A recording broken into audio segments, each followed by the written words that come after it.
This is the easiest way to start dropshipping on eBay. I know this because I personally made over $4 million doing this, and I'm spilling all the secrets on how you can get started fast and dominate this year to change your life. It doesn't matter if you're a total beginner or looking to level up your skills to get to my level, this free 5+ hour course is all of my 8 years of hands-on experience that will guide you to build a real and profitable eBay dropshipping business from scratch. We're going to start off by creating our free eBay account. But before that, there's a couple of things I want you to know. So I want you to get to the point where your stores are going to look like this. Now, granted, I've been doing this for 8 years now, and I've got only a couple of eBay stores connected here, but you can see that they made over 6 figures this year, over 7,000 orders, almost 300,000 in revenue, and I've got a lot of new products that I'm always adding all the time. Of course, we're going to go through everything, and I'm not holding anything back. I'm going to get you to this level, and we're going to do that one by one, step by step, as I walk you through all of the pages, all of the ins and outs, everything that you need to know. And I've got it all structured right here in the eBay 2025 cheat sheet, which I also want to give out to you completely for free. But let's not get too much ahead of ourselves yet. Let's take it step by step and start with step number 1. So why exactly would you want to dropship on eBay? I'm going to make this relatively quick because I want to get into it. But if you don't know eBay, now you will know. This has always been my go-to for dropshipping, and the reason behind that is because it's really easy to get started. You can literally start with $0 in your pocket, and I'm going to show you how that is possible. You also get free organic traffic. In other words, as soon as you upload a listing on eBay, eBay shoppers all around the world will be able to see your listing, and if that is something that they are searching for, they're going to enter your listing and buy the product. So this means that you have to make absolutely no marketing efforts, and I will step into marketing later on, and I'll show you free ways to market your products on eBay to get even more traffic and sales. But the point being here is that you're going to get free organic traffic. You don't have to worry about marketing, you don't have to run paid ads and any of that. People open up eBay in order to buy something when opposed to opening Google, because on Google they're most likely looking for some type of information. So here they're looking to buy, and I'm going to show you how to get your listings in front of your target audience. Next is that eBay gives you 250 free listings from day one. So this means that you can list 250 items and you're not going to pay any money for those listings. And you can keep refreshing those listings, removing the ones that aren't selling, testing other listings instead until you start to make sales from those 250. And then from there, you're going to use the profit that you're making from those sales to further upgrade your store to get more listings, make more sales, and enjoy the extra profits. So this helps us start with $0, and it makes it really easy to start testing products. This is where things are going to get really interesting, because with the new and updated methods that I will show you, it's going to have all the shortcuts on how you can easily find products to sell today on eBay, much easier than what we had in all of the previous years. Another thing that I love about eBay, and this came to me as a little shocker this year, is that eBay hands out free eBay account managers when your store really starts to grow. And that happened to me this year, and I'm going to go over that as well. But to put it simple, no matter what type of seller you are, whether you're selling from inventory or you're a drop shipper, when your store does well, eBay is going to give you a free account manager on your side that's going to help you grow your store even more. I'm going to share all the information on how that happened and what happens actually once you get that account manager. Now, next, this kind of goes without saying, but eBay has millions of daily shoppers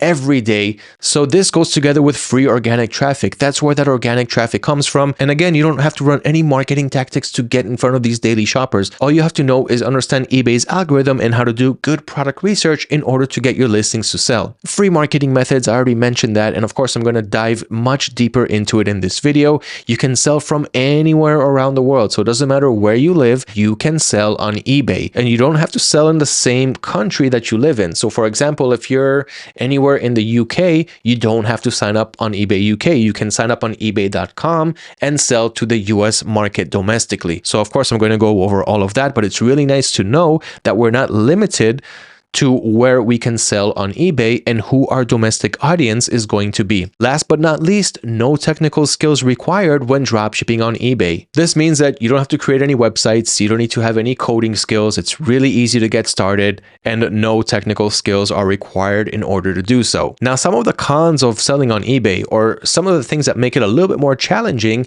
is that one, eBay gives you a certain amount of selling limits when you're starting off. So if it is a new eBay account, you're going to get a limit of up to 10 listings to upload and around $250 in listings and in sales. Even though they're giving you 250 free listings to list, you won't have access to list those 250 right from the start, but rather you'll have to start with 10. And I'm going to show you the tips and tricks that I've been using for years and years in order to get these limits to raise as fast as possible so that we can really start selling for a profit. And keep in mind that the reason that they do this is simply to protect their platform and make sure that sellers don't enter on day one, list 2,000 listings, sell 1,000 of them, and just pretty much run away with the money and never ship them out to their buyers. Now you have a whole bunch of really angry buyers, and eBay is going to have to reimburse them, and they don't want that, so they want to get to know their sellers first. And we understand all of that, and it's really no problem to overcome all of this. Of course, all of that will be shown in this video. The second is that you can't really collect email addresses. So this means that when someone purchases something from you,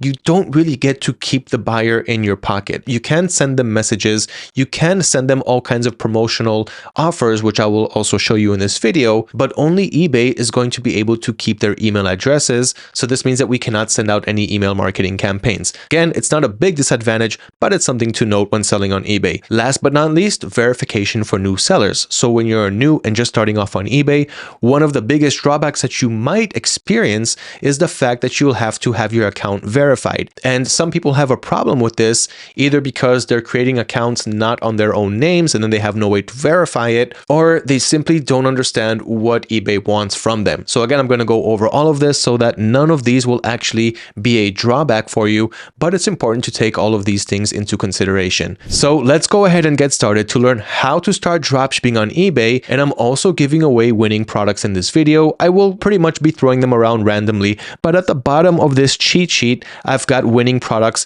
that you need to know about because sellers are making a lot of money on them right now as we speak, and it's going to be pretty simple to enter the competition and snatch some of those sales for ourselves. So let's go ahead and get our hands dirty and start with step number 1, which is registering your eBay seller account and connecting it to manage payments. So what exactly does all of this mean? So the first thing that you're going to do, of course, is register your eBay seller account. It's as simple as going to ebay.com and clicking on register for an account. So you'll be greeted with this page right here. So you're going to create an account and you're going to choose, is it going to be a personal or business account? Now, I'm not going to create an account now because I already have my accounts up and running, but here's everything that you need to know. So whether you're going to go personal or business, it's completely up to you. If you don't have a registered business yet, that is fine. You can start off with personal, and when you actually start making sales, you can consider when it's a good time to transfer over to a business account.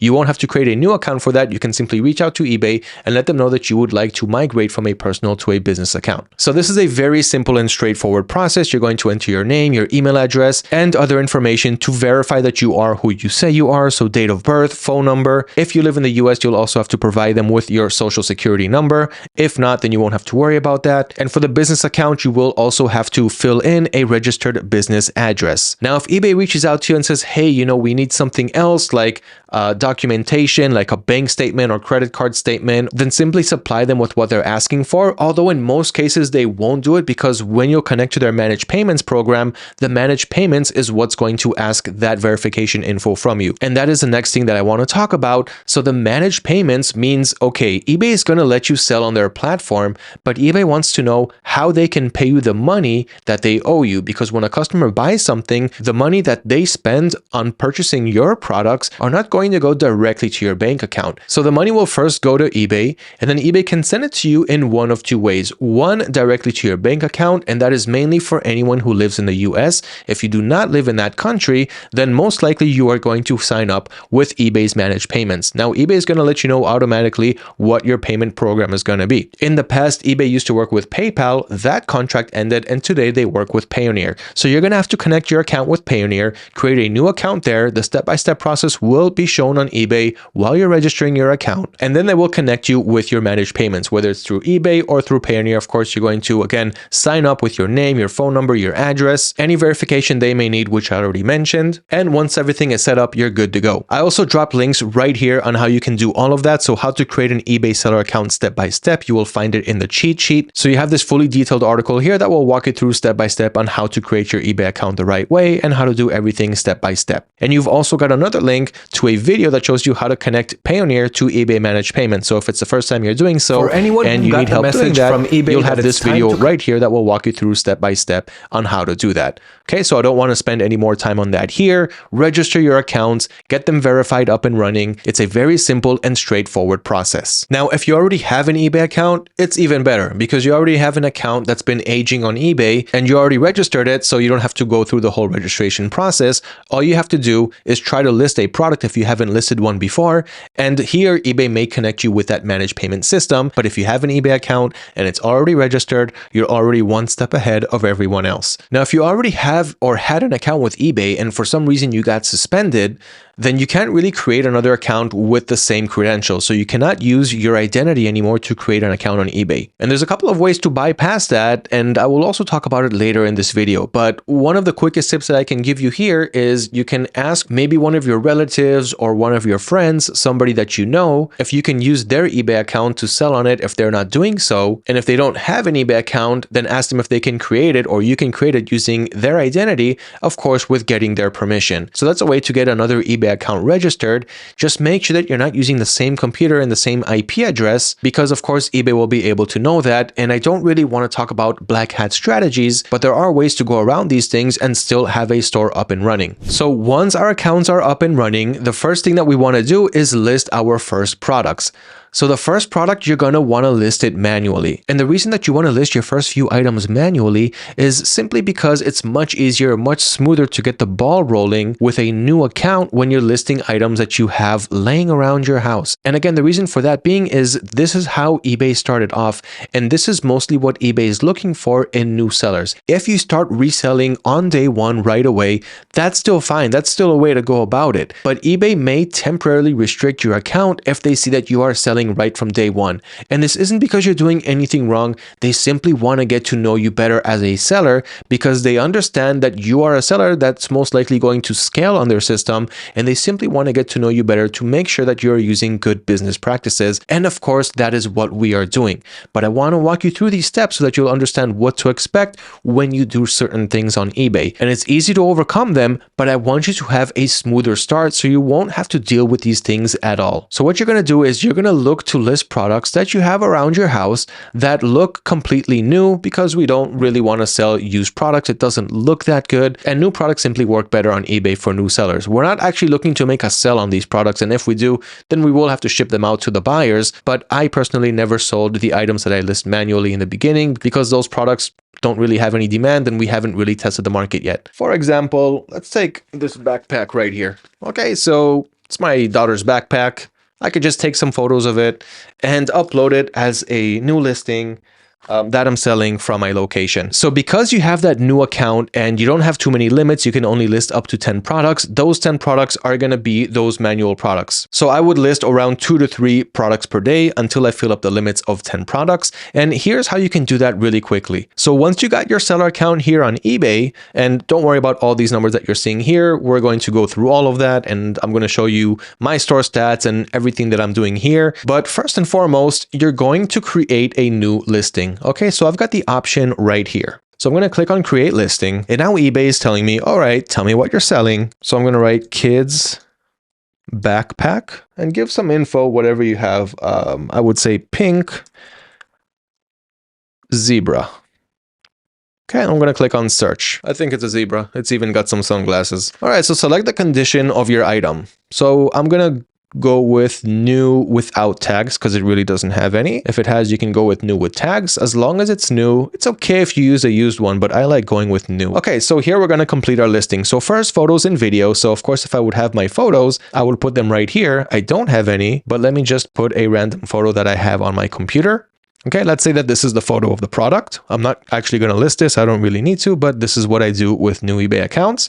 Okay, then you're going to give the item a title. So it's a kids backpack, pink zebra with sunglasses for school, right? Something like that. Okay, and then here eBay is going to give us some recommendations for item specifications. So color pink is true, theme school is true, style backpack is true. The brand is not zebra, so of course I'm not going to fill that in. And be careful with the brand because eBay doesn't want you to sell branded products. We're going to get to all of that. Subtitle costs $2. We're never going to choose that option. And look, you're only going to do manual listings in the beginning. And in this video, I'm going to show you 2 ways on how to work. 1, how to do everything manually, like I'm doing so right here. And 2, how to do it automatically with the help of automation, which if you know me, you know that I'm a firm believer of that. And that has been helping my dropshipping business scale, especially with that keyword dropshipping, the business model that allows us to sell products without holding any inventory, without putting any money up front for any products that we're selling. So we can easily test the market with millions and millions of products until we start to get some bestsellers, narrow down on them, continuing to do product research for new niches, for new products to sell. And again, I don't want to go too deep into that now because I want to leave each section for its own. All of my strategies for 8 years are being spilled in this video. So next, item specifics. Here is where you add in more item specifics, which we pretty much already did. For the brand, you can go with unbranded, and everything here is optional. You don't have to fill in a UPC, a character family. This is just to get your listing to show to more people, but we don't really want that. We're not actually looking to sell these listings. So what we did up until now is enough. We've got the title, we've got the images, and we've got a few specifications. Next, under condition, it's new without tags. We already showed that. We don't need to write anything in the condition description. And here we have got the actual description. So you do want to write a couple of sentences here, but again, nothing too fancy. So new school backpack for kids with a picture of a zebra with sunglasses. I would just add one more thing. So maybe let's say 2 zippers and side pockets. The backpack has 2 zippers and side pockets. That's it. I'm not trying to market it too much, but I do want to show eBay that I'm not writing anything and I'm just not some kind of robot. Okay, so pricing, we're always going to go with the buy it now. We're not going for auctions. eBay started off known for their auctions. That is not what we're doing here, especially when we're drop shipping. We're not doing any auctions, only buy it now. So this means that there is no starting price, and then we'll only see in a few days if we're going to make a sell, and then it's only going to sell one time. Buy it now means that a buyer simply sees the price, they purchase the product, and the next buyer can do it right after the first one or even simultaneously. Okay, so this bag, I don't really want to sell it, so I'm not going to go too cheap. I'm also not going to go too high because it doesn't make any sense. So I would just go with $19.99. And the quantity, I'm going to leave it on 1. And here is the payment policy. I'm going to go through the policies section soon. I already have set policies on my eBay store, so you can see that I've got almost 3,000 listings on this payment policy called eBay payments. But basically, you're going to click on these dots right here and you're going to create a new payment policy. Because you already have a registered eBay account, you're only going to have one option for the payment policy here for the buy it now listings, which is simply using eBay's managed payments program. Okay, so here under the policy name, you're going to write eBay managed payments. Description, you can leave it blank. And here, require immediate payment when buyer uses buy it now. So what this means is when a buyer wants to purchase one of our listings, they're not going to have an option to pay later, because in this case, we could end up shipping out the product because we didn't really notice that they didn't pay, and then they forget to pay, and then we just shipped out items which the buyers didn't pay for. So of course, we're always going to have this checked in, and we are not going to allow offline payment. Okay, so that is going to be the payment policy. Very nice and simple. We're going to click on save. Of course, I can't do it because I already have this policy, but I just showed you how to do it, and that's exactly the policy that I have. Now, next, you have allow offers. You can have this on. I have it on all my listings, and I always make sales with it. So in order to accept offers, we're just going to have this toggled on, but we're not going to do an auto accept because we're going to have a whole bunch of price ranges, and we don't really know what we can auto accept yet. Now, as a rule of thumb, and of course, I'm going to get to this stuff later, but I work no less than 60% profit margin, so I always have room for flexibility. When it comes to offers, I like to see them one by one and accept only the ones that leave me with a good profit. Because when a buyer sends you an offer, it's going to look like this. I don't have any open offers at the moment, but if I open up my notifications here, so you can see here that I had some offers which I didn't get to in time, so they expired, but a buyer sent me an offer here, an offer here, an offer here. So when that happens, what you're going to do is you're going to open that offer and you're going to see what the offer is that they sent to you. So for example, if you're selling the product for around, let's say $60, and your profit there is around, let's say $10, and the buyer's like, hey, you know what, I'll offer you 56. And you're like, okay, yeah, I'm still making a pretty good profit here. You might even have a promotion on your supplier, so you're actually going to purchase it for a lower price or some cash back. Of course, we're going to get to all of that, so you're not actually going to lose that much, and it's still profit, right? So I have a lot of orders that come just from offers, and my personal recommendation is to always have this on. You'll also have the option to send offers to buyers who are watching your listings. So of course, I'm going to get to all of that when we do the marketing section. Of course, marketing methods that will get us more orders without paying another dime. So allow offers on, schedule your listing. No real reason to do that. I usually don't schedule them. I just upload them as soon as I want. I registered my account on eBay.com. This means that the US audience is going to be my domestic audience. Now, I did open up my listings worldwide, so anyone around the world can purchase them, but my domestic audience is in the US. So I'm also looking for suppliers who are from the US who can ship quickly domestically. Of course, I'm going to go over that when we do the supplier section in the video. But my point being here is that in the past, I would schedule my listings to upload at the same time when my target audience is waking up, but I was never sure if they open eBay as soon as they wake up or in the afternoon or more towards the evening. So at some point, I just let it go. You can do your own research and strategy here, but I just have this off. So that means that as soon as I list the product, it's going to go live and everybody can see it. And on private listing, I always like to have this on. It just makes it harder for your competitors to see what listings you're selling so they can snatch those products from you. Don't worry about this. I used to stress so much about other dropshippers who are copying my listings and simply selling it for a lower price. In the beginning, I used to really stress out about it, and I used to send them messages, hey, you know, go do your own research, find your own products. But in time, I learned that it really doesn't matter. And in most cases, even if they try to take my products and they try to sell them for a lower price, I'm still the one who's making the most sales on this product. So at some point, I was just like, okay, let it go. Let them have the crumbs from my sales. I'm still doing more research. I'm still adding more listings. I'm still staying one step ahead of the game, just like I'm going to show you guys how to do. Okay, so private listing is on, and here is the shipping policy. So this is where you're going to create the shipping policy, but I'm going to go over the policy soon when we start to actually list products from the suppliers that we're working with. So it depends on your supplier's location, whether it's in the US, whether it's in China. I'm going to go through all of the policies later, but from here, your shipping policy is going to be from where you would ship that backpack that you're listing from your location. Okay, so whatever item you're listing, you're going to have a shipping policy that's relevant to where you're shipping from. Okay, so here again, you're going to create a shipping policy. Okay, you're going to give it a name like ships from my address. Okay, that's just the name of the policy. No one's going to see it but you. Okay, then under the shipping, you can go with the right choice here. It's standard shipping, small to medium items. And here is the domestic shipping. So are they going to pay a different price, or are they all going to pay the same thing? And we're going to leave ours on flat, same cost to all buyers, because we're always going to offer free shipping to our buyers. They're never going to pay for shipping.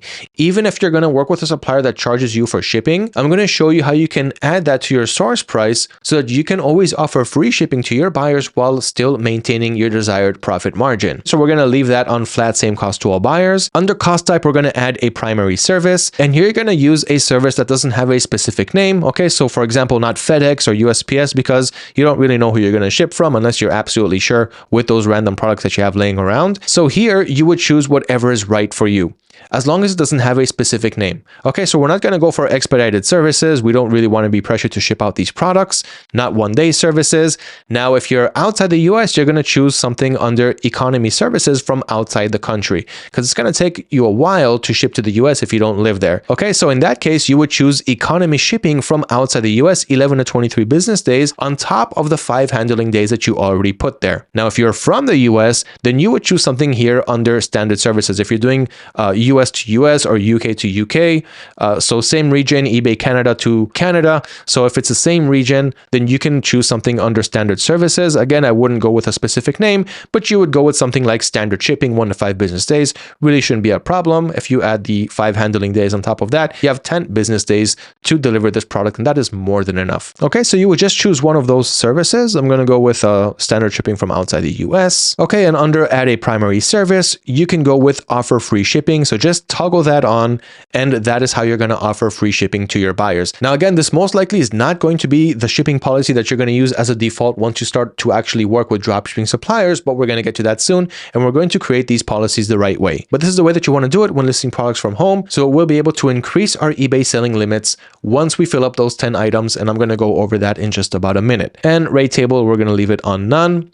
International shipping, there's no reason to have it on here. I will go over international shipping in this video. And local pickup, of course, leave that off. Handling time is how fast you can supply a tracking number once you get an order. And here I would leave it on 5 business days just to give you some time to run to the post office in case you make that sale. You most likely won't for the products that you have listed around your house. If by any chance somebody bought something, you're going to have 5 days to give them tracking information. You can even go for more than that. And here you have your excluded locations. So where do you not ship to?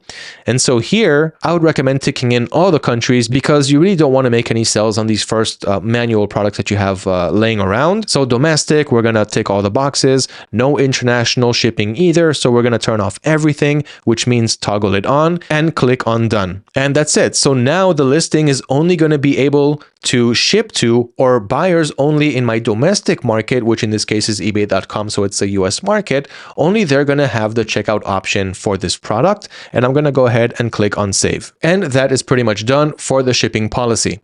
Now, next you've got the package weight and the package dimensions. It's optional.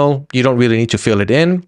Under preferences, you've got the item location. This is an important thing to fill in. And here eBay is asking you, where is the item being shipped from? So we told eBay how we can ship to our audience, but they also need to know where we are shipping from. So under item location, we're always going to say where we're actually shipping from. So if, for example, we're shipping from China, we're not going to say that we're shipping from the US. The item location is going to be in China. Okay, so here, for example, you're going to put the zip code from where you live because this is where you're going to be shipping from, your city and your state. So go ahead and fill that in right here as well. This is just for demo purposes. I'm not really shipping from this location. And of course, the country or region where you reside. Last but not least, you have also got your return policy. So this, you can find it right here. You're going to, again, click on the 3 dots and create a return policy. Now, for these products that you're adding from your house, you're not going to actually give them free returns. So you're going to really quickly make a return policy. And this is not the same return policy that we're going to use when working with our dropshipping suppliers, which I will go over soon.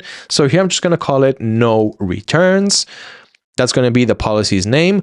Under domestic returns, we're going to leave it off, international returns off, and we're going to click on save. So really easy, really simple, no returns for this product. Here you've got promote your listing. We're not going to promote it because we're not really trying to make any sales here. We're just trying to fill up our 10 item limit so that we can ask eBay to increase our item limits so that we can really start to make great sales and profit when we have more listings, when eBay sees that they can trust us as a seller and they're going to open up our limits so that we can really start to sell. So we're not going to do any promotions, and that's it. List it for free. As I said, 250 listings. You're not going to pay anything, only if and after you make a sale. And I'm going to go through all of eBay's fees soon so you'll know exactly how to price your products and how much profit you're going to make, and still how to stay competitive in the market so that you'll actually rake in sales and profit. And that's it. You're going to click here on list it, and this is how you're going to list products that you have laying around your house. Do it for 10 items. So I would say list around 3 to 4 items per day. You're going to use up all 10 of your item limits, and then you're going to move to the next section, which is right here,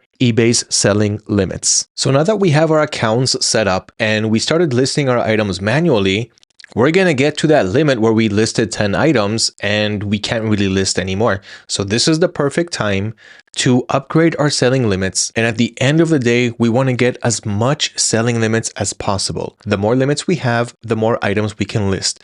And eBay is a numbers game. So this simply means that the more items we list, the more we're going to sell. And the better our product research, the more times we're going to sell those products. So before we get to the eBay selling limits, just keep one thing in mind when it comes to listing items manually. And I wrote this all down in the cheat sheet, especially the copyrighted and trademark. So even if these items are in your house and you're listing them, stay away from branded products. We don't want eBay scanning robots to see that you're listing copyrighted or trademarked items think that maybe you're reselling them, and then they're going to open up a red flag. And for your first several listings, for the first listings that you're uploading, make sure that they're not electronics as well, simply because electronics in terms of eBay have a higher return rate. And I mean, don't get me wrong, I'm selling a lot of electronics as well, but in the beginning, eBay doesn't really want to see you selling in the electronics category. This is something that I learned the hard way. So stay away from electronics because eBay doesn't want you to list items that are most likely going to get returns. Later on, when your account opens up and you've got the selling limits, they will even open up more categories that you can sell in. But in the beginning, you are limited, so stay away from that and pay attention to the item location, which I already stressed out when I was listing my first item. So just make sure that you are clear about your item location and don't say that you're shipping from one location and then ship it out from another country. Okay, so eBay selling limits. So I added a screenshot here on the cheat sheet and the prerequisites for upgrading your selling limits. Now this part is really important because, as I mentioned, the more we list, the more we'll be able to sell. And eBay is not going to open up thousands and thousands of listings on the first time, but I'm going to give you the tips and tricks in order to get them to upgrade your listings to as much as possible. And then you'll only be able to pretty much upgrade your listings once per calendar month. So in the beginning, we're moving slow. That's why I want you to create your account already. I want you to start listing your items so that you can get the ball rolling on your account. So let me show you what my seller account looks like. So I'm just going to hover over my eBay and then I'm going to click on selling to get to my seller dashboard. And here I'm going to scroll down to the monthly limits. Okay, so we can see that right here. So here we can see that eBay is allowing me to list 4,000 items on this account and up to $130,000. So these limits are talking about two things. One is how many items you're listing, and two is how many times you're selling those listings. Each one of those is going to take up a limit on the quantity of items. And you can see that right here. It says listed and sold.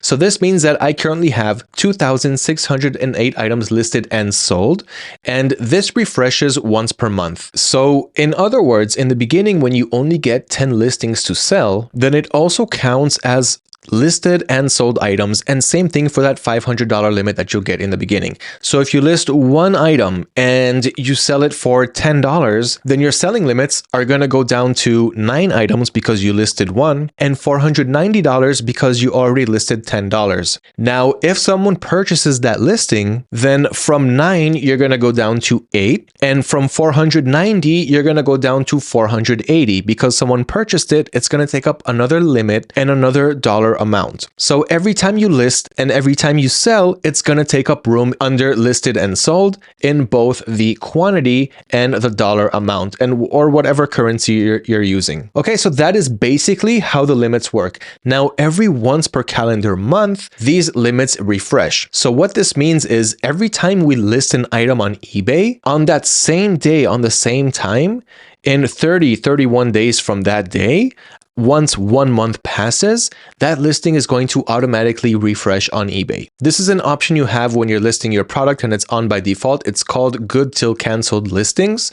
So this simply means that the listing will keep refreshing once per month as long as you don't deactivate that listing. So what that means in other words is, let's say I listed a product on January 1st. So by February 1st, it's going to refresh. It's going to take up the limit again. Let's take another example. Let's say it's January 5th. Okay, so I listed the product on January 5th, and whether it's sold or doesn't sell doesn't matter. If we're using automation, when it sells, the quantity is going to go back up again. So from 1, it's going to go down to 0, and then it's going to go automatically back up to 1 again. If you're working manually and you sell a listing, the quantity goes from 1 to 0. You're going to have to manually move it from 0 back to 1 again. So what this means is if I have, let's say, 1,000 items listed and I haven't sold any, then I'm going to have here 1,000 listed and sold. If one of those listings sold, then I'm going to have 1,001 listed and sold.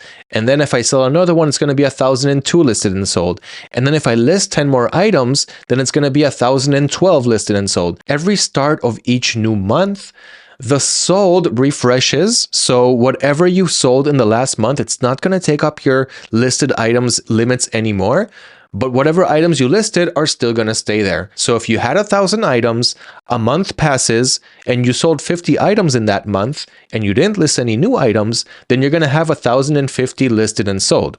And when that month passes, a new one starts, you're going to go back to 1,000 listed and sold because those 50 that you sold get refreshed every new month. And that is different from the amount of listings that you get with your store subscription. I'm going to go over that soon, but I really want you to understand the difference between your selling limits that eBay allows you to list to the store subscription limits, which allows you to list an X amount of items that are different from what you're actually allowed to list. So the store subscription is how much you paid for or how much you're getting. And the selling limits is how much eBay allows you to list. So it's two different things. And the way that they refresh every month works differently. So as long as you understand this, I'm going to get to the store subscriptions soon. And I'm going to explain to you how the used listings and left listings works every calendar month. But right now, it's just important to understand how selling limits work. So you can see that I'm really scratching the limit here. So that means that it's about time for me to upgrade my limits here. I don't need to upgrade the quantity listed and sold yet, but the dollar amount, definitely it's time to upgrade it. So once again, your new account is going to have 10 items, $500, and you're going to want to start increasing the selling limit. So how do you do this?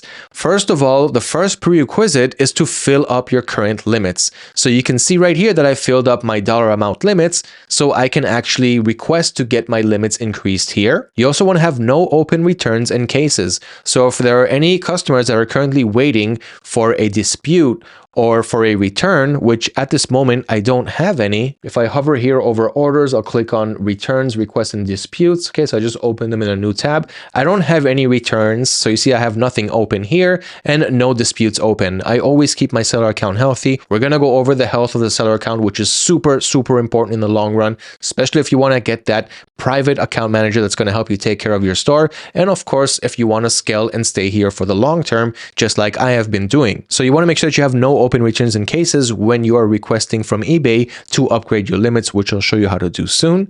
Your seller account needs to be in good standing. So good standing means that here, if I go in my seller dashboard, performance, I'm going to click on seller level. Then you can see here that my seller level was above standard. Now I'm top rated. So in the past month, I was above standard and I was able to upgrade myself to top rated with the help of that account manager, which I will also talk to you about it soon. But basically, you want everything here to be healthy. Your account needs to be above standard or top rated, and you want to make sure that everything here looks good. You don't have a lot of transaction defect rates, late shipment rates. I'm going to go over all these things soon, but you can see here that I am in the high zone for all of them. So you can see my status is always in the green zone. And even if it's here in the middle, it's fine. Okay, you can still be above standard, which is where I have been for years and years up until this month, and still make crazy sales and profit and still be able to upgrade your limits. But below standard, here you're going to have a problem. So you want your transaction defect rate to not be more than 2%. Okay, and same for late shipment rate. You have all of your metrics here so you can understand where you need to be at so you won't go to below standard, because from there you won't be able to upgrade your selling limits. Okay, so more on that soon. You want to have a verified managed payments account. If you made it this far and you're listing products, then that means that you already have one. And now in order to increase your limits, what you need to do is a few things. One, if you're making consistent sales and eBay sees that you're about to reach your limits, they're going to automatically increase your limits and they're going to send you an email saying so. Let me show you what that type of email looks like. So your email is going to look like this. Why wait? List more now. Hi, Ron. Congratulations. You've been doing a great job selling on eBay and we've noticed. How would you like to list even more? Now you can. Here's how much you can now list every month. So here it was just a dollar amount. So items stayed at 1,350, but they saw that I was reaching my $35,500 limit. So they upgraded that to $67,500. So that's what it looks like when you get automatic selling increases. Okay, I have a couple more here. So here they upgraded that to $98,000 as I continued making sales. The item stayed at $1,350 because I wasn't listing that much. And here was an older one where they moved me from $370 to $710 and the dollar amount also raised. So I got that email a few times and my listings were automatically getting increased. Now I also left a link right here in the resources to a blog article that you can read, and this will give you a full guide on how you can upgrade your selling limits. And this is going to walk you through step by step, pretty much mentioning the things that I just said. For example, all of the prerequisites, it goes a little bit more into detail, and how to increase. So we talked about the automatic method where you get that email and this is what it looks like. This is just a little bit blurry, so I showed you the actual one, and that is automatically as long as you're making sales. You don't really need to do anything else. The second is the button that says request to list more. Okay, so it's going to look like this. Here, there's a button that says request to list more. Okay, so I'm going to click on that. Okay, and now they're going to give me the option, okay, you can request some higher selling limits. click here to verify through customer support and click continue. Now, I'm not going to do that in this case because I do have a personal account manager that can take care of this for me. But as long as you don't have one, you're going to use this method. And that is another way to get your account limit increased. Of course, they're going to check to make sure that you don't have any cases open and things like that. And also make sure that you don't have listings that are out of stock. I didn't mention that, but it's also one that's important to know. Because if you have listings that are out of stock, they're going to let you know, hey, okay, you want us to upgrade your limits, but you're wasting like 10 items over here that are out of stock. So get them back in stock and then come back to us again. And the next option is to contact eBay on phone. Sometimes it may be hard to find eBay's phone number because they keep changing the way to find it. But in any case, you're going to click on help and contact, which is right up here. Okay. And then you're going to click on selling. Okay. So you're saying, okay, I'm selling. Then you just need to keep navigating your way until you find the selling limits option. Okay. Which is right here. And once you click on that, you scroll to the bottom of the page until you see the contact options and you should be greeted with a phone number. Now, if you don't see it there, you're going to have to choose another reason why you want to call them. At the end, it doesn't matter because whoever answers the phone can help you with your selling limits. And if they can't, you can ask them to forward you to someone who can, or simply hang up, call, try again. This requires a little bit of trial and error until you actually get to the right person. But once you do that, you can let them know, hey, I just got started selling on eBay. I have so many more things to sell. And as you can see, I'm selling my products well, or I haven't made any sales yet, but I have so many more products that I would like to sell. So please allow me to have more selling limits. Whatever you can give, the maximum amount will be great. Even if you can give me 1,000 or 5,000, that's going to be even better. And then they're going to reach and see what is really the maximum that they can give you. And that's going to be that. Now, I prefer phone calls because eBay usually doesn't keep a history of the times that you called them. And if you take the option of clicking on request to list more and they reject you for whatever reason, so they say, okay, you still need to get more sales, or you have some open cases, you won't be able to make another request until 1 month passes. But when you're doing it through the phone call, they don't really keep the history. So you can call them right after a phone call where for some reason you got rejected, try again, one won't know about the other. So that would be my recommended method. But if you don't want to talk to them on phone and you're not getting the automatic increase, you're going to go with the request to list more option. Now back to the eBay dropshipping cheat sheet. It's about time for me to tell you what you need to do in order to get access to it. But first, let me share with you one winning product. Look at all of the sections that we still have to go over. We still have so much more, especially when it comes to product research, to putting our business on automation, to fulfilling our orders, and all of the exciting things that we still have coming up. But first, let me share with you one winning product. Let's do that right now. So eBay winning product number 1. I've got several winning products right here. You're all going to have access to it because everything I'm going over in this video is also in the cheat sheet. But of course, stay in the video because I always throw in so much more. So you want to watch the video, watch it until the end, then get your cheat sheet and start taking it step by step as I walked you through in this video. And what you need to do in order to gain access to this cheat sheet is comment right below this video, hashtag eBay 2025. Let me know what you learned in this video. What is your top takeaway? And I will share this cheat sheet with you completely free, all for you to have so that you can really start and succeed with your business. All right, so eBay winning product number 1 is an inflatable shampoo basin. Let's check it out. So I left the links to everything, including who's selling this product and also the supplier, so where he's sourcing it from, or where he could source it from, where you could source it from for a much, much cheaper price. So this is the listing right here. And the seller's name is Ronan Schlush.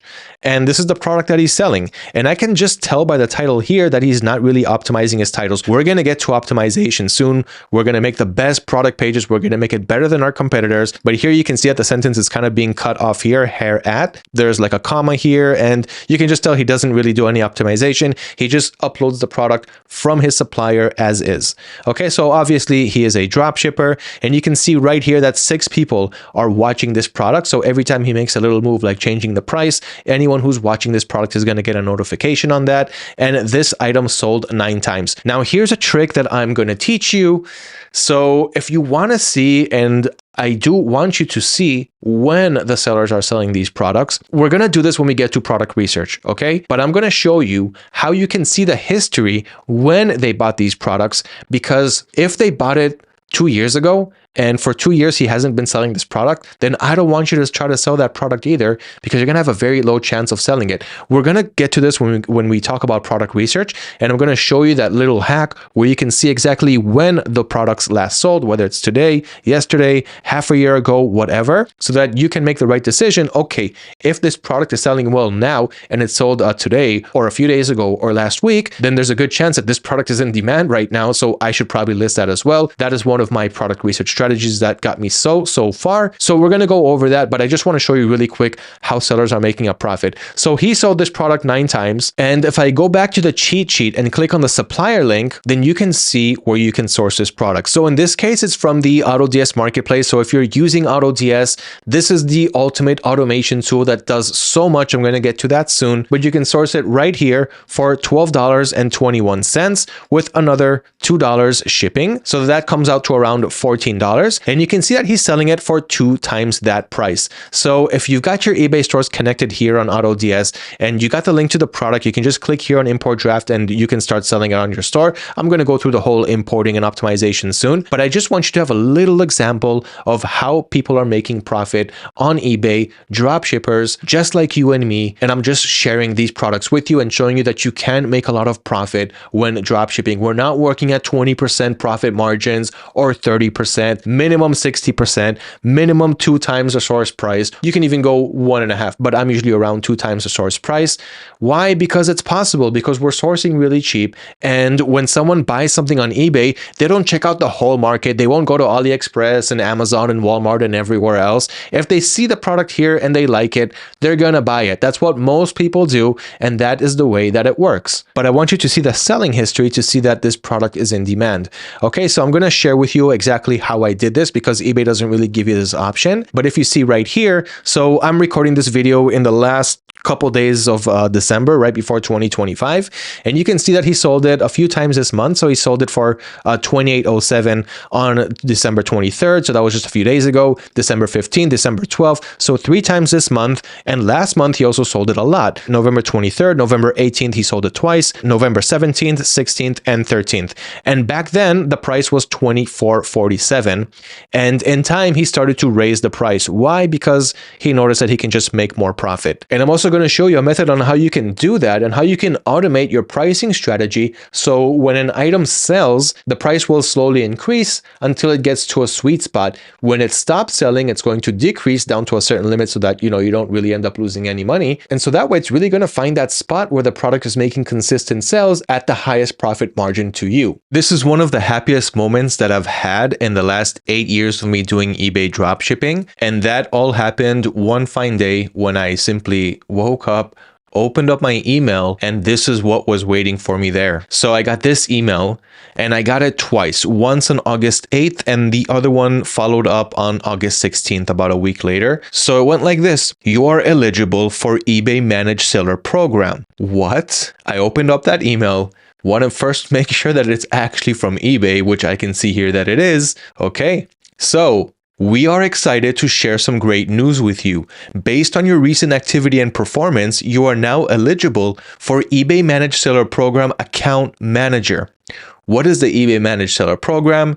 It's absolutely free of charge. It is performed on behalf of eBay, and its main goal is to help you grow your business on eBay and provide you with updated and useful information that you can increase your sales and improve your seller performance. And all of that happened once I got hooked up with my account manager, which I'll show you in a second. So only selected sellers are eligible to join this program. Enjoy all the benefits of this program. So the personal account manager is your point of contact for special offers and promotions, tips on how to expand your business into new markets, advice, inventory integrations, improving your listings, and more, plus exclusive promotions, better customer support. So how do you actually join all of this? You don't really need to do anything. Over the next few weeks, one of our team members will call you to join the program and also help us to get to know you better. So you just simply need to answer the phone when they ring, and that's pretty much it. Now, here's the thing. I actually got the phone call 2 weeks before getting this email, and I thought that I was just being scammed by someone. So it was this guy, and he's like, hey, my name is yada, yada, yada, and I'm going to be your eBay account manager. And I was like, how did you get my number? That's the first thing that I said to him. I was like, how did you get my number? Because it really felt like a scammer. And because some people know me from the dropshipping scene, I just figured out someone got my phone number and is now trying to prank me. And he's like, no, I'm just letting you know that it's going to happen. Just wait a couple of weeks. You'll get an email from an official email from eBay, and they're going to assign you or appoint you to me.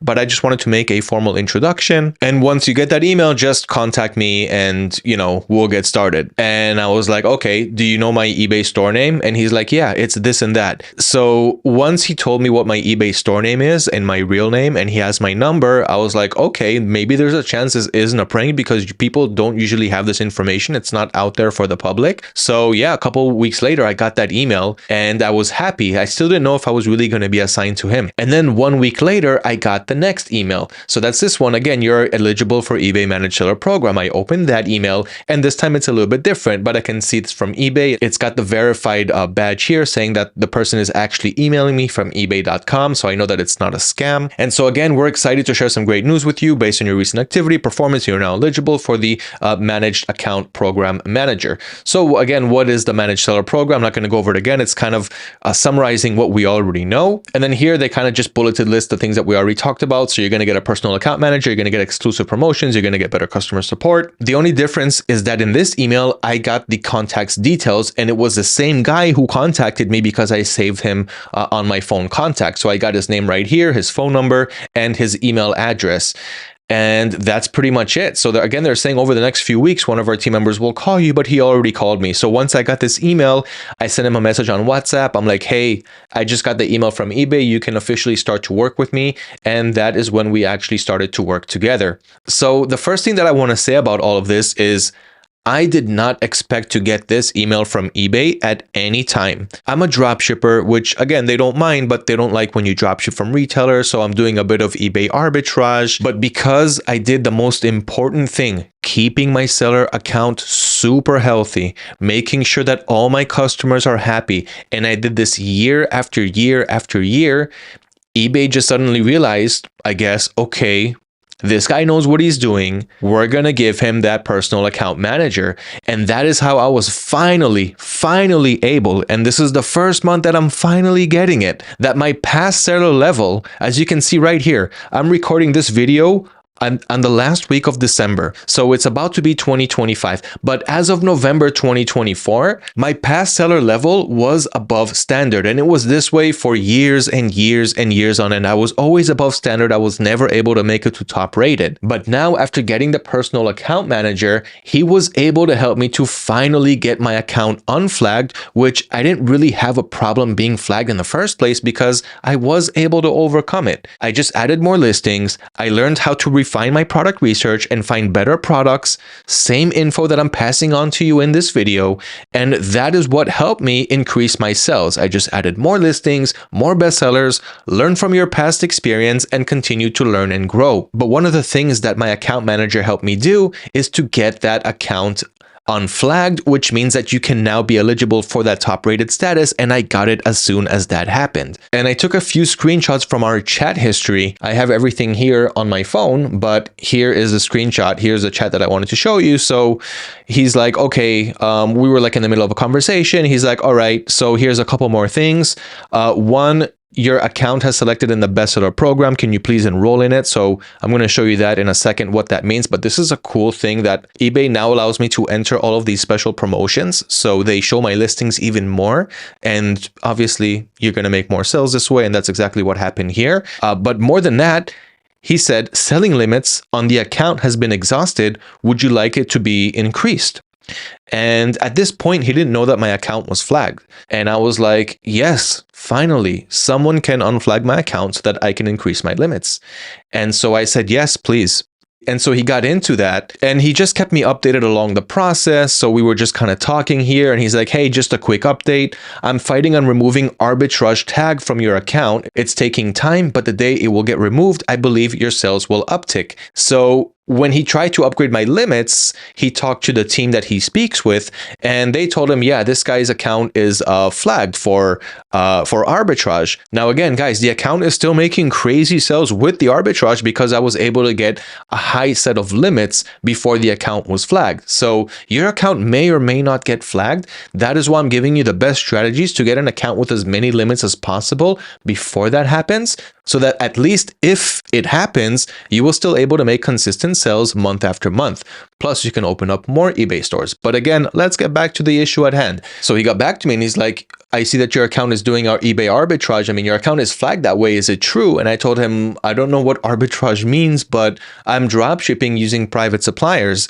And so he's like, okay, he took that information, he went back to them and he just battled it out with them. Like, I didn't really have to do anything besides explain to him. And from here, he pretty much took it on himself. And so while he was kind of fighting this arbitrage, my account being flagged and all of that, he was sending me links to export.dashboard.ebay.com. And this is where I have this sales and marketing events, which I'm able to enter. So once I entered the first event, maybe that's one of the things that also helped the account get on flag, because they see that I am cooperating, I am joining the events that eBay wants the top rated sellers to join.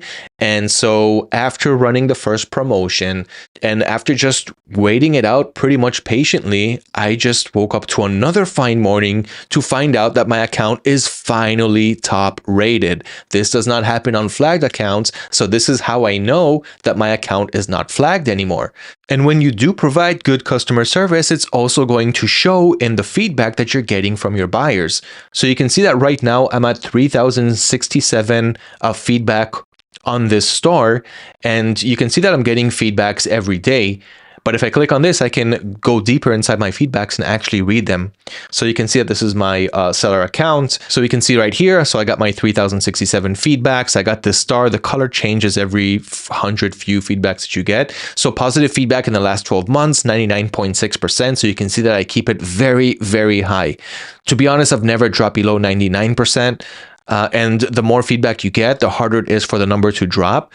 Okay, so you can see that I've been a member here since 2009. Even though I wasn't selling back then, I was selling since 2016, I believe. But this account has been active since then. Top rated seller, which is absolutely new. And again, I'm so happy to get it. So top rated seller, one of eBay's most reputable sellers, consistently delivers outstanding customer service.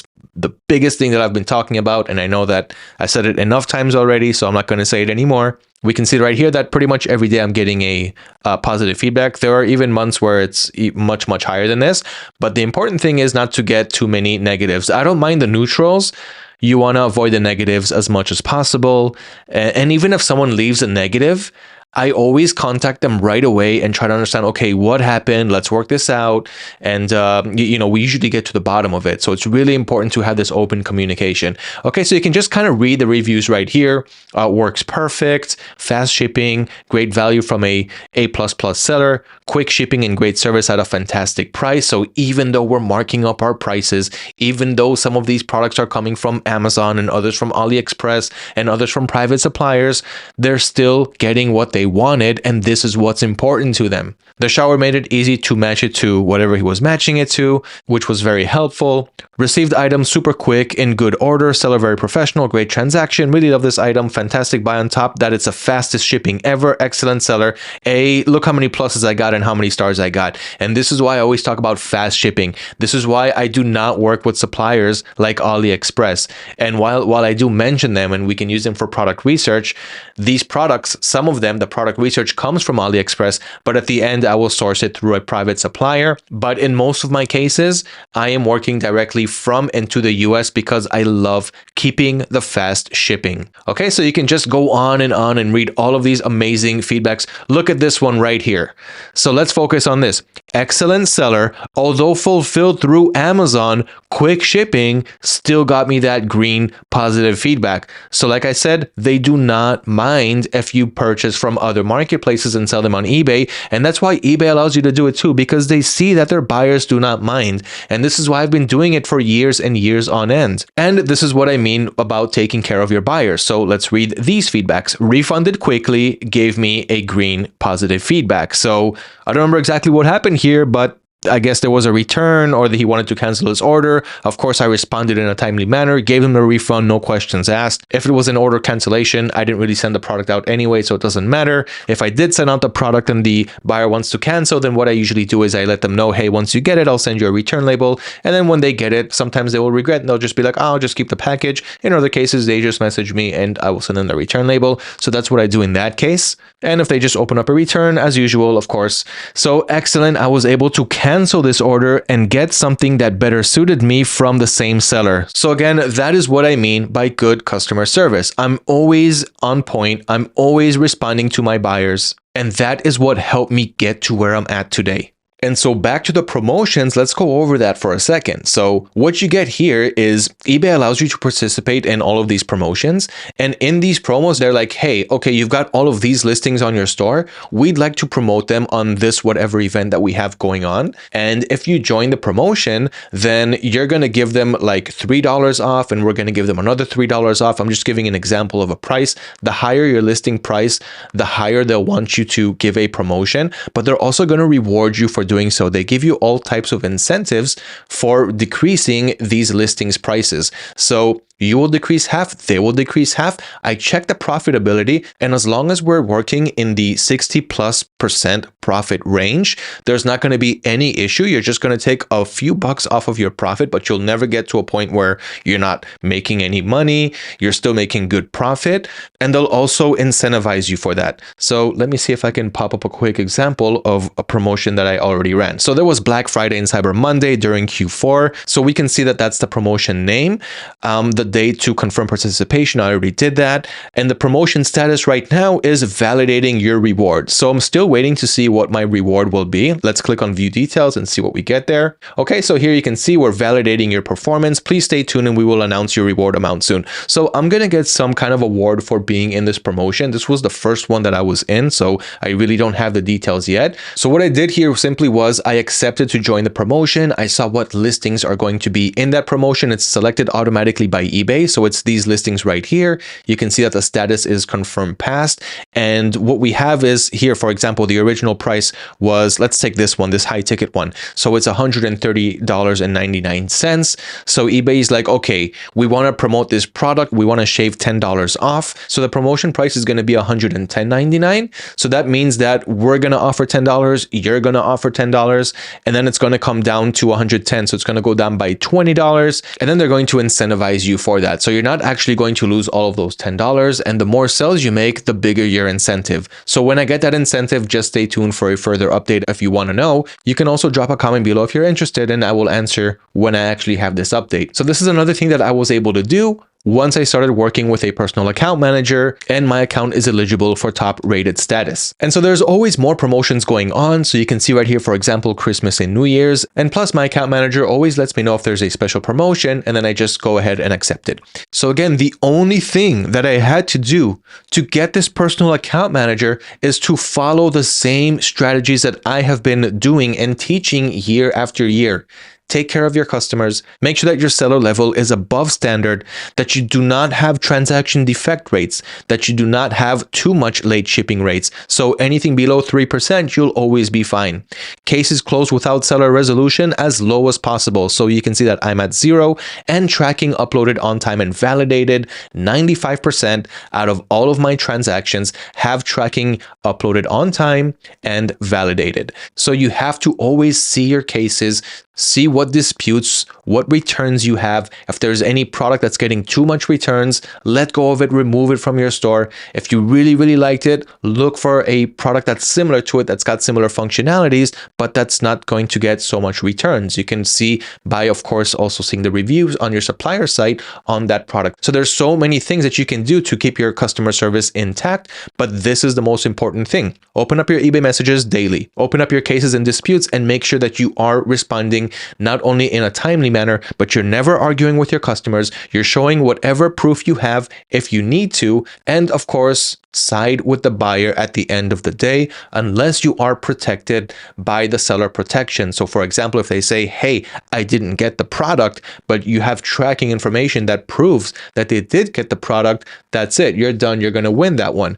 But if you don't really have the proof and you're working with some weird supplier that's telling you, nah, it was delivered, and you're like, hey, you know, buyer, it was delivered. Or for example, if a buyer wants to return a product and they're just above their return window, you can still contact your supplier and be like, hey, I know we're a little bit above, can we still do it? And if they let you and you pass that return label to your buyer and they know that you made that extra attempt for them, they're going to remember that you did that. And that is the kind of good service that eBay is looking for. And of course, updating your tracking information on time. So these are the things that I can't stress enough how important it is. And that is what got eBay's algorithm to check out my store, see how much I've been selling, see that my customer service is intact, and they saw no reason whatsoever not to give me that account manager. So again, this was nothing that I was expecting. eBay does not know who I am. All they can see is how well we have been performing on eBay and how we have been taking care of their customers. And with the personal account manager, I also send him a message if I ever need anything, if anything goes wrong, or if I just need some special advice.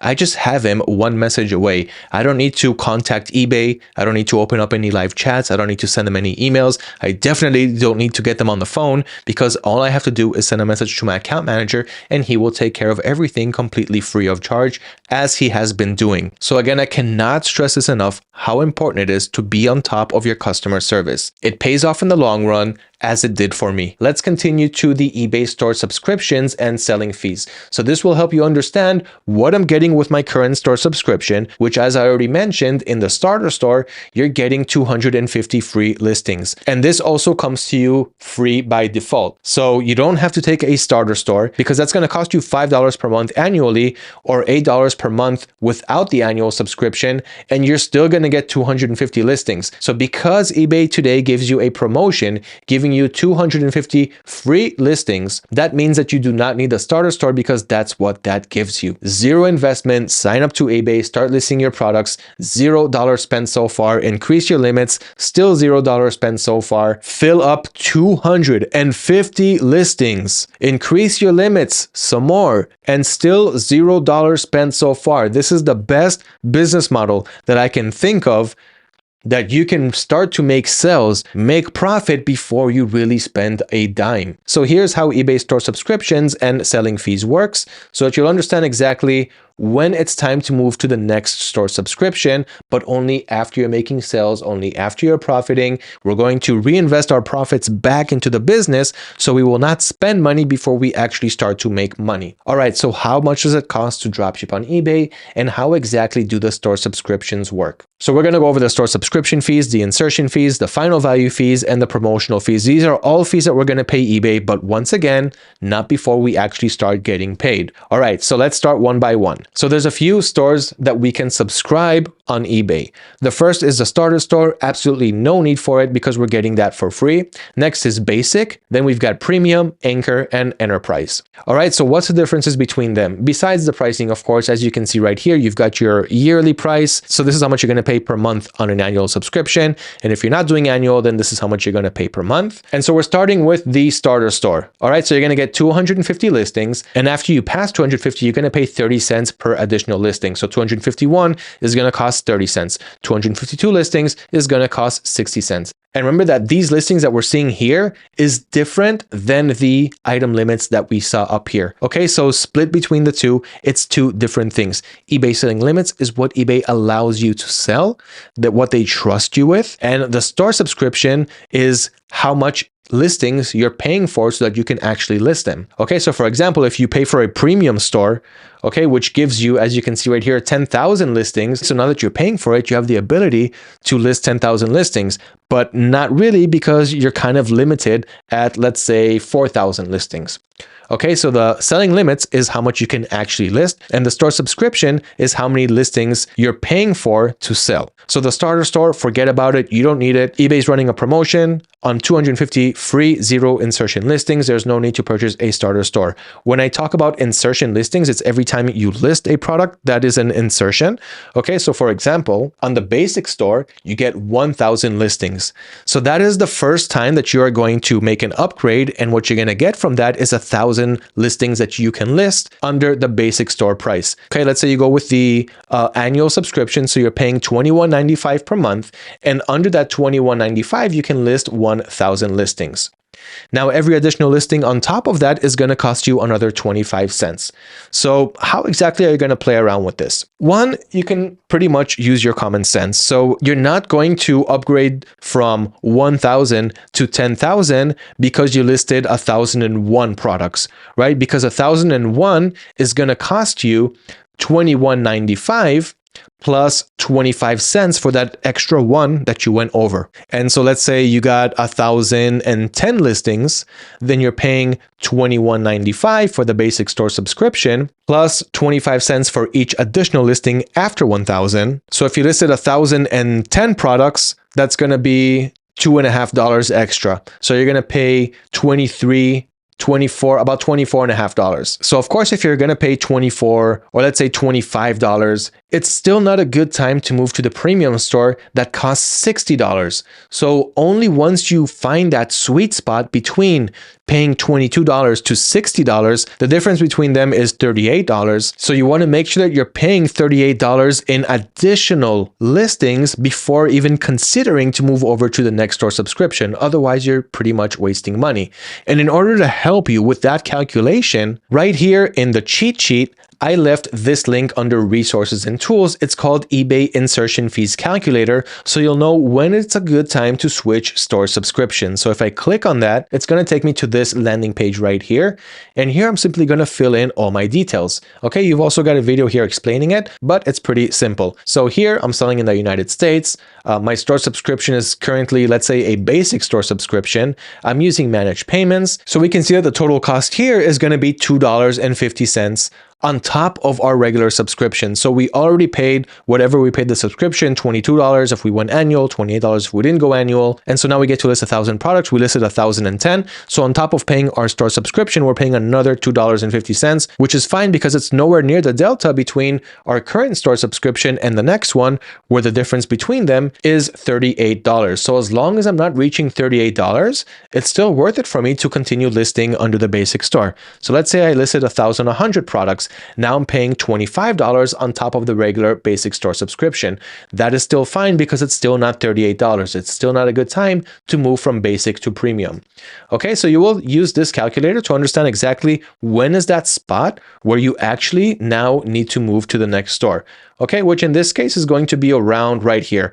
When you're listed around 1,150 products, you're paying almost $38. That is already the difference between the basic and the premium. So this will be a good time to move to the premium store. But before you do that, just make sure that all of your listings are in stock, because if you listed 1,150 products and let's say 50 of them are out of stock, then you can just replace those 50 before moving to the next store subscription, because you got out of stock listings which you're paying for. So you might as well make sure that everything is in stock to increase the chances of making more sales and of course more profits before spending money on the next store subscription. So that eBay fees calculator is going to help you with that. Of course, the link once again in the cheat sheet, hashtag eBay 2025. Let me know what you love about this video, what you actually learned from it, and I will send you the link to this with everything that I'm going over. So you've got the stores right here. You got the basic store, you got the premium store, which will give you 10,000 listings plus 10 cents per additional listing. So you see that each additional listing, as you move up to the next store subscriptions, the additional listings that you will list after the ones that are included in your package get cheaper and cheaper. So the anchor store will give you 25,000 listings, and you're going to make crazy money on an anchor store, especially when your product research is on point, and it's going to be if you got the money to now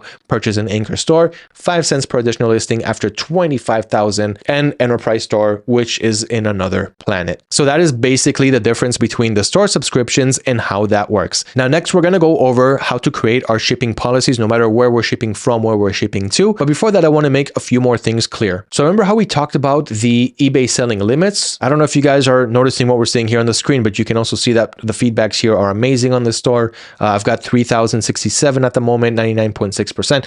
We're going to go over all this stuff, but I want you to notice also the little things that you're seeing here. So remember how we talked about the monthly limits here, which have nothing to do with the store subscriptions that you have. So the store subscription, you can see that this store right here has got the premium store subscription. So that is 10,000 fixed price listings, as we can see right here. Okay, let me just zoom in a bit. Okay, so I'm paying no insertion fees for 10,000 listings because, of course, I'm paying $60 for that store subscription, if I'm not mistaken. Yeah, $60 per month. I'm doing the annual, of course, because I'm doing this in the long run and I saved a lot of money doing so. So here it's telling me, all right, you only listed 2,139 listings, so you still have 7,861 more products that you can list. Now, as you can see right here, my item limit will not allow me to do so, but this is why these are two different things. The store subscription is going to give you one thing, but you want to make sure that your limits will allow you to have that. And if not, you need to increase your selling limits. So you want to balance both of them. Now here under the store subscriptions, the amount that I sell does not count under what I use. This is only the insertion listings, the listings that I listed on eBay. Whereas here in the selling limits that we talked about before, it's both how much you listed and how much you sold. Here on the store subscription is only how much you listed. So I only listed 2,139, and this is where I can always see if I'm going overboard on the amount of listings that I can list, or if I still have a big part to go until then. When you sign up for your eBay seller account, you're going to notice that here you have 250 free listings. So of course, you're not going to make any store subscription until you're ready to move, which of course is going to be the basic store because we're skipping out on starter. So the basic store is going to give you 1,000 listings. And when you're ready to upgrade from basic to premium, you're going to have 10,000 listings. And this is where I'm at with this current store that I'm showing you. All right. So next we've also got final value fees. Now we're talking about selling fees. Okay. We're done with the store subscriptions. We're talking about selling fees. And this will help you understand how much you're paying on every transaction, how much fees you're paying, so that you'll also know how much profit you have left on every sale. Okay, you also get the info on eBay when you're making sales. I'm going to show you that later on so you can really, see an order and see how much they take off. But this is how you can calculate that beforehand. So you've got the final value fees, and you will get charged a final value fee only after you make a sale. Okay, remember that up until now, we're working with no store subscription. We've got 250 free listings. So hypothetically, we listed 250 listings. We didn't pay any money for that. And the first fee will come after we actually make a sale. And that is the final value fee. Now, the final value fee consists of the category fee percentage that you're paying. So every category that you sell under, from the health and beauty category or home and garden or outdoors, things like that. So every category has its own fee. And I left a link here so that you can see how much fees there are under every category. Okay, so we're going to scroll a bit until we see this right here. Okay, so here we've got two different options: starter store subscribers or basic premium anchor and enterprise. So if you still haven't subscribed for a store yet, you can use the starter store subscribers.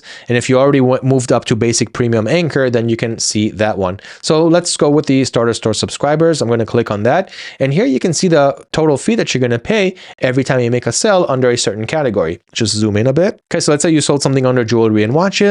So you're going to pay a 15% fee for the total sale amount if the product costs up to $5,000, and you're most likely not going to sell over that price. Okay, and for example, let's say clothing, shoes, and accessories, also 15%. The fees are a little bit higher when you don't have a basic and up store subscription, which is completely fine. We're just getting started. eBay wants to make a little bit more money, but the more sales we make, the less they will take from us because we're making more sales. So they are actually making a lot of money from that. And you will be able to notice a little difference. So now this is the basic, premium, and anchor store subscriptions. You will pay a little bit less. So let's say baby products is around 12.35%.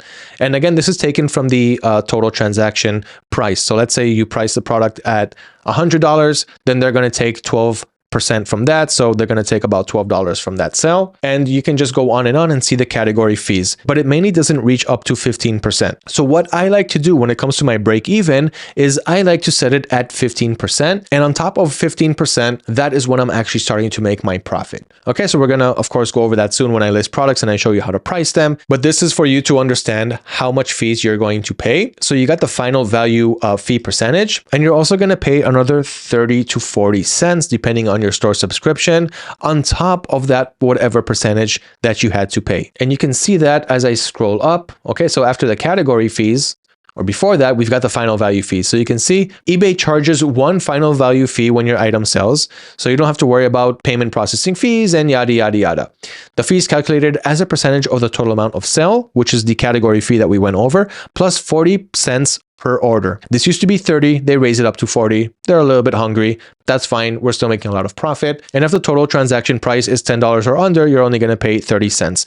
Okay, so you're going to pay between 30 to 40 cents plus the category fee. That is your break even. And I'm going to show you how you can price your products on top of that when we get to that section. So that is the final value fee, which consists of the category fee plus another 40 cents or 30 cents if the product costs 10 or less dollars.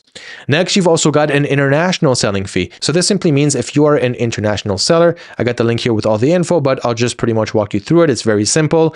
If you are selling from outside of the domestic country, so let's say I'm selling on ebay.com, which is eBay US, and I don't live in the US, I live somewhere else in another country, then I am an international seller. So that means that we have to add another between 1% to 1.55%. Okay, so let's just keep that right here. Okay, we're rest of the world, we're doing 1.55. And even if you're going to pay 1 or 1.30, then okay, you just made a little bit of extra profit because you added this to your break even.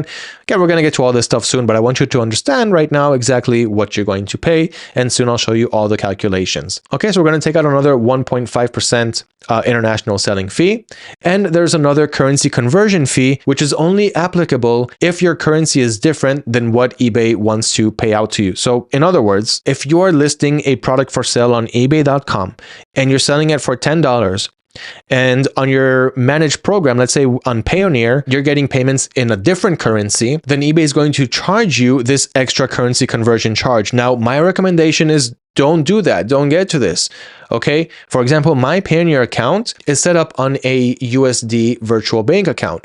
So that means that when I get my payouts from eBay, eBay sends it in USD and I receive it in USD. And then when I take my profits and I withdraw that to my bank account and my bank account is in a different conversion, then my bank account is going to do the currency conversion and it's not going to be anywhere near as expensive as this. Okay. So my recommendation is when you set up your payments option to get payouts from eBay, make sure that it's the same currency as the one that eBay is sending your payout so that you won't pay these extra fees. Okay, but if you don't have a choice and you have to get it in a different currency, you're going to pay that extra 2.5 to 3.5%. Now, additional resources and tools that I added here to the eBay dropshipping cheat sheet, besides the insertion fees calculator, the fees calculator that we talked about, you also have a link to the fees and subscriptions overview. This pretty much sums up everything that we went over more into detail, but I kept it specific to what you're going to be experiencing, and the eBay selling limits zero insertion fees overview, which helps you understand how that works with selling limits, zero insertion fees, even though I explained it here, but if you want to go down more into detail, you've got the link right here. So now you understand how much fees you're paying and what store subscriptions exist, what you're going to start off with, and when it's a good time to move to the next store subscription to get the most bang for your buck and make sure that you are not wasting any money before you actually have to. Next, we're going to go over eBay business policies. And I know that we're still doing all the boring technical stuff, but it's really important to get this stuff down and to understand how it works, because after we're done with this stuff, we're going to move over to product research. And this is where things are going to get very interesting,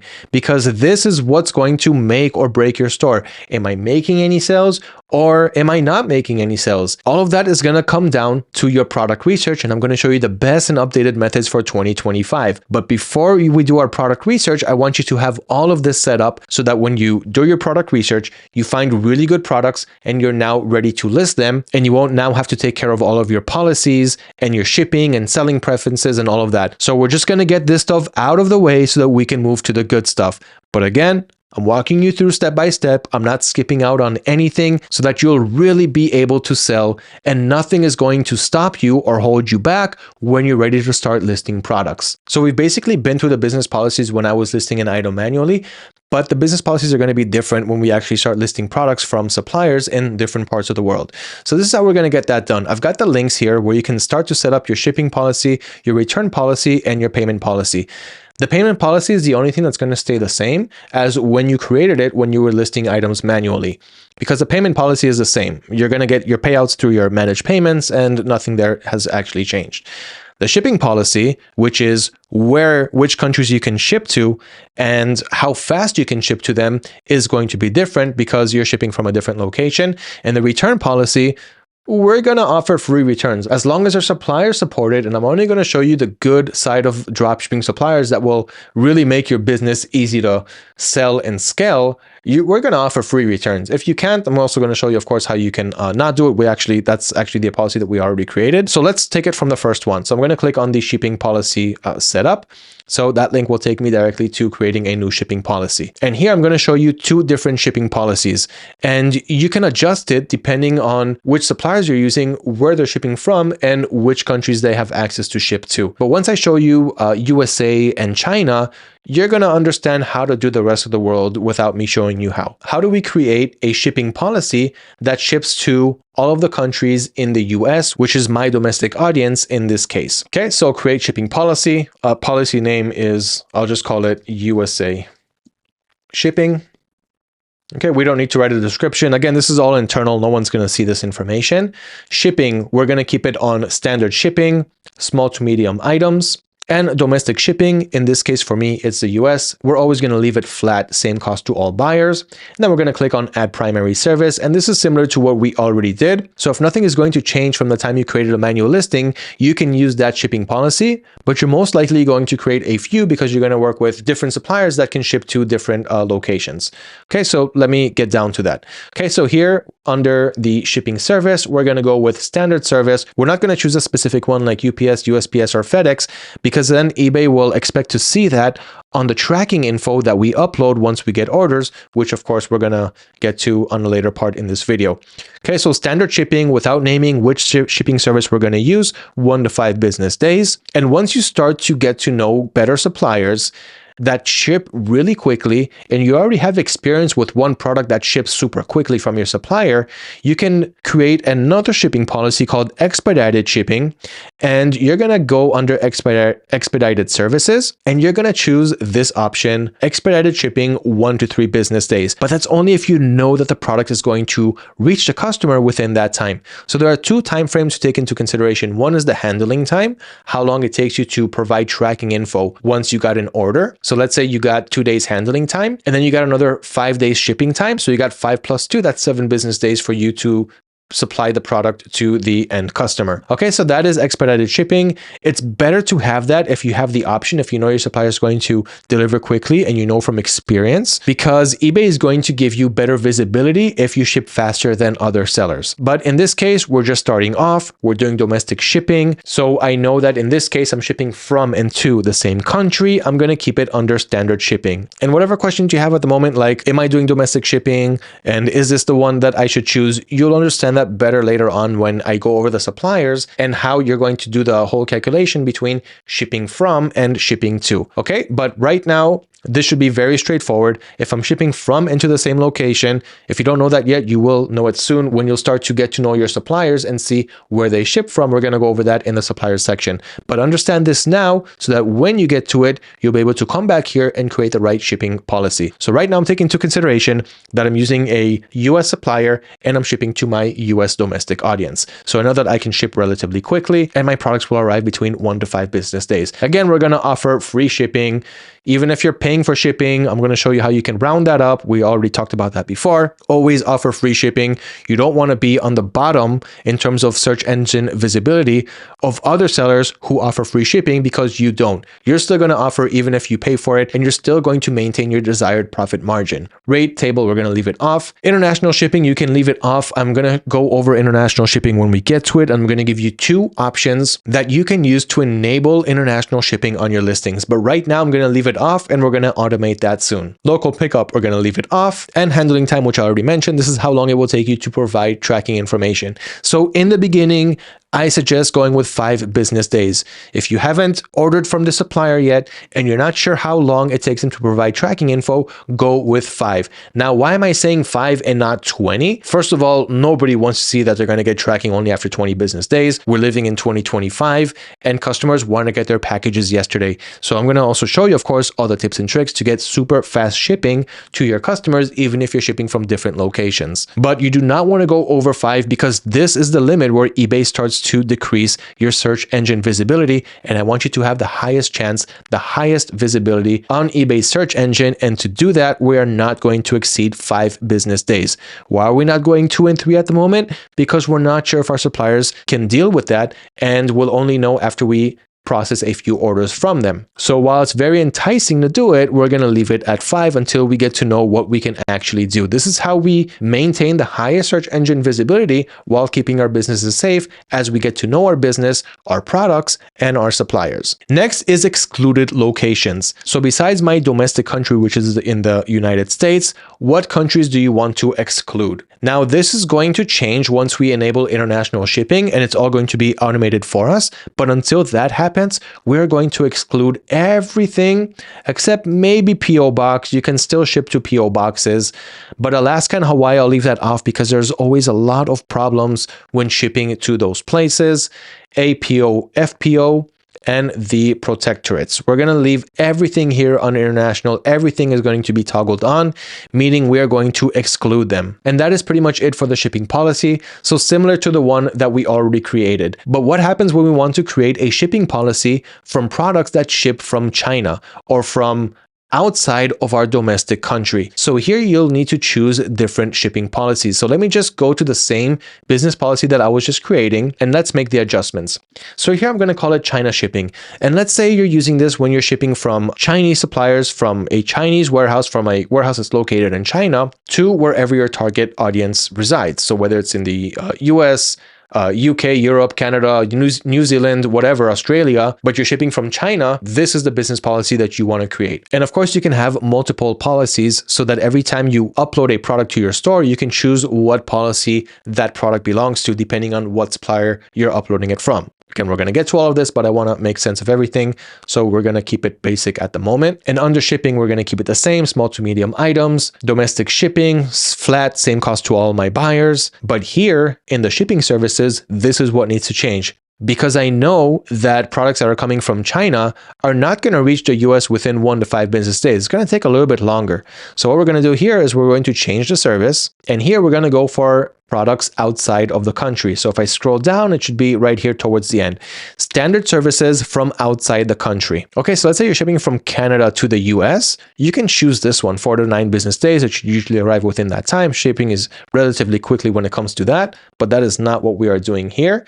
But you have those options as well. Let's go back down to economy services from outside the country. So if it's coming from China, you've got 2 options. One is economy shipping from Greater China, which is 11 to 35 business days. And the second is economy shipping from outside the US, 11 to 23 business days. So even if it's coming from China, I'm still going to choose this one, 11 to 23, and not 11 to 35, because I want the buyer to see that they're going to get the product within 2 to 3 weeks. 3 weeks is not really good. Okay, let's just be honest here.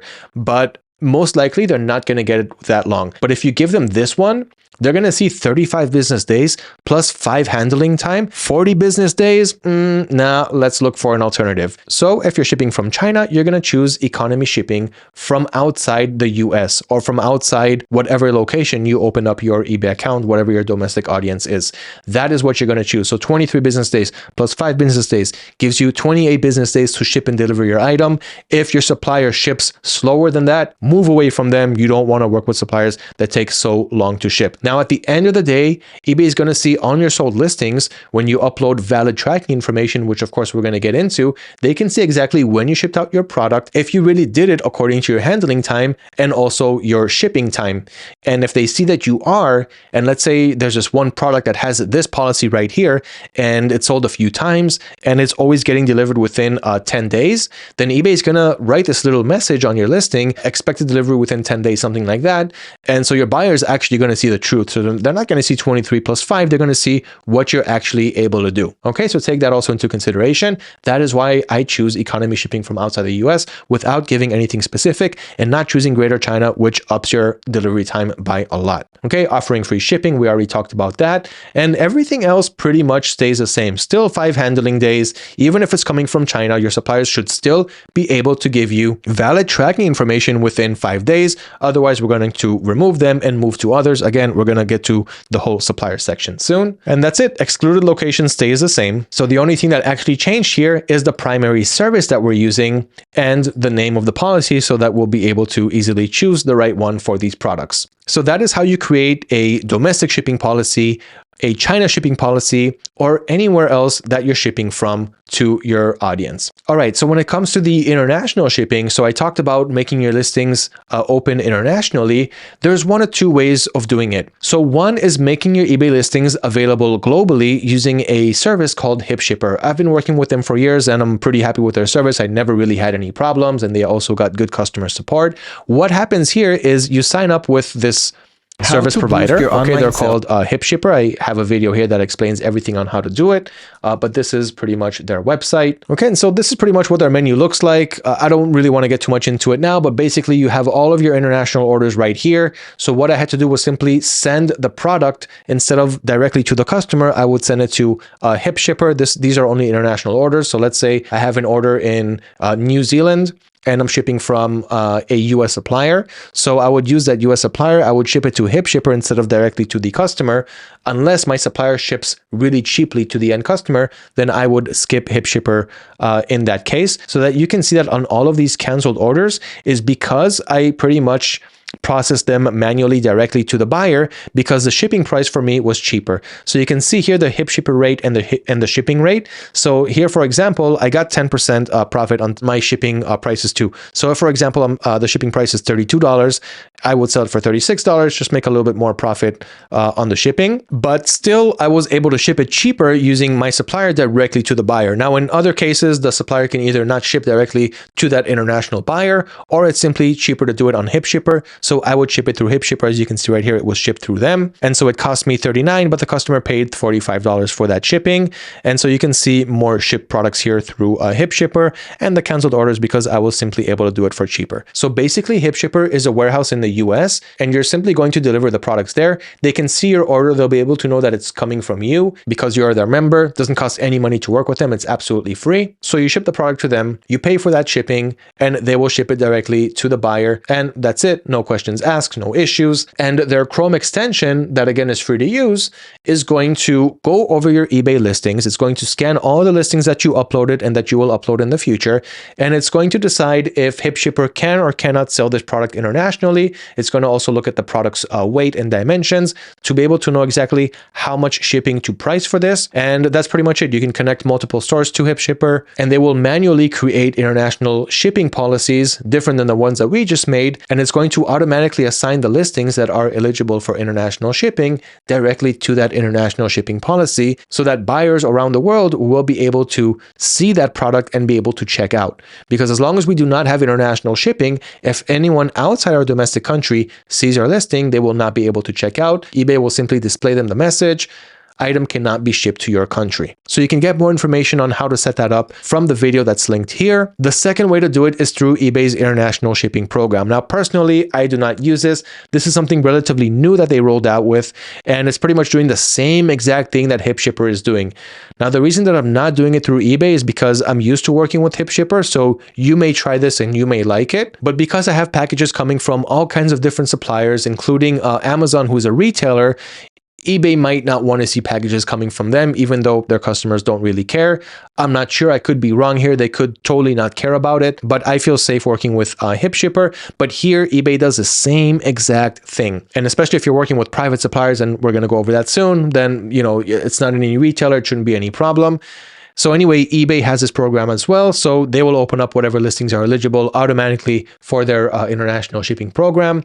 So buyers around the world in those countries will be able to check out, and eBay will understand that, okay, this order is going to our warehouse. So they're going to let you know where to ship to, and you're going to ship from your supplier to eBay's warehouse, and eBay will take care of the rest. So these are the ways to enable international shipping on your orders, on your shipping policies. And I highly suggest that you do so, because you'll get more traffic, you'll get more sales. And I have a 0% return rate from international countries because they don't want to deal with returns. It will take too long, and it's simply not very friendly. So more traffic, more sales, the more the merrier. Open up your listings internationally. If you don't want to do it in the beginning, it's fine, but consider this down the road. It will make you more sales and profit. Next is the return policy setup. I'm not going to set that up because it's very simple, very straightforward, and we pretty much did it when we were creating our first listing. Okay, but if I scroll up, I've got the link here, return policy setup page. So you're going to click on that, and this is very straightforward. So you're either going to accept returns domestically, and if you do so, then it will ask you how many days do you want to give, and you're going to do the same thing as what your supplier can give. So if your supplier gives you 30 days, you're going to give the buyer 30 days as well. The better the conditions are, once again, just like the faster the shipping, the better the conditions are in your returns, the more eBay is going to give you the better search visibility compared to your competitors. So how many days do you allow returns? Who's going to pay for the return? Is it the buyer or is it free for the buyer? You pay. So in other words, the seller, which again, you're going to give whatever your supplier can give. If your supplier gives 30 days free shipping, you will give the same as well. And that's what I give on all of my listings. And the two options that they give you here for the refund method is either give them the money back or replacement. Okay, really doesn't matter what you choose. You can even choose money back and the buyer will open up a case and say, hey, I want a replacement. So you can send them a replacement. So here it doesn't really matter what you choose. But if you do have the option for replacement, which most likely you will choose this option because it gives the buyer more flexibility and more of a reason to purchase from you. Okay, international returns, I still accept it, but I do not make this one for free. Okay, and this is another reason why buyers internationally usually don't return, but even if it was free, they usually won't really want to put up with it. In any case, I don't give them free returns. I do allow them to return. So the same thing, 30 days, only this time it's paid from the buyer, and refund method is only money back. I don't want to send them a replacement if they end up returning products, especially if they are from worldwide. So that is a difference between domestic and international. That is how I run all of my listings, and I've had a lot of success with these specific policies. Payments policy page, we're not going to do it. You got the link right here, but it's not going to change from that listing that you created. The only two policies that actually change from your manual listings is shipping and return. Now we are so close to doing product research. We just have one more quick thing to do, which is shipping and selling preferences. It's really important to get this done before we start listing products, because this will make sure that if a buyer opens up a return request, we're going to avoid a situation where eBay automatically sends them a return label and charges us for that return label using our return address, which we don't want. None of this. We want to be able to offer our buyers a return label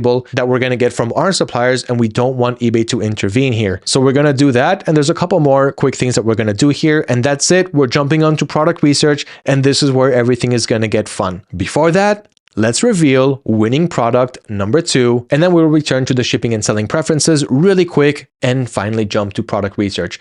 There, of course, is a lot more things that we have to go over after product research, but this is really the part where you want to focus on the most. So take a quick break if you need to, get your cup of coffee or your favorite beverage or snack.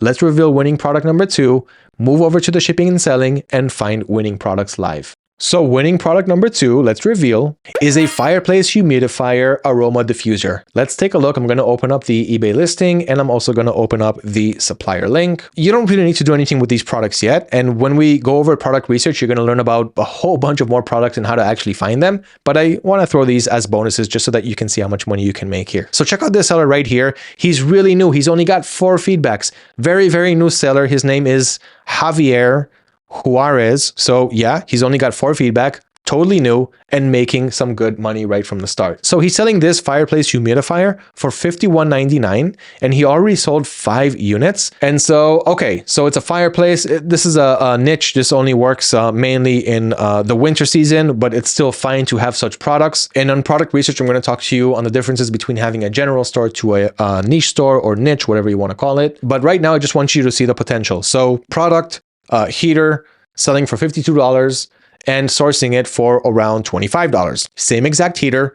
Don't worry about all the things that you're seeing here. I'm going to go over all this stuff soon. And of course, you can source from multiple places. I'm going to go through all of the product sourcing options. So if you don't have AutoDS or you're not using it or not using it yet, of course, you can also find it on other places like AliExpress. Prices, of course, may differ. But overall, you can see that you can get this product for half that price. So here he's making around $20 in profit when selling this heater, and he already sold 5 of them. So this new seller that just got started on eBay already made around $100 in profit selling just this product. And of course, there are so many of these types of heaters that you can sell as well, and this just shows you a little bit of that potential. So let me just put in the quick hack to see the selling history, which I will share with you soon in product research. So we can see that he's selling them right now. So December 16th, he sold it once this month. Last month, he sold it 4 times. So that is the 5 times that he sold this product, only he did sell it for much cheaper. It could have been sourced for a cheaper price during November. Maybe in December, the prices kind of went up, or he just wanted to make $20 instead of $10 profit. So he upped the price from 40 to 52, and he was still able to make sales under that price. So, okay, he didn't make $100. Maybe he made around $70 selling this product, but that is still a very good profit percentage from selling just one product, being a brand new seller on eBay. And that is the level that I want you to get to. Not just get to this level, but easily surpass it and continue making crazy sales and profit, guys. We're on the way there. Finally get to product research. Let's go. Now, over my history of selling on eBay, the product research methods and tactics, or at least mine, have kept changing from time to time. So in the beginning, I was using really expensive tools to try to understand like what products are selling. Well, actually, first I started doing everything manually because there were no tools. And then the tools came out about a month, 2 months in. And I started putting a lot of money into these $50, $60 a month tools that are supposed to give me all of these winning product ideas. And it was just costing me way too much in the beginning to, pay all this money just for getting product research done when there's so many more things that I also need to do. So it wasn't really solving it for me. And then I went back to the manual way of doing it. So I'm going to go over all of the product research methods. But today, I can easily tell you that it's not what it was 8 years ago. And doing things manually is not the way to do it. But also paying 50, 60 bucks a month for a software that will do only product research for you and show you also a bunch of saturated products, which is really hard to sell. Even though product saturation is not a big issue, especially when selling on eBay, it doesn't really justify paying 50, 60 bucks just to get some winning product ideas. But I still really like the idea of having a tool that can give me all this data, but I also need really, really good data. So I'm going to go through a bunch of product research methods because they all work and they all can work for you as well. But I am a firm believer of the first one that I'm going to present, and that is the AutoDS winning products marketplace. I've been using AutoDS way before I started working with AutoDS. And the reason that I'm working with them is because I believe in the product so much way before its time, help my business so much. There's no reason not for everyone else to know about it as well, especially for those who are really looking to succeed. So not too long ago, the AutoDS winning products marketplace came out, and there was so much work that was put into this because this software has so many things inside, and I haven't even gotten into it yet. But right now, let's only focus on the product research aspect of the AutoDS winning products marketplace. So this is a huge marketplace. And because this software has been out for pretty much as long as I've been dropshipping, there's a lot of data in here. There's a lot of sellers. There's a lot of products that are selling really well for these sellers. And the database here is just enormous. So it's not just scanning websites and seeing what's selling well on AliExpress and adding it there, which is what most tools are doing. So again, there's many methods that I'm going to go over, but I'm going to start off with my number one recommendation today, which is the AutoDS marketplace. I don't know if you know this, but AutoDS has a $1 trial for 14 days. If you don't know it, now is really the time to know that. So for 14 days, you can try out this software for just $1 and really check out all of the great things that it has. Now I'm going to go through more things like the product finding and so many more things that it has. But right now, let's focus on product research because this video is probably going to go way longer than it should because I just have so much to say and teach. Okay, so the AutoDS winning products marketplace is full of winning products, and this is split to the marketplace where you can find a whole bunch of suppliers to work with as well. We'll get to that when we get to the supplier section. But here you also have a whole bunch of products, and you can see our suppliers' names here. Like one is called Holy Party, Azuzapet, Jeff Store, Anico US, who probably has a US warehouse just by the name of the store, Daily Handcraft Store, Party Supply Store, and so forth. So you have like all of these sellers who are selling their products on AutoDS, and AutoDS checks these sellers one by one. So of course, you're not dealing with another type of middleman or anything like that. These are actual sellers who have warehouses, they're selling their goods, and you can have private access to work with them through AutoDS. Okay, so here is already one place where you can find trending products because these sellers know what's selling well. They have a lot of experience in the dropshipping scene, and they're just waiting to work with dropshippers like you. So here you have a whole bunch of categories that you can go through. Like let's say you you really like pets, you want to sell pet products. So here you can find a whole bunch of pet products. And I want to answer this really quick while we're doing product research. So if you haven't sold before and you're kind of wondering, should I make a general store or a niche store? The answer to that, and especially on eBay, is a general store. And the reason for that being is most people who will see your product listings on eBay, who will find your product because they were searching for something and you're selling that certain something, they see your listing that pops up in their search results, they'll click on your listing, and most likely the next thing that they're going to do is purchase the product if it is what they're looking for. They're not going to click on your store to see other products that you're selling. Some people will, most people don't do that on eBay. And so that means that it really doesn't matter if you have a whole bunch of random products on your storefront, nobody's going to pay attention to it. At least a very small fraction of them are going to pay attention. It's not really important. And so that's why I would go with a general store, because you can just test so many more products instead of just, working off of a hunch. I really like pets. I think that I can just create a pet store, which might not be a bad idea. Pets is a great category for dropshippers. But a lot of times people who never sold before are narrowing down way too much right from the start. And this is where many of the mistakes can happen, because when the product won't sell, when that niche is not the hottest at the moment, or the products inside that niche that you're selling are not super in demand, you're going to think that this whole thing is just dead, it's not working, and you're just going to probably move on to other things. And I don't want you to do that until you actually start to see success. And you'll probably also be addicted to hearing that cha-ching once it starts to come in, and you'll always want to continue growing. So in order to get to that, I want you to start off with a general store and test out a whole bunch of products, not off of a hunch, not what you think might sell. Do your product research and start to list products that are selling well for other sellers. Now, if you're thinking, if I'm just going to sell what other sellers are selling and they're already selling it, so why would anyone buy from me? Just because someone is selling something doesn't mean that everyone who's searching for it are only going to find that one seller.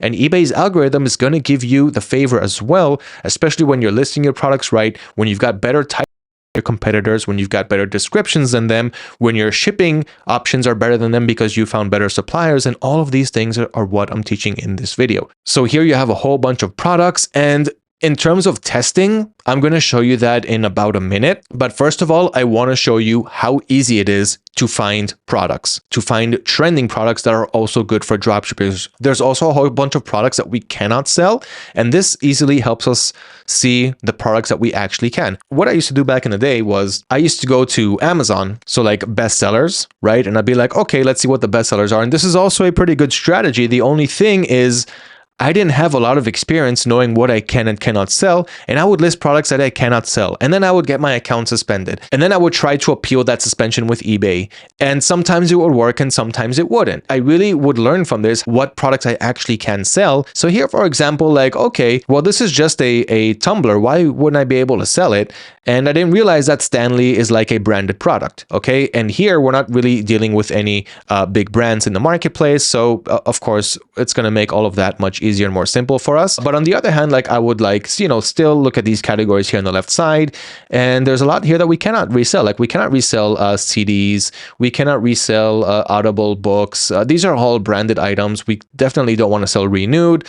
No Amazon devices and accessories. I'm going to go over that soon. But point being, these products, we can sell them, so it easily takes the hassle out of understanding what we can and cannot sell. Next is the handpicked products.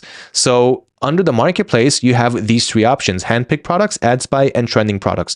The biggest difference being is that the marketplace has a whole bunch of, like I said, different suppliers who are selling these products, mainly also private suppliers. And we're going to go over that soon. Okay. But here it's different suppliers and also a lot of private suppliers, which is really, really great, especially when dropshipping on eBay. To narrow it down even further, I would go to the handpicked products, because here we have a team that's sitting day till night just finding these products one by one, okay, searching up other sellers, searching up ad copies all around the internet, and finding what products, what ads are working really well for dropshippers, narrowing it down, of course, to ads that are related to dropshippers, finding the product that they're selling, their website, the source for these products, putting everything together in a package. And so this gives you a lot more trending products that are viral and going crazy right now. Okay, so let me give you an example of like what we're seeing here. Oh, this is cool. This is one of those piggy banks that it kind of eats up your coin. Okay, so if I click on this, for example, this was just the newly added one. I I haven't really seen it, but let's just click inside and see what we have. So you got the title right here. You can see customer reviews who bought this product. This was added 9 hours ago to AutoDS. The potential profit that you can make here from the data that we got from the seller who's selling it, how many orders they have, the engagement score, which is how well the product is doing in terms of engagements on the ad copies, which we can see right here, saturation score, how saturated or unsaturated the product is, target audience, which isn't that relevant for eBay unless you're going to do eBay PPC, which I will get to later as well, social media ads, so TikTok and Facebook ad copies, right, that we have for this product. Like I can click here on the TikTok ad and I can just kind of see the TikTok video that someone made for this product. So here, for example, he got 150 likes. He calls himself Your Toys Too. Not very relevant for eBay unless you want to purchase the products and make TikTok videos on them, which is, I wouldn't say it's a bad idea. It's actually a great idea, but it requires a lot more investment because you have to actually purchase the product, bring it to your house, shoot video copies on it. And all of this is just going to take more time from just doing more product research, increasing your selling limits, doing everything with automation, adding more and more products, and just continuing to grow your store. This is maybe a little bit better for places like Shopify and so forth. But if you really found a product that's selling really well, you can, of course, consider doing this. But anyway, I just want to kind of go through all of this. You can see all of the people who are selling it, like on WooCommerce and Shopify, for their prices around $30, $40 price range. And so that's pretty much what the handpicked products hub delivers. So you can see a whole bunch of trending products right here. And also you can import them to your store in a click. So once you connect your eBay store to AutoDS, which I'll show you how to do in a minute, then you can just import these products right away. Just hover over the product and click import here. You also have it inside the page. So if we go inside, you've got the import button right here. You can see how much it costs. What is the shipping price? You see how cheap it is compared to the $30, $40 that those sellers were selling it at. So you can make a nice profit here. And you've also got different colored variations. Of course, you've got variations from the seller, and then you import it to your store. You can also search for this product on Amazon, Facebook, and AliExpress by clicking on those links up here. Okay, you can get more product information here if you click on the product info tab, specifications, policy, and reviews. So in the policy, you can see if you can return this product, what are the options, and reviews. Okay, so that is the handpicked products, and you can just find a whole bunch of products here. Now, how do you test these products? I'll show you in a minute. But first of all, let me show you the other product research methods. So you've also got the ad spy, which is nice to have because here you've got Facebook, Instagram, and TikTok ads, and you can play with filters here to kind of find more trending videos. Like for example, those that have 100 to 1,000 likes, it's got a product link to it. Okay, and then you're slowly narrowing it down to people who are selling products and how well their ad copies are going for them. And then you can just link it to the product and okay, maybe I should sell this product as well. And the trending products is similar to the handpicked products, only the info that you get inside is a little bit different. But here you also have a whole bunch of products that are trending on the market now. The biggest difference is that in the trending products, we're using AI to help us put everything together, whereas the handpicked products is using a custom team. Okay, so here, for example, you can see how much this product sold, the prices, the interaction rates, and overall product score. I just opened up a product randomly, the countries that it's being distributed to. So you can see a nice healthy mix here, the sales chart, which shows the sales history of how well this product is selling month by month. So you can see the months here and the numbers here, and ads, right? Videos that people have connected to this product to try and sell it, and more product information here. So you found the trending product, you went over the info, you like it, click on import draft right here, and it will import to your store. So this is always going to be my number one because this is really going to give you a shortcut into this. So how do I actually validate the products and know that or see if they're going to sell well on eBay? So usually I'm just looking for examples from other dropshippers. Once you already have experience, a lot of experience in this becomes a lot more automated because you already have a bunch of products that are selling. So you're just looking for more types of variations of them, different types of dimensions or colors. And you can also make that very easy on AutoDS because I can add one product, like let's say, just a quick example. Let's say I would add this plush toy right here, right? Because I saw it here, it's trending. I imported it to my store. I started selling it myself. And I can add more variations from other suppliers, right? And it doesn't even have to be inside AutoDS. It can also be from suppliers outside AutoDS that AutoDS supports. I'm going to go over that soon, inside and out. But here, for example, let's say you also want to have this dog toy here as a variation. So you can add that as a variant to the main plush toy that you added. I'm going to show you all this stuff, but I just want you to understand some of the advantages that you will have here so that you can actually make a product page that nobody else has. And here I already found that inflatable shampoo basin that I already showed you. Well, I found it here, and I'm also selling it on my store since I found it.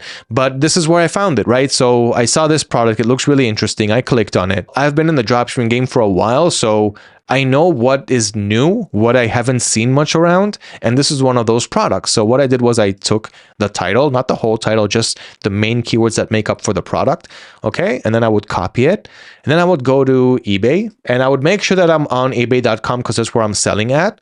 And I also want to make sure that the ship to over here is on the US because that is the audience that I'm targeting. So I want to make sure that I'm only looking for products that can ship to that domestic audience, to that target audience. So I'm going to search here for inflatable shampoo basin. Okay, and here I have a whole bunch of examples. Now there's this one bug on eBay that for as long as I live, I could not understand why I could not overcome it. So if anybody knows, let me know in the comments below. It's showing me my local currency, which I don't want. I want to see the USD currency. So I'll click here, go to customize. This used to work in the past. It just stopped working. You see here, convert prices to US dollar, but it's not actually doing it. I apply the changes and it goes back to my local currency. So super annoying. I don't know why it does it. But the next thing that you want to do here, okay, you're seeing a whole bunch of sellers. Oh, so many people are selling this product. I probably won't be able to sell it. That is totally not the case. But you can see a whole bunch here that are selling it. Like this guy sold almost 20 units. This guy sold 19, and you can see the prices here. Let me just round that up to US dollar. I'm just curious to see how much they're profiting. So 87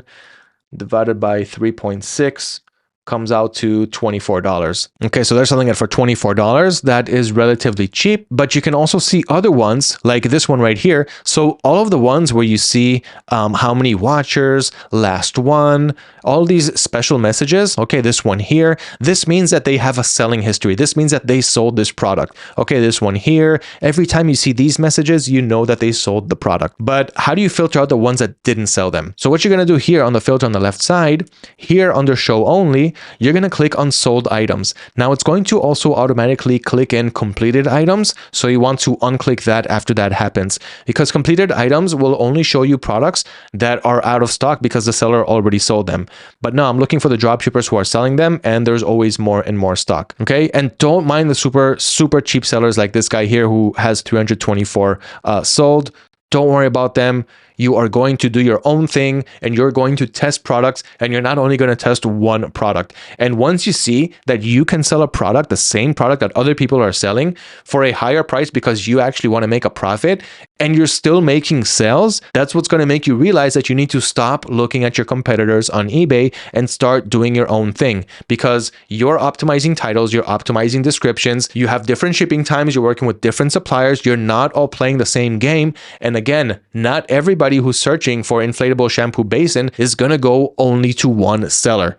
Okay, the algorithm is going to work its way, and as long as you keep testing products and you keep remaining profitable, the sales will come in, the profits will come in, and you will really enjoy this business model.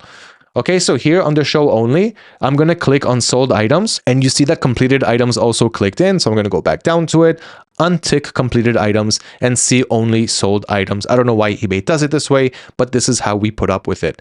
Okay, and now I'm only seeing people who sold this product, and not only that, I can see when they sold it last right over here. So this guy sold last December 17th, so that was just a couple weeks ago, December 14th, September 28th, December 21st, December 23rd. Most of them have sold this month. And this is the first guy that we saw. Look, he's even first place on the search, and he has a relatively higher price. It's 28 bucks. And you know, once I enter the listing, we can see it anyway. So let's just enter the listing. There we go, $28. Okay, so really no need to do the calculation there.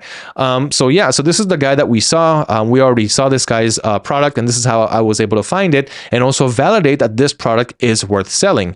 Because if I can source it for a much cheaper price, then why not? And I'm also going to talk about product sourcing soon. So even if you find the product here, Okay, and let's say, okay, I found it from the AutoDS handpicked products or warehouse, doesn't matter. Here it costs $12 and another $2 to ship. So it cost me $14 and I can sell it for, let's see, I can sell it for even $27.99. Okay, I could be cheaper than this guy, or $26.99 and still make some good profit. So even when you do that, when you take that into consideration and you sell the product, you can source it for even a cheaper price than what you saw here. I'm going to show you how to do that when we get to the orders and the product sourcing methods. But again, I want to take it step by step so that you can really take in every section that I'm passing on here. So this is how I was able to validate that this is a good product. And now also, how can we see the selling history? Okay, not just when it last sold, but all of the selling history. So here on the cheat sheet, you are going to go to the product research section, right where I'm at right here. It says eBay reverse product research, eBay sales history hack. And then you have this. So what you want to do, let me just add in another note, replace XXX with the item ID. And let me show you exactly what that means. So we're going to take this URL over here. Okay, I'm going to copy it. My goal here is to see the selling history of this product here, because you see it says 9 sold, but I can't see exactly when they sold. I don't want to sell products that sold for sellers a year ago or 2 years ago. I want to make sure they're selling now, to make sure that they're in demand now. So the way to validate that is to put that URL up here. Okay, but I also need his item ID. So the item ID, you can find it in the URL. So it's right after ebay.com/ITM, like item, /item ID. So that is these numbers, these digits that we're seeing here. I hope that you can see it, but in any case, this is the item ID that I need. Okay, so I'm just going to open up another tab and I'm going to put the URL right up here. And this is the item ID that I need. So I'm going to go back, I'm going to copy it from here, and I'm just going to replace the XXX with the actual item ID. I'm going to paste it right here and I'm going to click on enter. Okay, and now lo and behold, we've got the selling history for this shampoo basin that Ronan guy is selling. And we can see right here that it sold a few times in December, several times in November. I think we saw it before in this video because I showcased it on this product, but I just want you to see where you can get this from and how you can make it work so that you can validate that the product is selling now and worth it to add to your store now, because now the product is in demand. Okay, so let's just continue. Let's try this pet cooling chew toy over here. So let me open that. And now I need to search for this on eBay. So I can just take the title, like the main keywords, and hopefully find it. There's a lot of pet chewing toys. You have to be a little bit more specific. I think what makes this one special is maybe that it's freezable. Okay, so I'm going to keep that in my keywords as well. And I'm going to go to eBay and I'm going to search for that. Okay, now I'm still seeing sold listings only. Okay, so keep that in mind. I can't see what's not selling because of the filters on the left side, but I can't find the same exact one. So here I can do one of two things. One, hey, this product isn't selling on eBay. Maybe I should be the first one to sell it, right? But two, you have to even make sure that is this thing even in demand? Are people looking for freezable chewing toys? Is that like a thing? And so here you can see, okay, this one is freezable and it sold last month. Okay, not so wow. This one, I don't see that it's freezable. It sold a couple days ago, but it's not freezable. And so I'm not really seeing anything here that shows a trend in freezable pet teethers, and they're not all selling now. Like this one sold a couple months ago, a few months ago. So, okay, I can validate that this is not a thing that we should sell now on a platform such as eBay. Okay, so you would continue exactly what I'm doing here until you find products that, as I showed you, are selling for other sellers on eBay or similar products, because if I would have seen that freezable is a thing, right? But nobody's selling that same exact one that I found in the marketplace or on the handpicked products, that could be a banger. And those are also the types of products that you should be on the lookout for. So if you don't see the same exact product, but you see other similar ones that are selling well, you should definitely jump in on that opportunity and be the first seller to create a sales trend there. Okay, so let me just, as I'm scrolling through, let's see this thing right here. I don't even know what it is. Okay, I'm just randomly choosing products here. 45-degree lock miter router. Okay, so this is obviously, well, not obviously. I can also see that it's selling for a really high price. Look, $60 on these websites, $112 on this website. Okay, so we can source this one for $5 and $2 shipping. So we can source this one for around $7.5. Let's just round that up to $8. Okay, so let's say $8, and let's see what we're looking at here. So these are only sold listings, and these are selling today. Like this sold today. Today's the 26th, but time zones. Right now in the US, it's still the 25th. So this one sold now, this one sold now, and these are similar, right? This is what we're looking at. Yeah, this is the product. Okay, so we can see it here, here, here. This one is actually selling pretty well. Wow, what do you guys think about this? Look at how many times it's selling, and I would have never guessed, right? You wouldn't wake up in the morning and be like, oh, 45-degree lock miter router bit set. Why didn't you think about selling those? And this is the thing about product research. You're always going to learn about new things that you would have never thought about because you don't know what's going on in the world. You don't know all the billions and billions of products that are out there and what out of those products are actually in demand. Okay, so we've got this guy selling it for $23.99, and it's the same exact one, isn't it? 45 degrees, half-inch shank, 1 inch. This is a quarter of an inch, 6 millimeter. We've got 2 inches here, 2 inches here. We do want to make sure that the measurements are more or less the same because we want to understand exactly what people are searching for. And it looks like this one is just a little bit smaller. But hey, people could always use a different variation. It's okay to sell a variation, as I said, that's a little bit different because that's what people might be looking for. This one here is a 3-pack, so it's not exactly what we're selling. Okay, so these are 3-packs and we are selling a 1-pack. So that is also a little bit of a difference. Let's see who is selling only 1 unit. The first guy is selling only 1 unit, but different dimensions. Let's see if there's anyone else selling only one. This guy right here, it's a 1/2 inch shank and 3/4 stock lock. This is the same one right here. See the 3/4 and 2 3/4. No, almost the same. But anyway, it looks like everyone is selling kind of something different here. So I would definitely sell this as well. I can't find the same exact measurements here. People could probably be looking for it because I can see that this is a thing. People are buying this. And if we look at the first guy who's selling it for, how much was it? Let's see, $23.99. We're selling a very, very similar product, which costs us $8. So that is about 3 times the source price. That's a lot of profit here. And we can say people are also selling it for much, much more expensive on websites that are not eBay, which is not what we're doing, but you can just see how much of an expensive price people are selling this for. So this is definitely a great one that I would definitely also test on my store. So this is how easy it is to find these trends, and it'll also give you an idea to more products that you can sell. Okay, so this is how you can see those products, find them, and validate that they are selling well on the market right now. Even if it's not the same exact variation, that could even be better for you. So the AutoDS Winning Products Hub is always going to be my #1 go-to because this place has proven winners that are updating all the time, every day, with new and more products. And it's very flexible, so it saves you so much time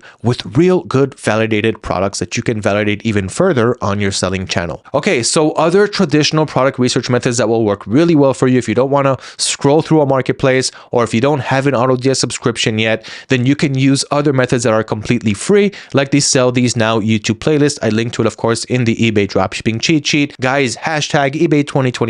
Let me know what is your top takeaway from this video. What did you really take away from it? And I will personally send you this cheat sheet with everything inside, all the links, all for you to have absolutely free.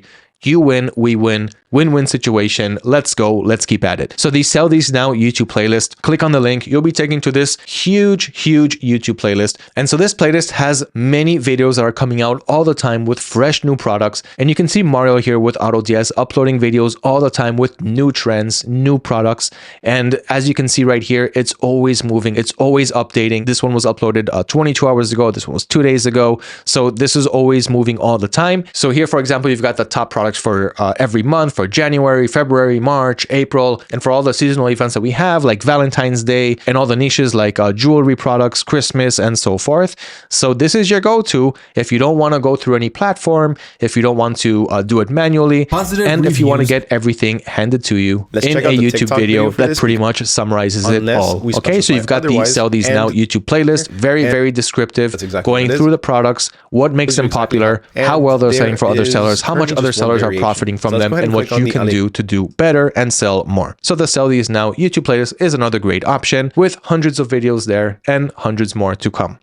live product finding Q&A events. These are hosted by me. So if you want to come down with me and have a chat one-on-one and learn about the next set of winning product trends, I hold these live sessions every 2 weeks, and it's absolutely free to enter. So you can click here on the link just to see the previous sessions and to kind of see how these live sessions work. So I'm here with you guys. I got the live chat open. I'm sharing winning products. I'm sharing dropshipping strategies, and this is absolutely free to join. So if you want to be a part of that, go ahead and click on this link right here. Register for the next live event. Click on it. Enter your name, your email address. I already did it, so I'm already in the live page. So that's it, name, email address, and you're already inside. And you can watch the live event from the landing page right here, or just from going to our YouTube channel and seeing the live episode from there. You'll also get a reminder when the live is about to happen. So that's why I do suggest registering for the next live event and not just trying to remember that it will happen. Next is the product finding blog articles. So this is for those who like to read, don't really like watching YouTube videos, don't really like going through software. So here you simply have it all written down in a blog article. So right now, for example, top 10 hot selling products to dropship in January 2025. Of course, by the time you're watching this video, this is probably a bit outdated. Maybe you're already in June or July, or just kind of throwing it out there. But of course, go to our blog page. It will be more updated. Like I said, I'm in the last couple of days of December at the moment. So January 2025 is brand new. All of the strategies that I'm going through now, by the way, it's all very super relevant for all of 2025 and even beyond. So even if you're watching this video in 2026, you'll still see that I would say 95% of the info that I'm giving is still very, very relevant. But of course, my 2026 video is going to come up with the next strategies for 2026 with all of the new stuff that's going to happen later in 2025 and also as we step into 2026. So be sure to watch these videos once a year when I pop them out, the full tutorials as I'm doing them now. So the blog article also has these products, as you can see right here. You're going through the products one by one, and it also gives you a whole bunch of screenshots, how much these products cost, how much they're selling for, what is the estimated profit range, and so forth. And you've also got the best product categories to dropship on eBay. So I just left that link under the blog articles if you want to get to know some of the best categories as well, and the subcategories that are really going well for them. So for example, you've got the home and kitchen niche, then you've got all of the home and kitchen sub niches that go well, like artificial plants, coffee makers, stand mixers, candle holders, picture frames, and so forth. Okay, so I'm not going to dwell too much on that now because you have that all here. You've also got Google Trends and Google Lens. So utilizing Google Trends and Google Lens will help us try to understand also what products people are searching for or what search terms people are searching for at the moment. And Google Lens also helps us do some reverse research to find other websites that are selling a similar or that have an image that we are currently looking at right now. So for example, we're looking at an image and we want to see other places where we can get it. Okay, so let's just go back to this inflatable shampoo basin product. So if I right click on it, and you can only do this through Google Chrome browsers, you have the search for Google Lens option, as you can see here. So I'm just going to click on that, and now it's searching the internet for other websites that have this picture so that I could find other people who are selling it or cheap suppliers that I can use to source it with. Now, this isn't going to be my number one sourcing method. I'm going to show you a really cool way to source your products, but this is still another way to find other suppliers who are selling it. So you can see here on the right side, I have a whole bunch of results like Amazon. So like, just for example, let's click on the Amazon one just to see what is the price there. Yeah, I'm seeing other ones, but they're kind of similar, but not exactly. I think this one goes a little bit deeper, but it costs $17.59. And this is just one option, right? So I can go back and see what other options I have here. So we have it on Shein, we have it on Temu, we have it on Alibaba. For some reason, I don't see it on AliExpress, though I'm sure that it's there as well. Maybe it's just not an image that looks like that. Here we go. This is the AliExpress one. Okay, so you can also find it here. And then we can see that here it costs $6.46. It looks like the same exact variation. But anyway, this one is $6.46. Shipping will probably be another $2 because it's less than $10. And that's usually what AliExpress does. You can see right here, free shipping is right only over $10. So add another $2 for shipping. But still, it's around $8. And that's how you can find and source through cheaper suppliers than what you're seeing just from the help of, by the way, I don't know if you guys just saw, but I got a new offer. Okay, let's just see this offer that I just got live to see. I'm going to show you guys how you can enable all these offers, of course, when we get to it. So here, for example, I got an offer from a buyer. And again, we're going to do offers soon, and I'm going to show you guys ways to promote your products using promoted listings and things like that. And you can also see right here, it says this offer came from a promoted listings ad. So I want to show you guys how to do all of this, but because I just got a live example, let's just jump to it really quickly. So this listing is being sold for $13.99, and he's making an offer for $12. So the profit here is not very high. I probably can't go that low, but the way that I'm going to do it, I'm going to check how much profit I have here. So I'm just going to copy the product ID, the eBay item ID. So I'm going to go back to AutoDS, and I'm just going to search for that product here for the product ID. Okay, under products, and so it found it for me here. I'm going to click on it. Okay, and here's the product. I can see that I'm buying it for $5.99, selling it for $13.99. So the profit here is about $5.90. If I give the buyer $2 off, which is what he's asking for, I'm not going to make that much profit. It is a low ticket item anyway, but let's see exactly how much profit we can make. So I clicked on the product to open up the editor. So I'm going to click on the variation just to see the pricing here. Again, I'm going to walk you guys through all of this, but if right now I'm making about 198% profit, if I bring this down to $12, I'm going to make around $4.21. That's still 70% profit margin. Again, it's not very high, but it is another sell. I'm not going to say no to money.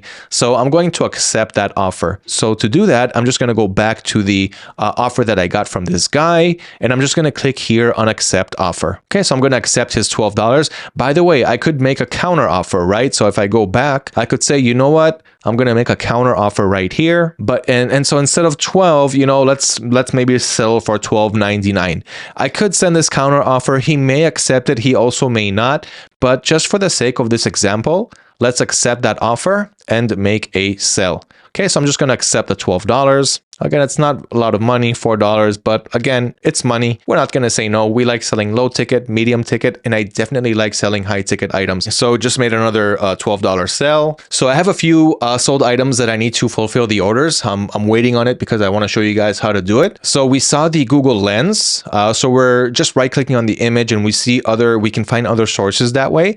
And then there's also Google Trends. Okay, so you have a link to it here if you want to learn further, deeper how to utilize Google Lens in order to find products that are trending right now. Not product, but search phrases. Okay, and you can get a lot of examples here. Okay, so if right now, let's say you're in December, you have a feeling that maybe Christmas is, happening right now. So you want to see exactly when does Christmas spike in search terms. When do people start searching for Christmas products? And this will help you understand when it's a good time to list Christmas items and start making those sales as well. Now, while I did say that we are going for a general store, we're still going to sell seasonal products as well, because seasonal products peak very, very high. So suddenly you start making a lot of sales, but then after the season is over, it just suddenly drops. So you don't want to put all your business on that. So you do want to have evergreen products. Evergreen products are products that sell all year long. Okay, so from January until December, it maintains consistent sales. And seasonal products are going to give you huge peaks and then huge drops. So you want to take advantage of both. So you're always making consistent sales while also taking advantage of the huge profits that you'll get from the seasonal products as well. So what I did was I searched for Christmas. I kept it on the United States in the country that's searching past 90 days. Okay, we can also go from, let's say from the past 12 months, we can see exactly which month it starts to happen. So you can kind of see that here. So Christmas, we can see the drop here during the end of December, which is right now because Christmas is happening as I speak. Today is Christmas, or yesterday was Christmas. Today's Boxing Day, I believe. And it picks up, as we can see right here, around September, towards the end of September, start of October, that's when the searches start to go up. This is when you want to start uploading products for Christmas, because this is when people start searching for it. And so by the time you reach around here and other dropshippers are starting to wake up a little bit late, you're already way ahead of the competition because you started to upload the products right here. The organic search results started to work to your favor, and other dropshippers that are waking up late are simply going to be late to the party. So I like to use Google Trends to help me understand when the seasonalities usually start for certain products. And then I kind of just continue by my own experience because I already tested tested. Okay, so I already went through the trials and errors, and then you start to learn how to do these things by yourself. But in the beginning, you're going to use these tools to really be able to pinpoint the right times. And so that's why I use both Google Trends and Google Lens. Next is supplier bestsellers. So we still haven't started the suppliers yet. I still haven't showed you the large amount of suppliers that you can work with, whether retail or wholesale suppliers or private suppliers, which I believe is best, especially for platforms like eBay. Mainly all of these suppliers that I'm going to go through, they all have these like bestseller pages. Like you saw me already when I went to Amazon and I clicked on bestsellers or new releases, which is also good to help you understand what products just came out right now in the market. But it's better to have some experience on what products to look out for here and not just jump straight to the biggest new releases, and definitely not here in Amazon Renewed. Anyway, we're going to go through all the do's and don'ts soon. You also got movers and shakers on Amazon, which I also really like to use because it shows you the best sellers and ranks in the last 24 hours. So here you can see what products started to work really well just in the past day or two. Okay, but again, this requires a little bit more experience because this is mixed with products that are not good for dropshippers and those that are. Like I would definitely check out this flying disc here. Maybe this cooling pad for the laptop, some nice looking stickers, but I would stay away from the walking machines. You can sell these, but around $200 price point, it's way too much to start off with. And I would stay away from, big brands and things like that. After Christmas, it's a really good time to sell these Christmas tree bags. But anyway, that's just another indicator. You can go, for example, to AliExpress and check out the AliExpress Dropshipping Center. So if I just hover over my name here and I'll go to my orders, then you've got the Dropshipping Center right here. It's called DS Center. And this is just to help dropshippers understand what products are selling well at the moment in the market. And so you can just kind of play around here and find some trending product ideas. They give you a nice little product analysis that you can do as well. So for example, if I click on one of these products, like let's say this bow and arrow kit right here, which looks pretty cool. Okay, so I don't know if this is selling well. Of course, I can search for the title on eBay. And like I showed you, see how much it's trending, if it's even in demand. I think it's the best way to check products. But I would go back here on the Dropshipping Center and I would click on product analysis and I would drop the link right here to that product that I want to analyze. And that's basically going to show you a whole bunch of other products that are similar to this one that are selling really well right now on AliExpress. So you see all of these bow and arrow kids toy products, even this pink one, which is pretty cool. So this one is actually more for girls. So it's kind of different because everything you're seeing here looks kind of the same. Then you got this, this one that stands out. So I would also consider that. And here you can see how many orders it has and other information, which I think is not that relevant. But again, what I would do here is I would look for the ones that don't look like the rest of them, like this pink one right here. And then I would search for that on eBay. Okay, so here, for example, kids bow and arrow set, and I can see a whole bunch of sellers who are selling it. Again, on the left side, I am going to see only products that sold. I don't care seeing listings that don't sell. And we're going to untick completed items. So only see whatever is in stock that is making consistent sales. So I can see one right here. Okay, let's see how much this guy's selling it for. He sold it today. Okay, he had a sale today, so I can see that he's already selling it, $28.99. And how much was it on AliExpress? So it's $14.29 with shipping included, free shipping. One thing that's important though is to always make sure that you have tracking information available. As you can see right here, it says tracking available with this free shipping method. And this one delivers pretty quickly, less than 2 weeks. This is what customers are looking for. This is great. Okay, so $14.29 for this set, where we can see that he's selling a similar one, right? 2 bows, 2 arrows, 2 big targets, and 3 smaller ones. This is actually a much, much better pack. And you can see that the reviews here are good. I would also check out the seller, see who is the seller that's selling it. Is he established on AliExpress or is he relatively new? This one is relatively new. He's been active on the platform for just about a year. So I would check him out a little bit more and check out his reviews. But because this product has good reviews, I wouldn't worry too much about this one. And you can also read the reviews down here. You can see the customers' images. They're very happy with this product. So $14.29, he's selling it for 2 times that price. And he sold already 25 units. And I already found a better package. This is a much better package than what he's selling. Okay, it even looks better, right? The bows themselves, but check out the whole package deal. Here you're getting 3 small targets and 2 medium-sized ones. Here you're getting 2 medium-sized ones and 6 smaller ones. And let's see, ammunition, we're getting 2 for each, and also this little holster over here. Whereas here, we're not getting any of that. Okay, let's look at the whole package. Okay, you're getting 2 quivers here. and 20 arrows. This is still much, much better. So 2 times for less, you're going to pay 2 times less. You're going to make, you can sell this easily for $27.99, make some great profit. And I just got that from a second of product research on AliExpress's dropshipping center. Granted, AliExpress did show me this product because I did check out a similar one before that I found from the AutoDS marketplace. So when you search for a product on AliExpress, it's going to show you that as a recommended. These are other products that I searched for before. So you do have to have some kind of a search history on AliExpress before. But in any case, good place to find insights. Okay, and last but not least, we also have the eBay reverse product research, which I showed you with the eBay history hack. So let's just do that really quickly for that bow and arrow product, because I see that this seller just sold it now. He's also a top rated seller. You may notice that he is #1 on the search results, also because he has a lot of feedbacks, right? I think even more than me. I'm only on 3,067. He's on 31,000. That's pretty crazy. 99% just like me, and top rated seller just like me. So I would probably be second or third place here if I would list this product. And it doesn't matter. I mean, even being third place is fine. You got a cheap price, and you can see that these are selling pretty quickly. Like this one just sold a couple days ago, this one as well. So I do see a nice trend here for kids bow and arrow sets. Okay, so take that into consideration too. Like these are all selling right now. All of these have sold in the last couple of days. I just want to check out his selling history really quick. So let me just put the URL hack here, and then just put the item ID here, remove the rest. I want to see how often he sold this, because he sold it 25 times. And look, he was always selling it for $28.99. Look how many times he sold it this month.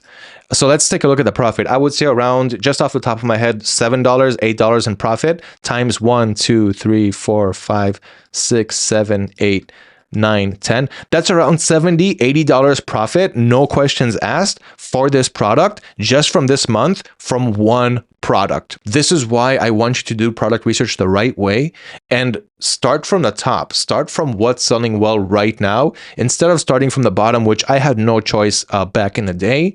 And product research just used to take a lot more time. This is how to do product research today. And he also sold it plenty of times in November, as you can see right here. And he started really cheap. You see $24.29. He sold it once, twice, 3 times. He also did a special offer sell, as I just did right now, and he sold 2 units there. And then he started raising the price. He's like, okay, let's make some more profit. $26.99. Then he dropped it to $25.99. Sold it again twice, and he's like, okay, let's go back up again. $26.99, $26.99.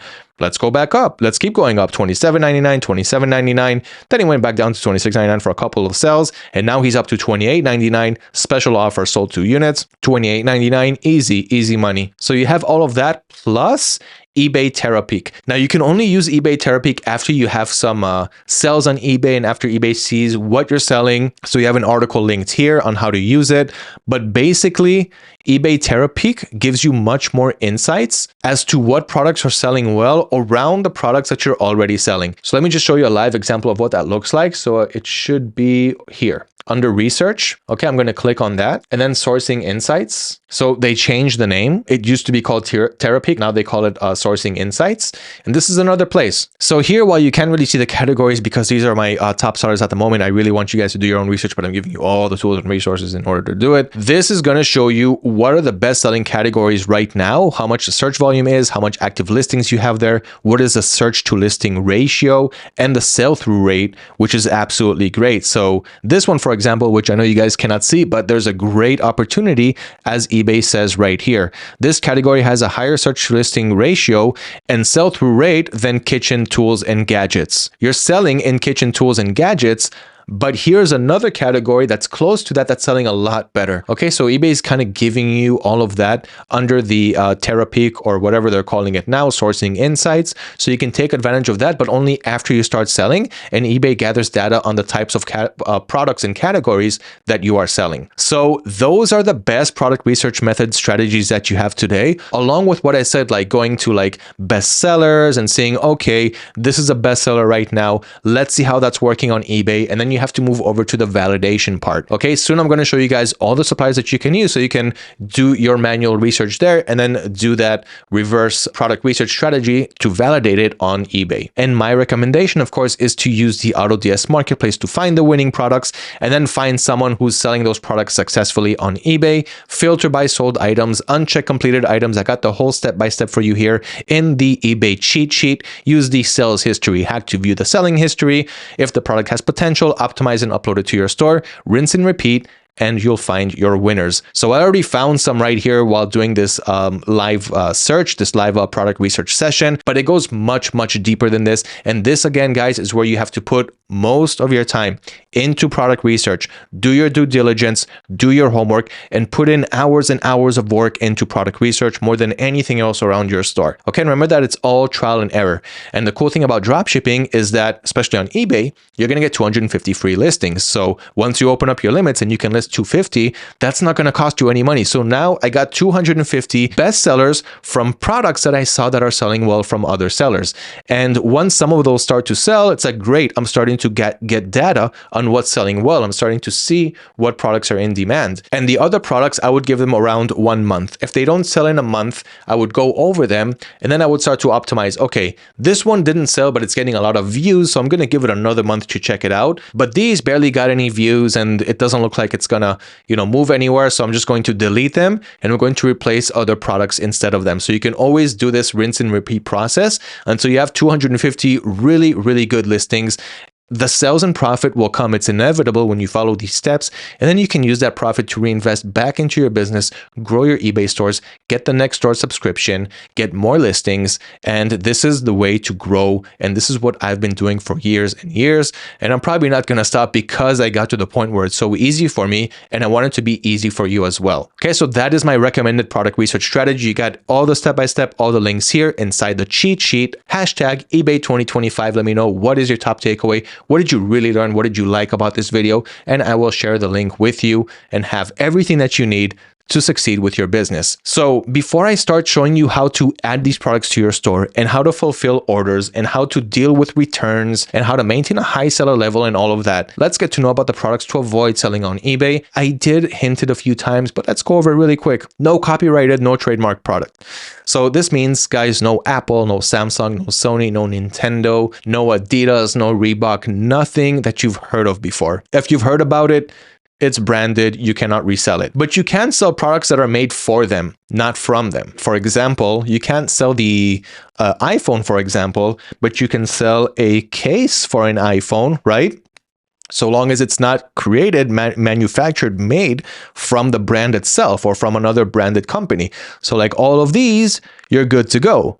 It's not an Apple product, it's for an Apple product. So you can sell products for trademarks, but not from the trademarks. No age-restricted products, no pornography, no alcohol, no tobacco, none of that stuff.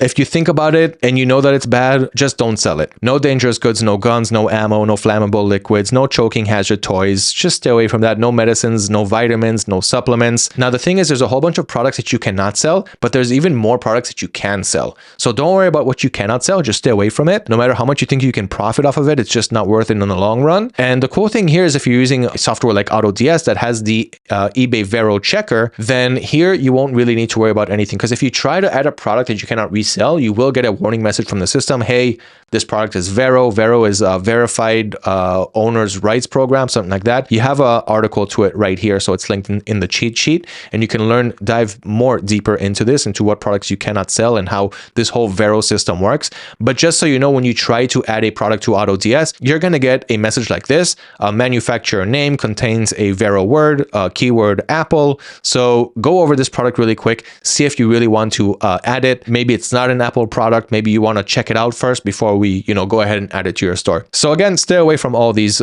types of products and you will get that warning message anyway. Now, this database, by the way, is always updating with new entries inside the Vero program. So you'll always be updated with the latest. All right, let's jump into eBay dropshipping suppliers. This is really important, almost as important as product research, because you did your product research, you found a whole bunch of products that you're ready to sell. But now, who am I going to list these products? Who has these products that I can list it from them and sell it on my store. So that when I get orders, I can use those suppliers to fulfill the orders and send it to my customer and get my profit. Okay, so this is really important. There's suppliers all around the world, and we want to choose the right ones, not just based on their locations and how fast they can ship, but also by the quality of their products, by their returns and replacement policies, by how fast and reliable their customer service is, by the product range. So obviously you don't want to work with a supplier that only sells a few products, and by competitive product prices. Even though we're still going to source and we're still going to look for cheaper suppliers, we still want to use them as the regular baseline. So let's jump into the best eBay dropshipping suppliers that we can work with in all of their sizes, shapes, and forms. So those are the main things to look for in a supplier. But who are the best eBay dropshipping suppliers? What are the differences between them? How do we find them? So I'm going to start with my most recommended one, and this may not come as a surprise, but there's also a good reason for it. So of course, it's going to be the AutoDS marketplace with the private suppliers, and we've also got retail suppliers, which we've been supporting for years and years now. I'm also going to share with you the other ones. You see, I have a whole list ready for you here. But again, I'm going to start with my top recommendation because this really works the best. So the thing with eBay is they don't mind dropshipping. You can read all about their dropshipping policy, but they don't really want you to work from retailers. So this doesn't mean that it's not possible, and it's kind of a gray area because I'm also doing it. So you can see, for example, Amazon and Walmart and Home Depot. These are retailers, right? Costco. These are other marketplaces or other retail chain stores, which you can use to upload their products, and you'll enjoy automation with all of that. So what I mean by automation is you can easily import products from any of these suppliers to your store in a matter of seconds, and all of the data, all of the images, the titles, the descriptions, everything will move over to your store in a matter of seconds. And you'll also have price monitoring, stock monitoring. So if the prices or the stock levels ever change, it's going to change on your store as well. You can also add in order automation, price optimization, all these things that I'm going to go over soon. But basically what this means is you can get products from all of these. So we're looking at millions and millions of products, and you can just list them on your store and enjoy automation from all of these suppliers. And another thing that you can do here is also search from different regions. So if, for example, you want to sell on eBay Germany, so if you're using German suppliers and you're selling on eBay Germany, then of course your target audience is Germany. So you can click here on Germany, and here you can see, okay, well, there's not a lot, but I can use Amazon products. I can use Shopify stores as my supplier. You can't use eBay when you're using eBay as your selling channel, so you can skip out on that. But if you were selling somewhere else, like for example, you can sell from eBay as your supplier to your Shopify store or to your Amazon store, but that's not what we're doing here. Costway and DHgate. So they all have warehouses in Germany, and so you can use them to ship quickly to your target audience.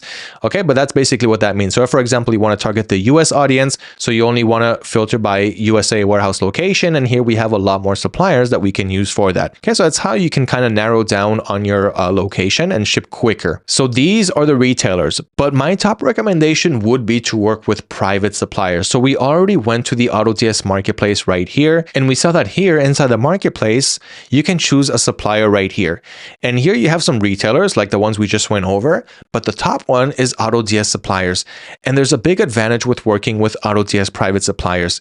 The biggest advantage is that eBay actually wants you to work with private suppliers and not with retailers. When they do the verification in the beginning, they could also ask you, who are your suppliers? And here you can tell them flat out, I work with private dropshipping suppliers, and that'll just make it much easier for you. So let's say I want to go with sports and fitness, right? So I click on that. And here I see a whole bunch of products, whole bunch of different suppliers. And if you like one of the products here, you can also click on the supplier's name here. Okay, so this guy's name is Oliveris Butrimas.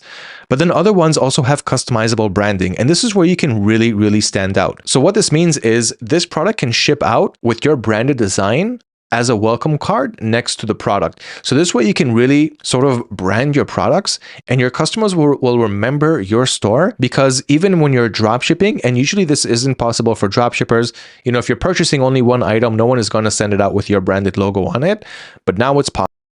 For example, we're looking at a veteran patriotic pickleball paddle, and we can add customizable branding. So this means that if I import this product to my store, and we can see that it ships from the US, so it's great for my US audience. It ships really quickly within 69 business days.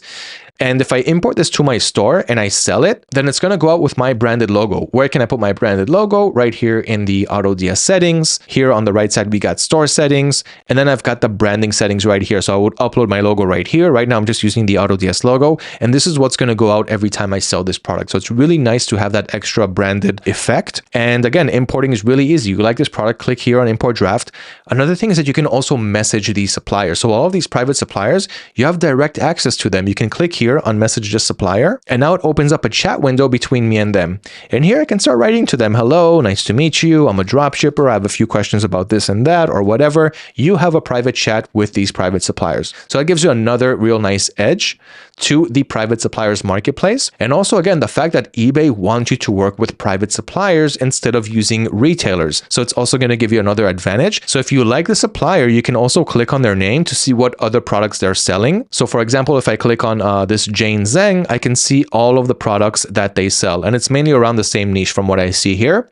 Okay, but also nice to know that we have that option. And we also got the AutoDS warehouse. So AutoDS also has a warehouse in China. So sometimes under the supplier's names, you will be able to see AutoDS warehouse like here. Right? So all of these products, and these you see are not just from one niche. So we've got these backpacks, these ab muscle stimulators, this smartwatch, and all of these products. So these are all trending products. We do our own research. We bring the best products to our warehouse, and this ships out from China, but still reaches within 14 business days, the US market, or pretty much anywhere else. So you can also work with the AutoDS warehouse, which will give you a huge advantage.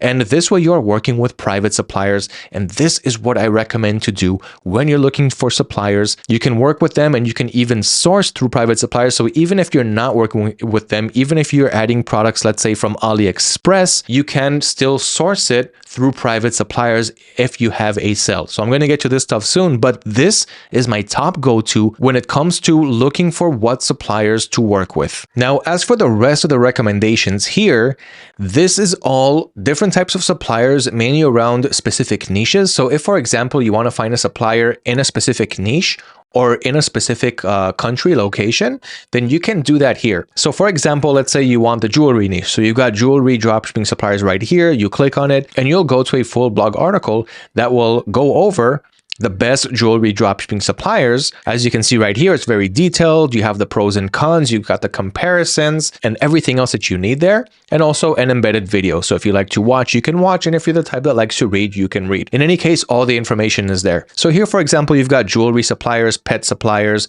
clothing dropshipping suppliers, dropshipping gifts UK suppliers, clothes UK suppliers, candles, print on demand in Australia, medical supplies, which you do have to be careful, but there are some products that you can sell there and some suppliers that you can find, lingerie, Australian dropshipping suppliers, Florida suppliers, Canada, UK, USA, wholesale, European, and how to find these dropshipping suppliers and more. So this is more than enough for what you need to find the best eBay dropshipping suppliers with my top recommendation and examples that I gave you from the AutoDS marketplace, especially with private suppliers. So when you dive into all this, you're going to learn a whole bunch about dropshipping suppliers, which you probably didn't know that you can use, and a whole bunch of products inside them that you didn't know that you could sell. So this is all going to help you a lot with my top recommendation.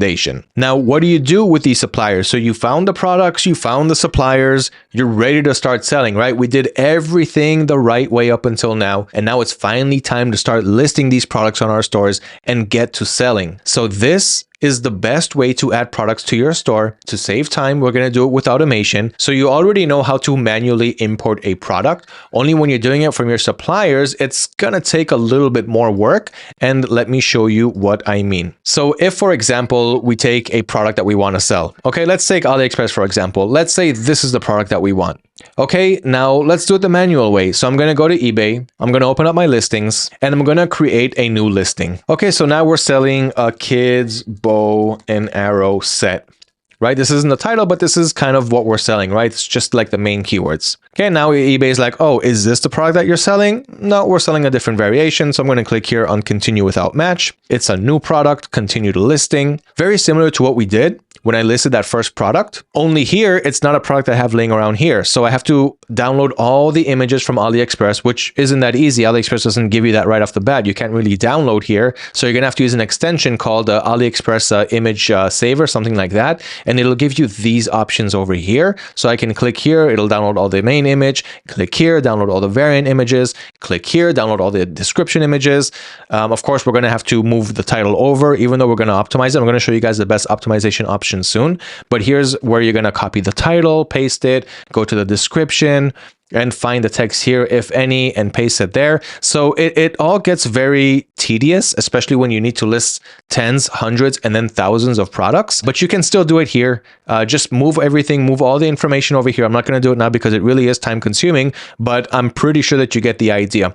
The only thing that you want to watch out for is, of course, the item location. So here, this one is not shipping from the United States, so I'm not going to keep it there. Since I know it's coming from China, I have to use a different zip code, a different city state, because it's coming from China. So here, what you need to do is, first of all, choose the right country. So I would choose China on the drop-down menu. And now I'm going to need to give a city and state from China.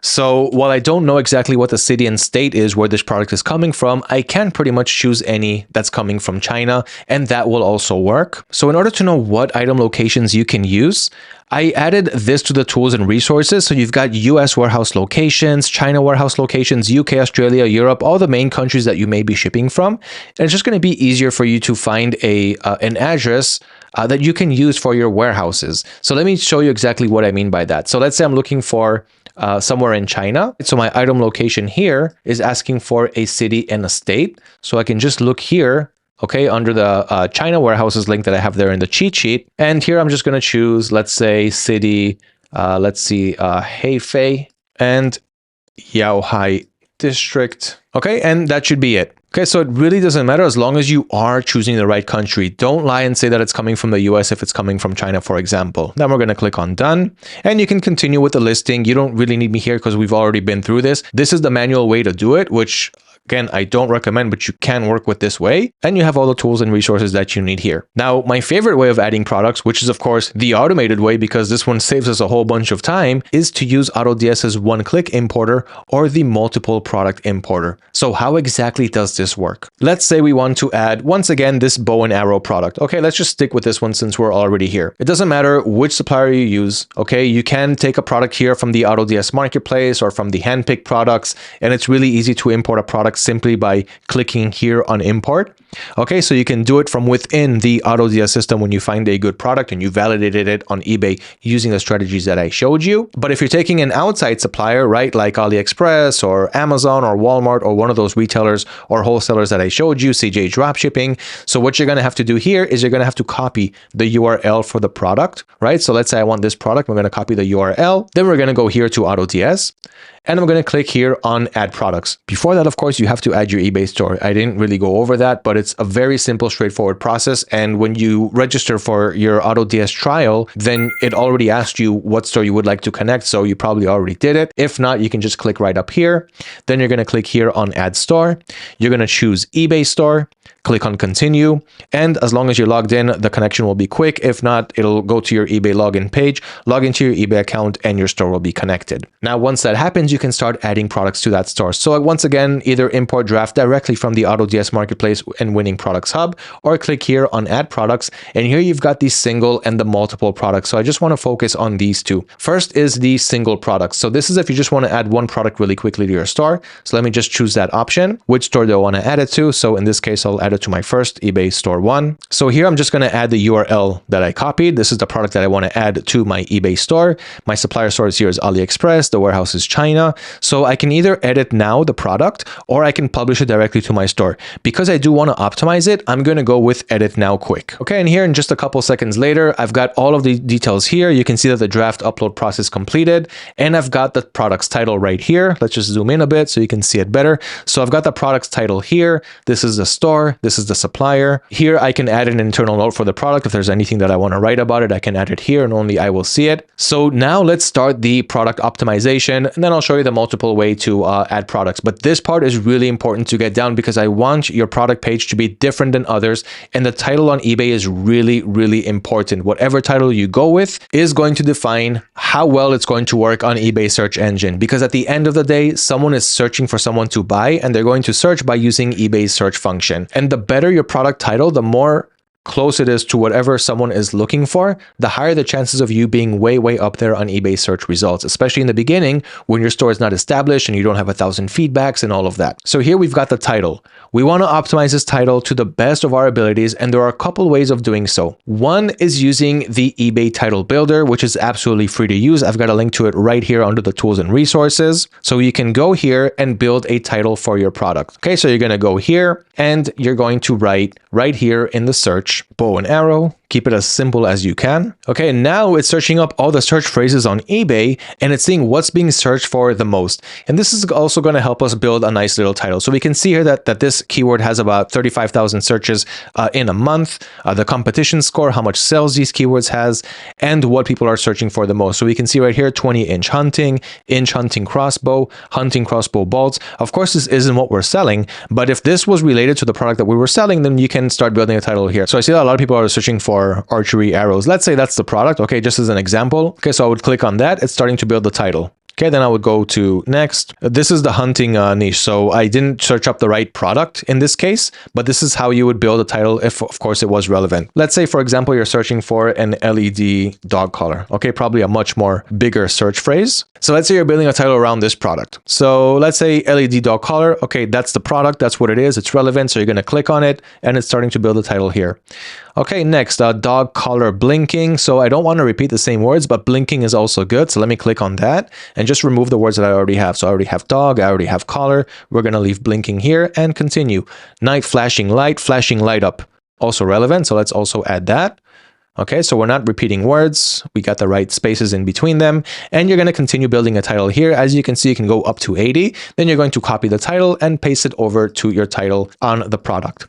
However, there is a much better way to do it, and that is optimizing the title with AI directly from within the AutoDS system. So you see that I got this option right here, optimize title with AI. I can click on that and I could say, okay, you can do the title, you can do the description, and you can do both title and description. So let's do that. Okay, because I don't want this title, doesn't look good. Kids bow and arrow set, LED light up archery toy set for kids, 4/8, 8/12 with 10 suction. It's way too long. It's kind of randomized keywords all bunched up together, and it's way too long. It's 127 characters out of the 80 that we can use. So we do want to use as close as we can to the 80 because it will just show up, you know, with more keywords on eBay search engine, but we want it to be as good, as refined, as optimized as possible.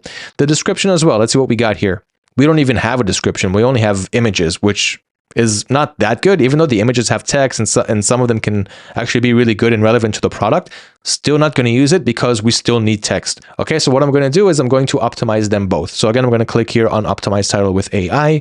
I'm going to choose title and description. This does require an AI balance. You do get a free balance when you get your AutoDS, when you register for a new account, and then you will just be able to up your package by buying more. But in any case, I really recommend using it because this is what automation is all about, and it just saves you a whole bunch of time, and time equals money. So choose a tone for the title, make it sound more professional, sellable, funny, optimize it for social networks. I'm going to keep it on professional. Same thing for the tone of the description. You can also choose a temperature. I'm going to keep it on balance. You can go with more creative, more precise. Okay, then just use AI right. And now let's see what title and description it makes for this product. Okay, I can see that it's already working its magic right here in the background. We're going to give it a second to finish. And of course, you can do this in a bulk fashion, which I'll also show you soon. But right now we're just doing single product. Okay, so it finished. I'm just going to go ahead and click on save and we'll just see the results right here. Okay, so 78 out of 80 characters. It really did do a good optimization here. LED bow and arrow set for kids ages 4 to 12 with 12 suction cups, arrows, and target. Straight to the point. Doesn't feel randomized, and the title is within the limits that we can use. So that is absolutely great. Let's keep this title, no effort there. And you can also check to see that nobody else is using this exact title on eBay. Okay, so let me just search for that same exact thing. And yeah, this person starting the title with Vever Kids. He's even like writing the manufacturer's or the reseller's name over here. This is the bungalow, the guy who is selling it a lot. We got Light Up Kids, Bow and Arrow, Indoor, Outdoor, Archery game for boys and girls. So some of them do optimize the titles a bit. Some of them don't. They even leave the other sellers' names here. But this guy didn't do any optimizing and he's still selling. You can see last one. That means that he sold. Kids Bow and Arrow set, LED light up, archery toy set 10. He didn't even optimize this. How you can see the commas. You can see this last word here is being cut off. And he's still selling, even without optimization. So imagine what you're going to do with optimization. So nobody has this title, only us, because we use this AI tool that's already built in AutoDS. Next, we've got the category. It's automated. It's inside archery sets and kits, so we don't have to touch that. Tags as well. And tags is good for further optimization, which I'll show you later in the products page. But let's say you have 10,000 items in your store, and now you want to see exactly how the toys and hobbies is working for you. So you can just use that tag, or of course, any other tag. Let's say you're adding a whole bunch of bow and arrow sets. So you want to have a bow and arrow tag. You can just create it by writing it here and clicking on this plus icon here. So this is going to create a new tag, especially if you're going to sell a lot of these types of items. So that's how you can also create other tags, add new ones, and then further analyze them later on in the products page. Shipping methods, we're going to go with cheapest with tracking. You can go with cheapest or fastest with tracking. I suggest keeping it on cheapest with tracking because it's always going to take the cheapest shipping price and add it to your source price so that you're going to offer free shipping because it's already added in your source price and you're going to maintain your profit margin. We're going to go over the profit margin soon. So this is the shipping methods. I'm always going to go with the cheapest shipping, but I have to have tracking. Cheapest can give you no tracking, which is not good because then you cannot prove to the customer that the product actually was delivered. If they say, hey, where's my product? I don't know. I don't have tracking. So I have to give you a refund and I'm probably not going to get one myself. We don't want that. We always want tracking. It also gives us protection. And I'm not going to choose fastest with tracking because fastest could cost the most. It could take some really expensive, I don't know, $60 DHL or FedEx and just charge me that. I don't want that. So I'm going to go with cheapest with tracking. And that usually works pretty well when you're working with good suppliers. You can use dynamic policies. So it'll create its own shipping, payment, and return policies.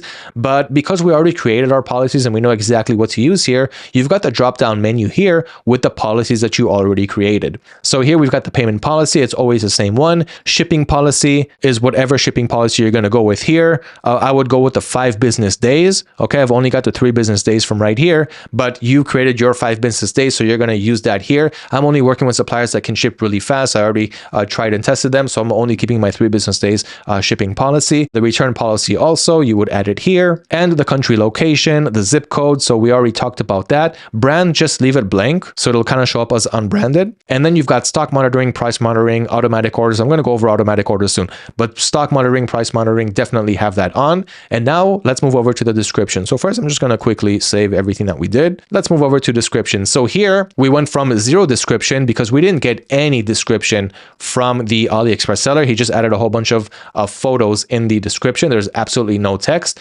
So what the AI did was it took the title. It knows how to build a good title from it. And here, introducing the kids bow and arrow set, an exciting archery toy designed to provide endless fun for children 4 to 12, and then a whole bunch of other specifics, what you can do with it, what it comes with, the material, the LED lights, just makes it really good, professional, and very sellable. And even with this bulleted list with other features and highlights. So all of this was done. Doesn't look like it comes from some Chinese seller, and it all works. I have a title and description that no other dropshipper has.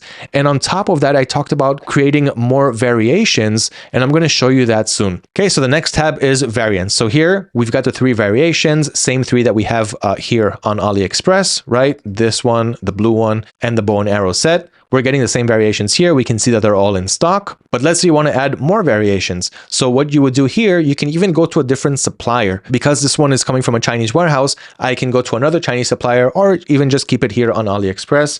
And let's say I want to add another bow and arrow set. And now I'm making variations, not just a title and description, but more variations that no other seller has, right? So here you can also kind of go high ticket, right? Okay, if anyone likes that, maybe they'll like this one. Okay, it's really expensive. I'm just throwing this as an example. But if you found a niche, it's working well for you, you can take this product here as well, okay, and add that as another variation. So I copy the URL, I'm going to click here on add variant, I'm going to add this extra variant, and that's going to be added as another variation to this product. We're going to give that a minute to load, and now let's check out the variations inside. So you can edit each variation, so I can click here on edit, and here I can see that the buy price is $14.12. My fees usually is around 15%, that's usually the break even, another 30 cents, even though eBay now upped it to 40 cents. I'm going to show you later in the settings page how you can get all of this on default. So every time you list a product, you won't have to keep changing all of this. The extra profit for me is always at least 60%, but for this type of product, I would even give it 100% profit. So this means that I need to sell for around 34. I'm buying for 14. I need to sell for around $34, and I've got my total profit here. So I'm going to make around $14 profit. Include the shipping price is important to have it in. We already talked about that. I will talk about pricing automation soon as well. That's what I explained earlier today when it finds a sweet spot on how to price the product. Again, more on that later. Round prices, I usually use that. So 0.99, 0.97 for that psychological effect. So I always like to usually have that in as well. And general settings, I usually don't touch anything here because everything is automated, but the color of the variation, the default quantity, and all the specifications here, the weights, the dimensions, everything here was automated, so I don't really need to touch it. I'm going to click on save, and that's pretty much it when it comes to that. Next is the images page. So all of the images got transferred over. We, of course, didn't have to have any extensions to get this done, so it's really nice when we are using automation. And so what we can do here is a few things. We can change what we want the main image to be on the listing, and you can also open up the image editor right here, and you can make additional adjustments like cropping the image, flipping it, rotating. You can use a freestyle hand to draw, or of course create straight lines. You can add shapes, icons, and even text. So you can write, for example, free shipping, or change some things around. Feel free to do it. I'm not going to do it now, just know that it's there. And you can drag and drop the images to show the buyer other images first before the other ones. If you want to set another main image, just hover over and click here on set as main image, and you have another quick menu here to remove, copy the image, rotate, and other things. Okay, so use the advanced image editor for whatever you need. So that is the images. You can also add additional images. So I can click on add image, and I can either add an image from a URL. So for example, let's say I want this image over here. I can just copy the image address and paste it here, and it will add it here as well. Or you can upload an image from your hard drive. So download from somewhere and upload it from here and add additional images to the listing. Last but not least is the item specifications. Again, it's all automated, so you don't really need to touch it. So for example, you can see the material, the item origin, the country, the recommended age, and all of those things, the dimensions. So here you can do a few things. One is you can edit whatever you want. Okay, so if you want to change something here, you can do that. You can remove an item specific. You can copy item specifics from another seller by using copy from URL. And let's say you like the item specifications that this guy has, and it's the same product, so you can use the same specifications. So you would copy his URL and paste it here, and it will copy his item specifications instead. And you can also add your own item specifications. So here, for example, I would add one, call it type, and under type would be a bow and arrow set, for example. Add that, and that is pretty much the item specifications. You can edit all of them also at once if you need to. And when you're done, of course, you can click on save. When you're completely done, like we are now, we can click here on save and import, and it'll import to our stores. But what I didn't show you is the edit templates over here. So if I click here on edit templates, and then we're going to click here on eBay, then here you can see a whole bunch of other templates that you can use. And this is going to make your store look better. So here, for example, let's say I want to go with this one, everything for your home improvement in one place. But okay, let's say it's not my main niche. Great sales beyond the Great Wall. It's like this Chinese theme. We've also got this one, which looks pretty nice. Art drives your passion. So let's say you'd want to preview this one. I'm going to click on preview. It'll show you what this will look like on your store. So you'll have the product title here, the price here, the main image here. And as you scroll down, this is going to be like the main cover image. And this here would be the product's title. And here would be the description. So it just kind of makes the whole visual a lot nicer, as you can see right here. And this is all free to use, all included inside your AutoDS membership. Okay, so you have a whole bunch of templates here. And again, this will just make you look like a real nice store, and you didn't really have to put any money down to any designer to get this done. And there's also a nice range of free templates that you can use here. So if, for example, I go to this seller and you scroll down a bit, you can see if they're using a template or not. And this one is using one. It's right here. I don't know why there's all this extra space here. It doesn't look good. But here you've got the features and details, and then you've got this little template over here. So it's kind of small. It doesn't look as good as the ones that you can use. But anyway, it's a template and you can just kind of click around here. It's a little bit dynamic, but that is pretty much it. So that is how you can use a single product importer. Now there's also the multiple product importer. So let me show you how that works. So when you're going to add products, instead of using single, you can click here on multiple.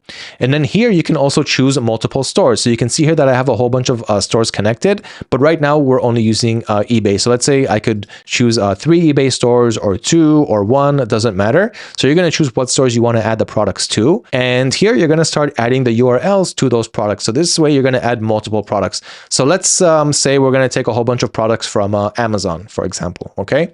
So here, let's say, I don't know, let's search for a general niche. Let's say table runners. Okay, let's say you want to add a whole bunch of these to your store. It's going well for you, or you want to test out this niche. So let's say you want to add this one and this one and this one and this one and this one. Okay, you did your research. You want to add them, but you don't really want to do it one by one. So you can just copy the URL and go back to AutoDS and paste the URL over here. Make a line break, go to the next product, copy the URL, come back, paste it here. Line break, copy the next one, go back, paste it here. And this way you're adding multiple products.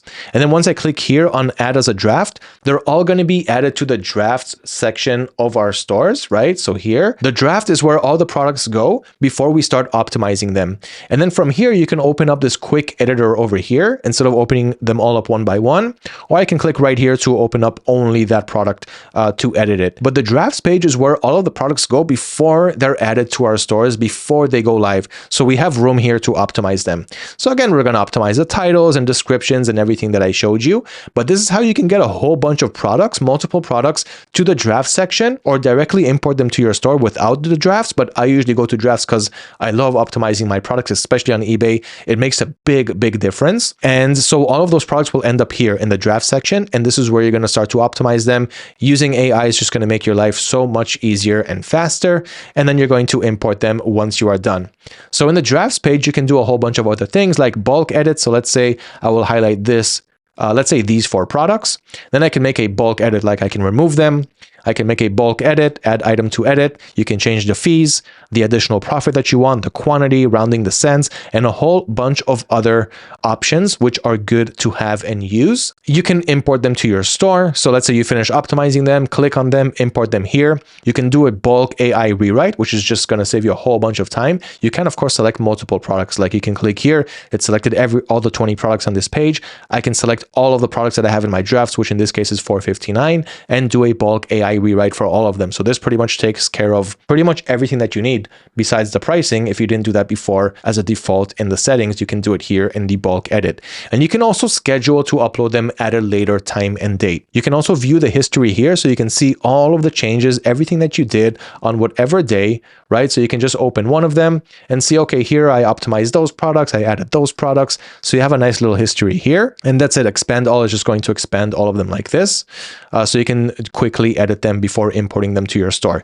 Once you import them, it moves from the drafts to the product section. So that is how you can add a single product or multiple products, and also really work on optimizing your products and the pages and the templates to really make your product pages look good and stand out much better than the sellers that we are seeing here. Even the sellers who are making a lot of money, you have the possibility to make more because you're also selling trending products, but you've got better product titles, better descriptions, better images, and better variations. Take advantage of all of this because you are going to be the 1% or maybe even less than 1% of dropshippers who are actually doing things right. So start importing products to your stores, do your product research, validate the products, import them, whether you're using the manual method or the single product importer or the multiple product importer. Optimize your products in the same exact way that I just showed you how. And once you start importing them, the sales will start to come in. The more products you add, especially after validating them with the steps that I showed you,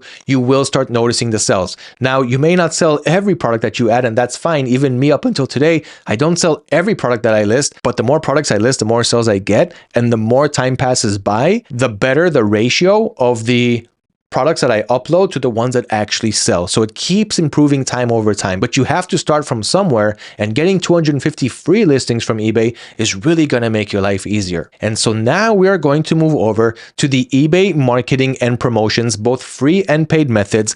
I can tell you that I'm not using the paid. I tried it out a bit in the beginning, and I noticed that I'm spending more than I'm actually getting from it, but I'm still going to walk you that as well because you do get a lot of data from it. But basically, I'm working with the free methods. I love spending as least as I could and getting the maximum amount. I'm sure that that's what you're looking for also. And it's more than enough. Even if you don't run marketing and promotions, you're still going to get sales, and it's still pretty much inevitable when you do good product research. When you add international shipping from the methods that I showed you, your sales are going to go up. And I want you to make the most amount of sales as possible. So now we're going to go over eBay marketing and promotions, and I'm going to show you exactly what I'm doing on my store. Like, for example, that best offer that you already saw me making a sale. And so right after marketing and promotions, we're going to move over to order fulfillment. And just to show you kind of quickly how that works, we're going to jump into that soon, but I want to show you how to do it both manually and automatically. Automatic, of course, is my number one method because as you see right here, I have some orders that are pending. I have one from yesterday, which I forgot to fulfill.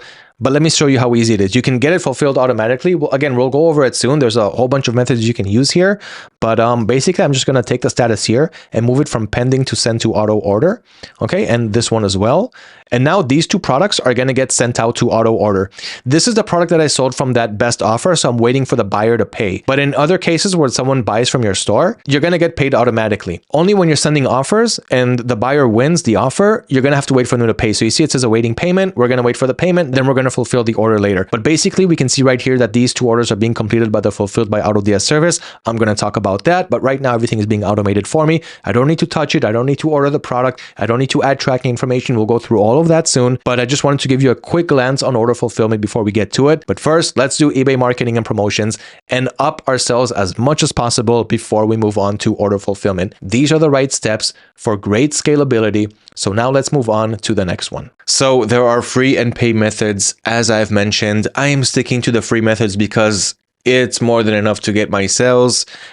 We can, again, run PPC campaigns. I'm going to go through everything now, and you can decide which is best for your business. The reason that I'm not running PPC campaigns is because I did find that it's spending more than it's bringing in.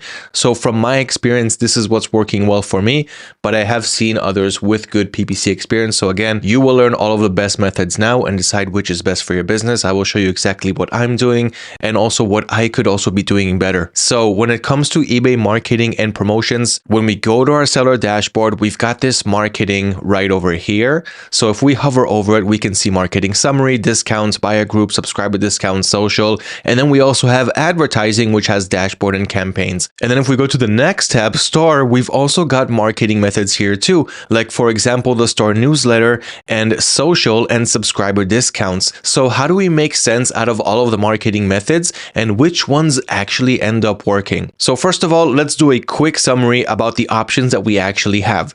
So we've got promoted listings, which is something that always existed on eBay. This is where we are able to promote our products, have eBay sponsor it, so it'll be higher up in the search engine. And so eBay will also give us the little sponsored text on our listing, and it'll just be way up higher on the search results. So what happens here is we tell eBay, hey, eBay, take 5% of the transaction price, right? So if the product sells for $100 on eBay and I give eBay 5%, then they're going to take 5% of that transaction on top of the regular category fees, the 12% and all of that. But we're only going to pay eBay if they are able to make us a sale from that product. So I'm not paying every time somebody clicks on that sponsored listing. I'll only pay eBay if the person clicks and checks out. So I've already made my profit selling this product. Now I'm going to give eBay whatever I decided under promoted listing standard. So this is my advertising dashboard right here. And you can see that I've made over 16,000 clicks in this time frame. I sold over almost 530 units. I made about $24,000 $1,000 in transactions. This is only from promoted listings, okay, from promoted listings standard, which means I did pay eBay $1,242 in ad fees, but only after I made these sales. So my click-through rate from these promoted listings is 1.5%. My sales conversion rate is 3.2%, which is pretty good. And I've got my return on ad spend here, even though eBay doesn't really know because they don't know how much the products actually cost me. But in terms of the ads themselves, that is the ROAS, or the return on ad spend. So we can see here month by month that I'm getting around an extra 100,000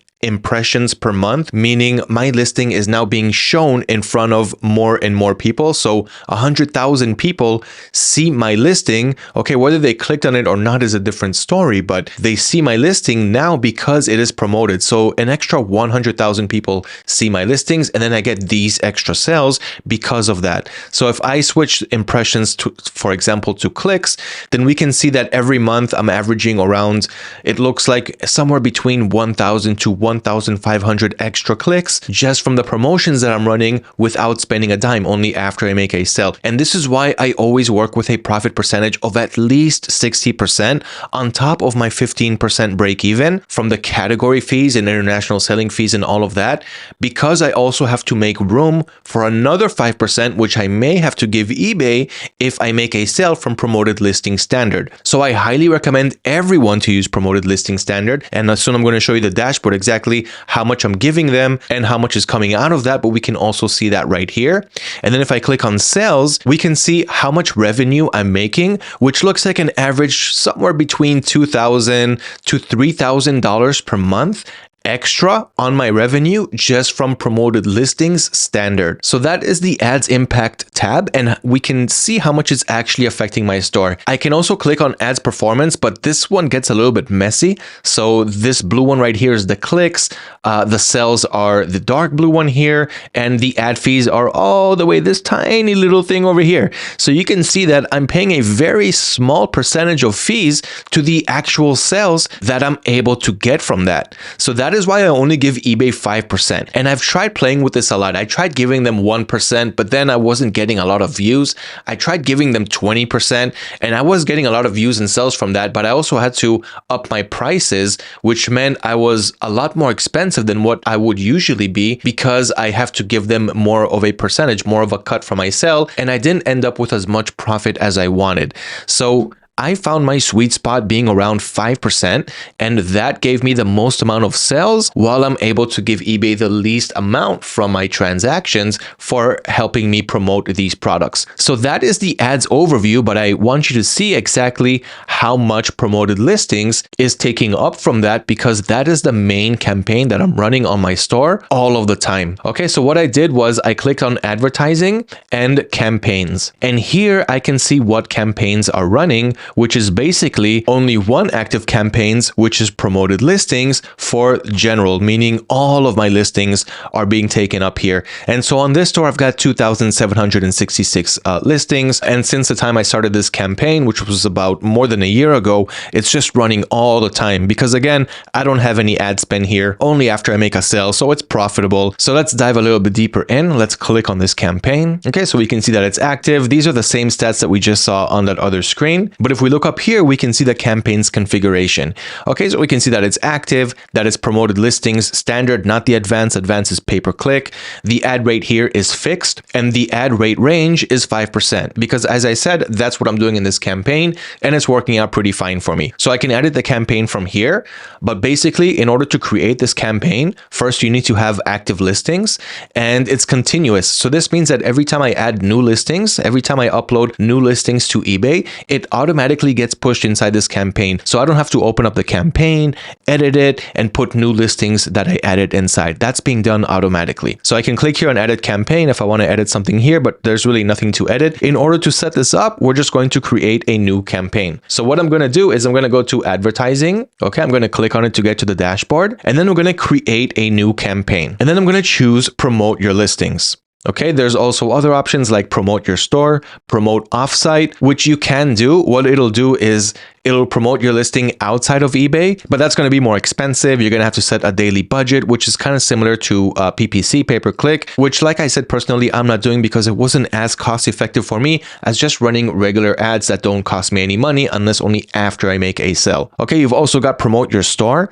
The reason that I don't do this is because the store doesn't get as much traffic as the listings that I have inside my store. And when someone enters my listing, they most likely purchase. And when someone just looks at my storefront, they most likely won't purchase because they're not looking at a specific product. And so that doesn't usually drive as much traffic and sales. So what I do is I promote my listings, each individual listing being promoted on eBay's search engine. Okay, so here I'm going to change it to promote your listings. And if I scroll down here, then you've got your campaign strategy. So here it's priority, pay for clicks. So they want you to go for that, right? They're saying, hey, go with promoted listings advanced. I see that they don't really call it that. They're changing the name to priority in general, but that's eBay. I'm still going to call it standard and advanced because it's easier to differentiate between them that way. eBay says, hey, do a priority campaign. You're going to get 200% more visibility, but only here you're going to pay for every click. But if you go for a general one, or AKA promoted listing standard, then you're only going to pay for every time you make a sale, which is what I just showed you. I have great results from there. My sweet spot is around 5%. Maybe yours can be a little bit less, a little bit more. Just make sure that you're making enough profit if you want to make that number bigger. Okay, so we're going to go with general, pay for sales. Okay, so after we choose general, pay for sales, I'm going to go down to add listings. I'm going to click here on manage rule. And here I'm saying, okay, take all of the products that I have in all my categories and all the price ranges. Just grab all of my products. Now, the thing is, it's telling me 0 qualifying listings because I already have them in my promotions campaign, in my original one, which you just saw. So that's why it can't find any new listings to add to this rule. But if you would do this and it's the first campaign that you're running, you're going to see all your listings showing up here. And then you're going to click on create new rule. Just keep everything on all because you really want to run this campaign on all your listings because you have enough budget to allocate to eBay from your sale. So that way you can test out all your products. But again, here, you don't want to go with a dynamic ad rate. So after you choose all your listings, you're going to go to select ad rate strategy.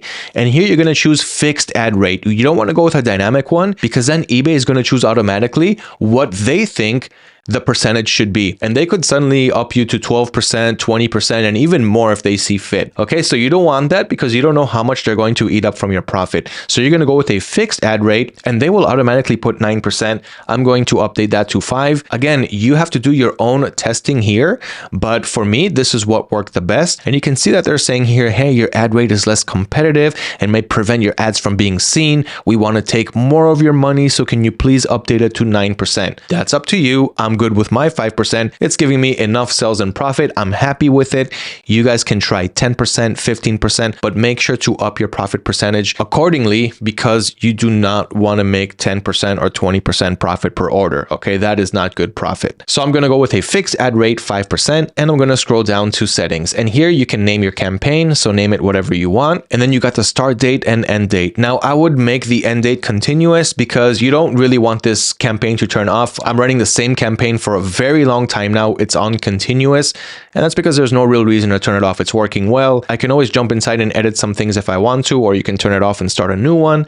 In any case, I like to have it on continuous. But if you're going with pay-per-click ads, then you want to keep your eye on this because you don't want the ads to keep running and to keep charging your daily budget if for some reason you forgot to turn it off and it's not really, driving any sales, and now you're just wasting money for these clicks that are not relevant. So if you are running pay-per-click, you can have it on continuous. Just remember to come back and keep an eye, or just set an end date so you won't, end up forgetting and just keep paying eBay money for sales that are not coming in. So this is how you would create a new campaign for the promoted listing standard, meaning paying eBay only after you make a sale. Now, if you want to go through the whole pay-per-clicks strategy, then I have a link right here in the eBay cheat sheet. It's called eBay Promoted Listings Advanced PPC. So how to run an eBay pay-per-click campaign with advanced promoted listings. You can click on that. You've got the blog article. You've also got a video embedded inside. So you can watch how it's done. And here I showed how I ran a whole PPC campaign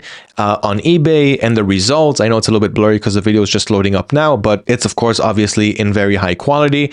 And here you can learn how to run that campaign, how to set it up on eBay, A to Z, everything that you need to know. Okay, I'm not going to go over it now because like I said, personally, I'm not doing that on my store, but you have the whole step by step on how to run that campaign, how to set your daily budgets, how to choose what listings you want in that, how to remove other listings that you don't want in pay-per-click, because when it comes to pay-per-click, I wouldn't recommend marketing all of your products, okay? You want to do it on a specific niche, on a specific category, or a specific set of products. And anyway, the whole explanation is here. So if you want to go with pay-per-click marketing, everything you need to know is right here. Again, for a copy to the eBay dropshipping cheat sheet, all you got to do is head over to this video on YouTube and comment down below eBay 2025. Let me know what you learned from this video. What is your top takeaway? And I will personally comment on your comment with a link to this cheat sheet completely free. So we went over promoted listings standard, promoted listings advanced, and I showed you the stats of my promoted listings account. Now let's move over to other methods that we have on eBay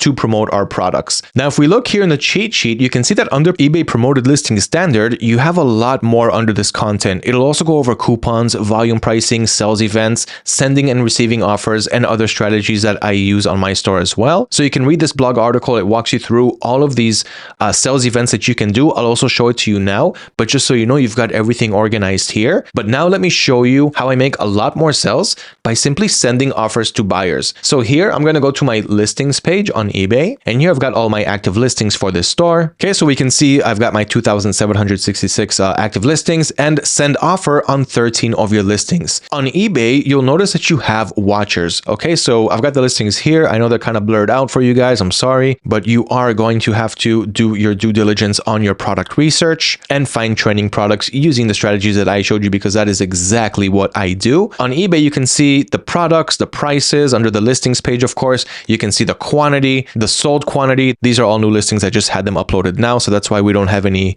viewers or watchers yet. It's just one viewer. You can even see here that the start date is less than a day. But anyway, so you can see how many views you're getting here and your watchers. Okay, so let me sort by watchers so that you can see what it looks like when you have listings with a lot of watchers. Okay, so let's do it the other way. So now we're seeing listings that have a lot of watchers. What this means is people clicked on the product, and where it says add to cart, you also have watch this product, something like that. So you got the watch button. This means that every time the stock status changes, like the product goes out of stock, or it's about to go out of stock, or it's coming back from being out of stock, now it's in stock, or the price suddenly drops on the product, anyone who opted to watch your product, right, or in other words, they added it to their favorites list on eBay, they're going to get an update, a notification on eBay every time one of those events occur. If the price changes, stock changes.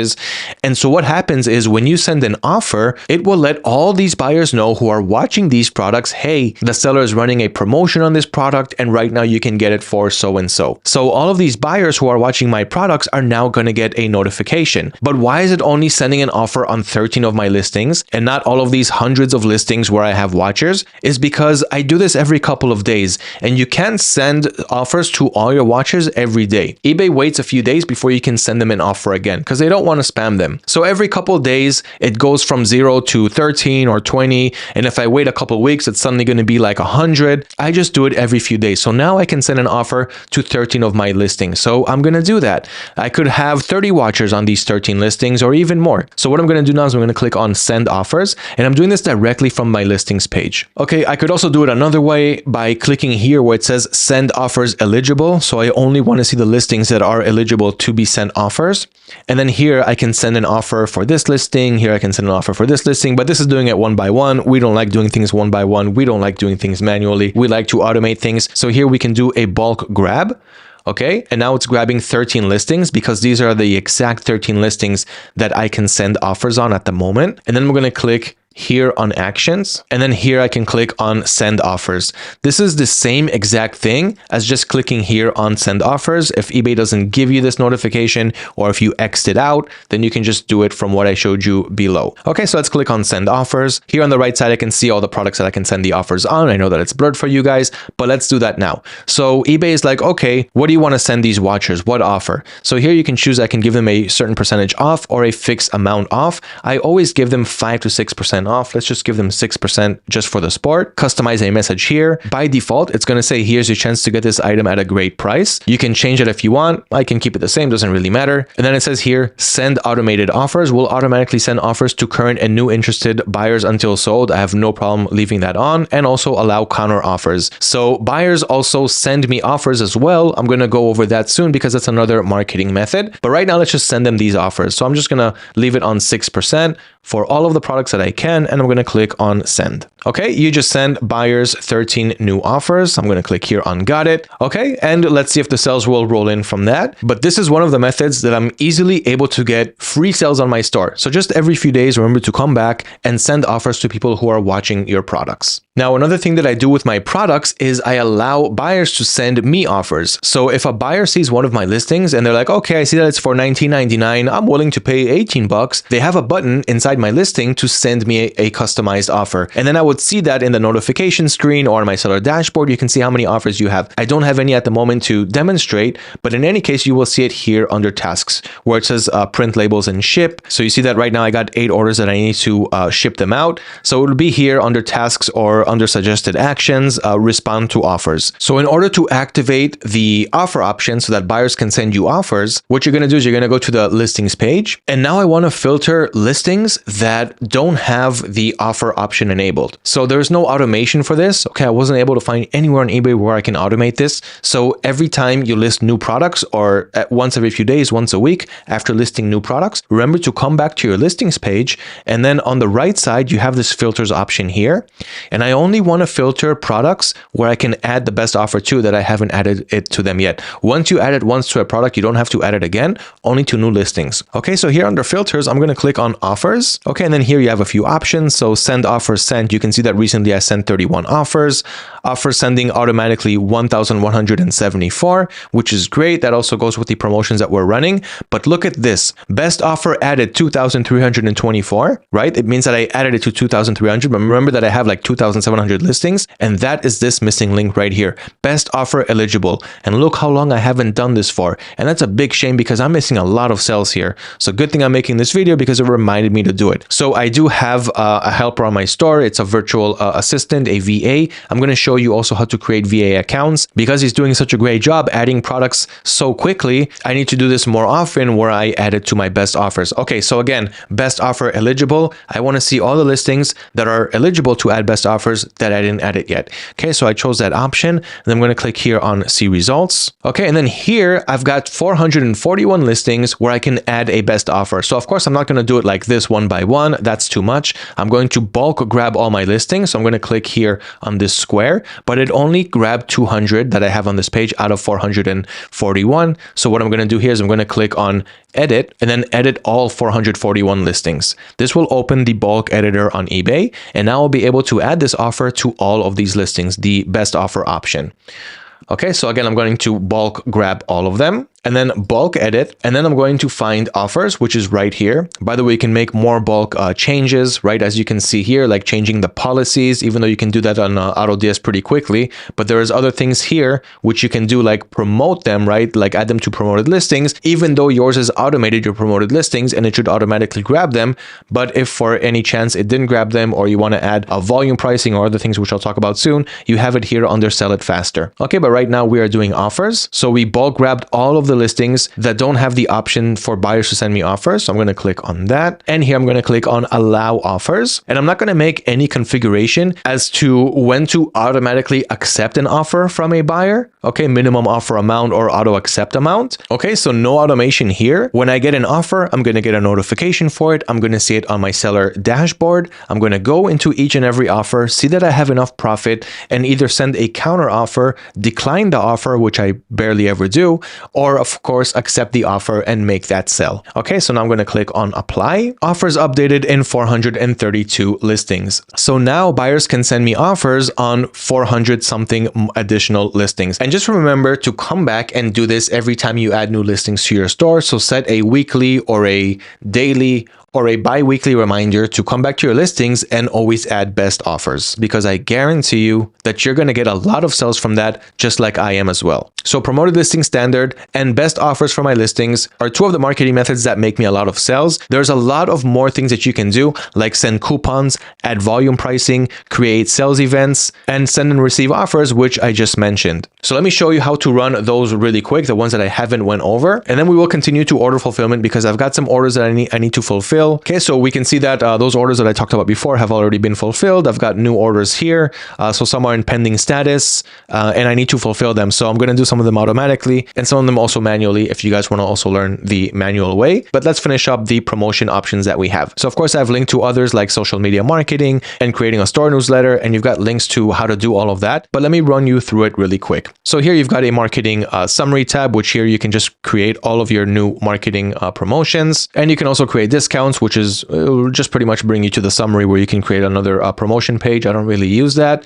You've got buyer groups. Okay, so buyer groups helps you, well, place your buyers in groups so that you can send them all kinds of marketing campaigns. You would create some kind of a campaign or like a special promotion, like, okay, 10% off the whole store, or from this date to this date, $5 off everything, or whatever. And then once you have a coupon or a sales event that you would like to promote, you can create buyer groups and then send specific promotions to specific buyer groups. So let's see what examples we have here. We can create automated offers for interested buyers. This is something that's new. And here eBay will send offers to interested buyers who answer a number of conditions, like they haven't ever received an offer from this listing previously, they haven't purchased that item from you, they're watching your item, they had it in their shopping cart for a period of time, even if they're not watching it, they viewed your listing multiple times, or they're a buyer with good standing on eBay. So here there's a lot of types of personas or a lot of types of buyer behavior that can fit this category. You've also got your previous customers, so you can create a buyer group for customers who purchased from you before. And then you can send them offers like, for example, hey, you've purchased here before. I've got a special welcome back promotion for you. Then you can create a welcome back promo code. I'm going to show you how to create promo codes as well. And you can make them either private or public. So if it's public, everyone can see it when they enter your listing. And if it's private, it's only if you send them that private promotion. And you've also got a buyer group that you can create from your followers. So people who follow your shop, who clicked on your shop page and they clicked on follow my shop. So again, I know that this is a blur fest, but you can see here on my store that, okay, besides positive feedback, as we saw, 9,000 items sold, 241 followers. So this is whoever went to my page here and clicked on the follow button. I don't have that here because I'm the seller, but if you would go to another seller who's not you, you would have the follow button. So that's people who actually followed my storefront. Okay, and then you would send them a specific offer. So let's see, for example, let's click on set up automated offers, select items you would like to sell faster. Okay, so let's say I want to do it on all of my inventory. I don't want to exclude any listings. And here the buyer name is interested in all of my inventory. Okay, I'm going to leave it like that on default. Then you're going to click on next to review the offer. Okay, and then what do you want to give them? So what I would like to give right now is 6% off. Here's your chance to get this item at a great price. I'll just leave it at that. Allow counter offers and automated duration. So this will go for about 6 months. I have no issue with that whatsoever. And yeah, let's see if this works as well. I haven't tried this one before, and you can see that right here. Congratulations on your first automated offer. This is a new one, and I was glad to just learn about it. And as you see, I always like to test things. Let's see if setting up automated offers for new interested buyers is also going to boost up my sales. You can ask me in the comments below, and I'll answer you because I'm sure that some time has passed. And by the time you're writing the comment, I already have some results from that. Okay, so I sent an offer to interested buyers. Previous customers, we can do that as well. And followers, I just did that when I sent them offers from the listings page. I can do this easily, but there's really no reason to do it now in front of you. You get the point. I want to walk you through other marketing methods as well. But as you see, I always like to test new things. We've also got subscriber discounts and social. Okay, so let's open up those really quick. So social, you can connect your Facebook, Instagram, Pinterest, TikTok, and YouTube accounts here. I haven't tried this, at least not yet, because my social accounts at the moment are just my personal social accounts. But you can always open up new pages or new accounts for your store, for your niche, and then you can link it here.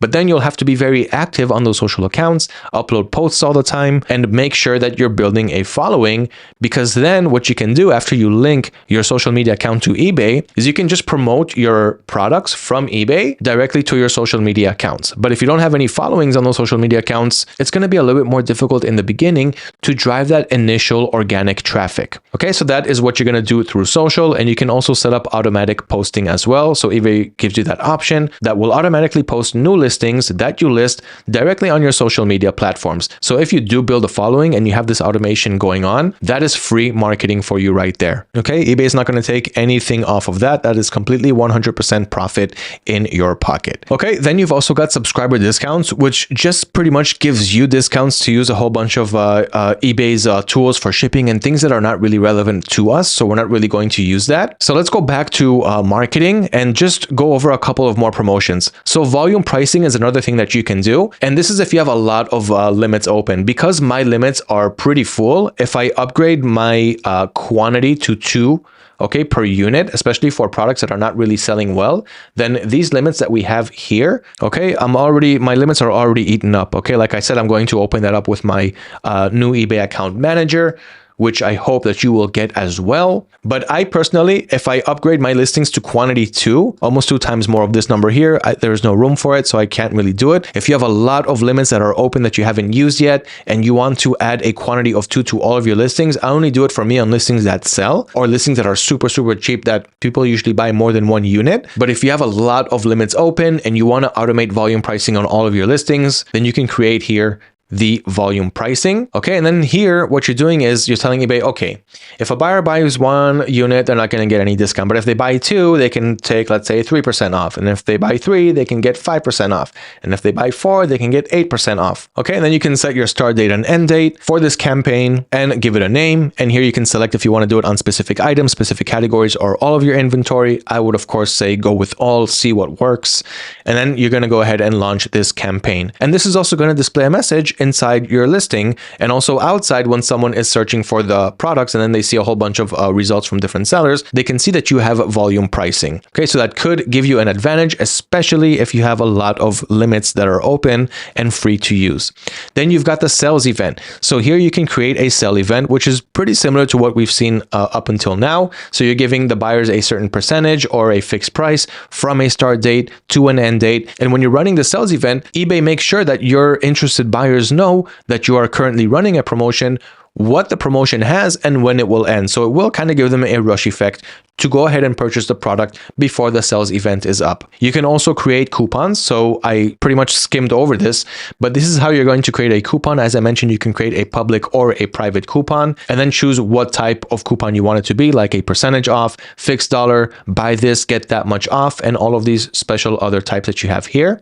And then here is a discount that you're giving them. So let's say you're going to give them 10% off, which is what you chose here, percentage off. How much percent? 10%. Start date, end date, start time, end time. So specific date, specific time within that date, and a coupon code. So you can call it whatever you want. My special promo. Okay, or let's say you're making a welcome back coupon to target a buyer group that you created, like we talked about, on customers who purchased from your store in the past. So here you would create a coupon, let's say called welcome back 7, and you would give them 7% off. Okay, for example, and then you can make it a private coupon because you don't want all of the buyers who enter your listings to see it. You only want specific buyers that you will give to a specific buyer group, right? So this way it would be a private coupon and not a public one. Okay, then you're going to go to details and coupon limits. Okay, give it a name here. Maximum savings. So, okay, once a customer saved $20 by using this promotion, they can't, use it anymore because I kind of maxed out and I'm not making a lot of profit here. Just an example, you should make a lot of profit, of course. Usually I don't give any maximums because I'm always in the profit zone as long as it's making sales, keep it going for me. And maximum redemptions by buyer. So you can limit to how many times a buyer can redeem a certain coupon, which in my case, I would leave it off because no limit, I'm making profit. keep going. And also same thing for budget, which I wouldn't leave it because again, we're making profit. We want it to keep going. Okay, then here select items. So you want to run it on all your inventory or for specific items or for a specific price range. So only for products that cost anywhere between $20 to $100. Again, I leave this off.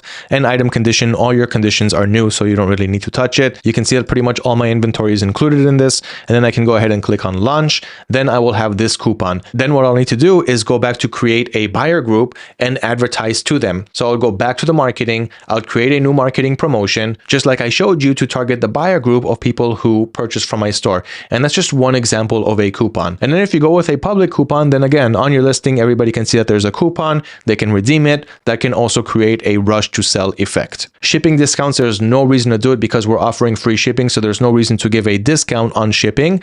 A store newsletter is sending a promotion, sending an email or a newsletter, but from within eBay to people who are watching or following your store. So I showed you, for example, that I have like 200 something people following my store. So I can send them a newsletter, and inside that newsletter, I can send them some type of promotion that I have. So here you would create a campaign under store newsletter, and then you can choose what type of promotion you want to give them. So do you just want to give them a welcome, just a welcome, hey, thanks for subscribing to my store?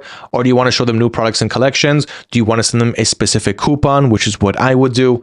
A sales event that you have going on, an order discount or volume pricing. I think those are not as effective as sending a coupon, but that is what you can do with the store newsletter, and it will target people who are following your store. Besides that, we also have social sharing, which we've been over, and those are the top marketing methods that eBay will allow you to run through eBay. So as you see, there's more than enough marketing methods, and most of them are organic. So that is great. We don't have to pay eBay anything, only until after we make sales. And for some of these marketing methods, they're not going to get anything, like the social sharing or sending newsletters. eBay is not scratching anything off of that. It's only off of the actual coupon that you're sending them. And once again, eBay is not making profit off of your coupon. You're just profiting a little bit less because you're sending them a promoted price, but you're still making profit because we're in the high profit zone. So eBay is just going to make money off of the regular category transaction fees, final value fees, things that we've already been over. So again, my biggest recommendation would be to use eBay Promoted Listing Standard and sending offers to your buyers. As you just saw, I also showed you some live examples of how to do it, and creating each campaign is very easy. Here under marketing, you're going to click on create promotion and then create what type of promotion you would like, or send offers to your buyers directly from the listings page. Promoted listings is going to be here under advertising. So you're going to hover over advertising, you're going to click on campaigns,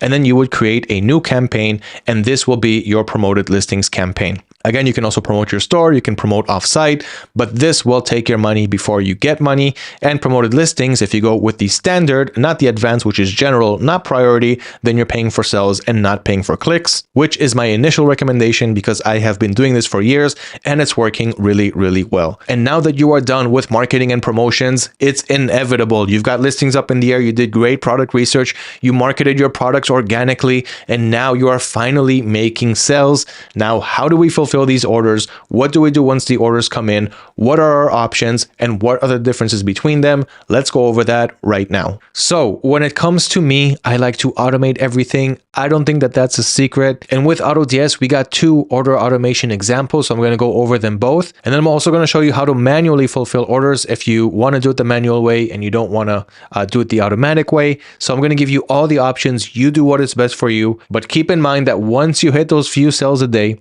and you're going to spend most of your time just processing orders and making sure not to ship them out to the wrong address and things that I still make mistakes with them because now and then I will process an order manually and these mistakes happen. So again, I'm going to show you all the methods. You can even try all of them until you decide which one you like the most. But when it comes to scaling, remember, you cannot do it without automation. Okay, so let's start with the first one, fulfilled by AutoDS.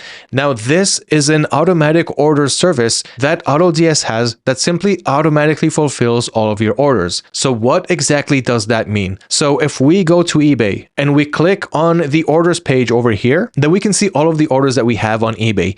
Now, you will not exactly need this because all of your orders, no matter what status they're in, whether it's all orders or waiting shipment, you can see them all on AutoDS. right here, you can see all of your orders if you click on orders here on the left screen. And this pretty much summarizes all your orders together. So if you have multiple eBay stores or multiple e-commerce stores all connected to one AutoDS account, which is of course a possibility, you can run as many stores as you want. I have multiple stores connected to this account. You will be able to see all of your orders in one place, so you won't have to jump between one account and the other. And another thing is that you can process all your orders from this orders page. So you don't really need this orders page here on eBay, but just so you know, all your orders are right here. So if you click on orders and then all orders, then there won't be any filters. You'll just see all of your eBay orders. And I'm also going to show you how it works, like with the payments and stuff like that. We're going to go over that as well. But let's finish up the order section first. So how do we automate our orders? And what's the difference between fulfilled by AutoDS and automatic orders, which are two different automatic order fulfillment methods? So let's go over that now. I will fulfill some of these orders that are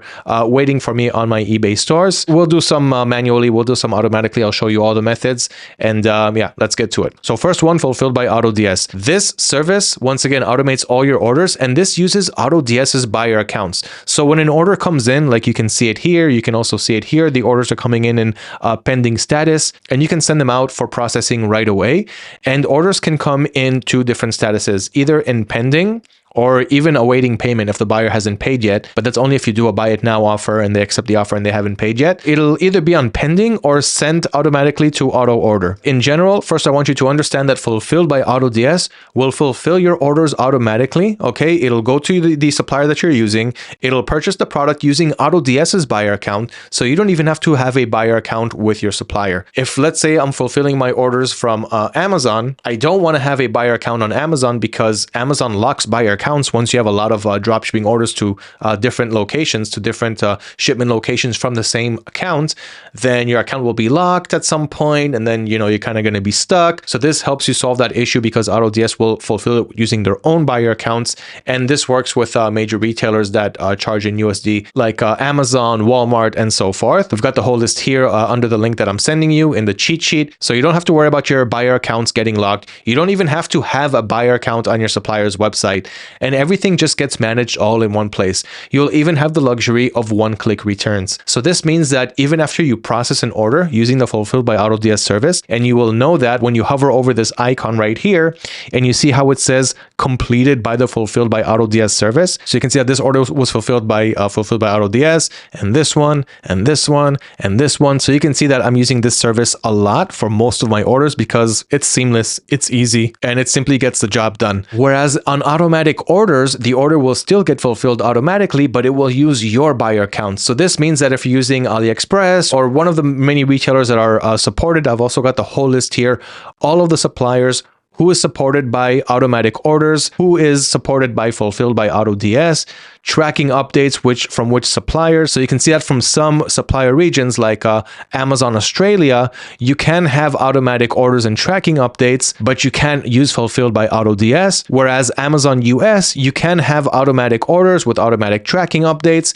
You can update only tracking information, tracking conversions, and you can also use fulfilled by AutoDS and tracking conversion, which means that the orders that will come in the Amazon shipping status, which we cannot read anywhere besides using our own Amazon buyer accounts. And if we're not using it, then we're just going to get tracking information that we cannot use. It mainly starts with that TBA tracking number. We're going to have tracking conversion so that we can convert that tracking information to one that can be read on eBay. And in that way, our tracking uploaded on time and validated will always stay according to eBay standards, and we will not jeopardize our seller account. So it's really important to have tracking conversion as well. More on that soon. But just so that you have this graph here, which will show you all of the suppliers that you can use, whether it's for automatic orders, which uses your buyer accounts. I'll show you how to set that up soon, or using fulfilled by AutoDS, which uses AutoDS's buyer accounts. Besides the whole which buyer account are we using, everything else is pretty much the same. An order comes in, you process it automatically using the system, whether it's using your buyer account or AutoDS's,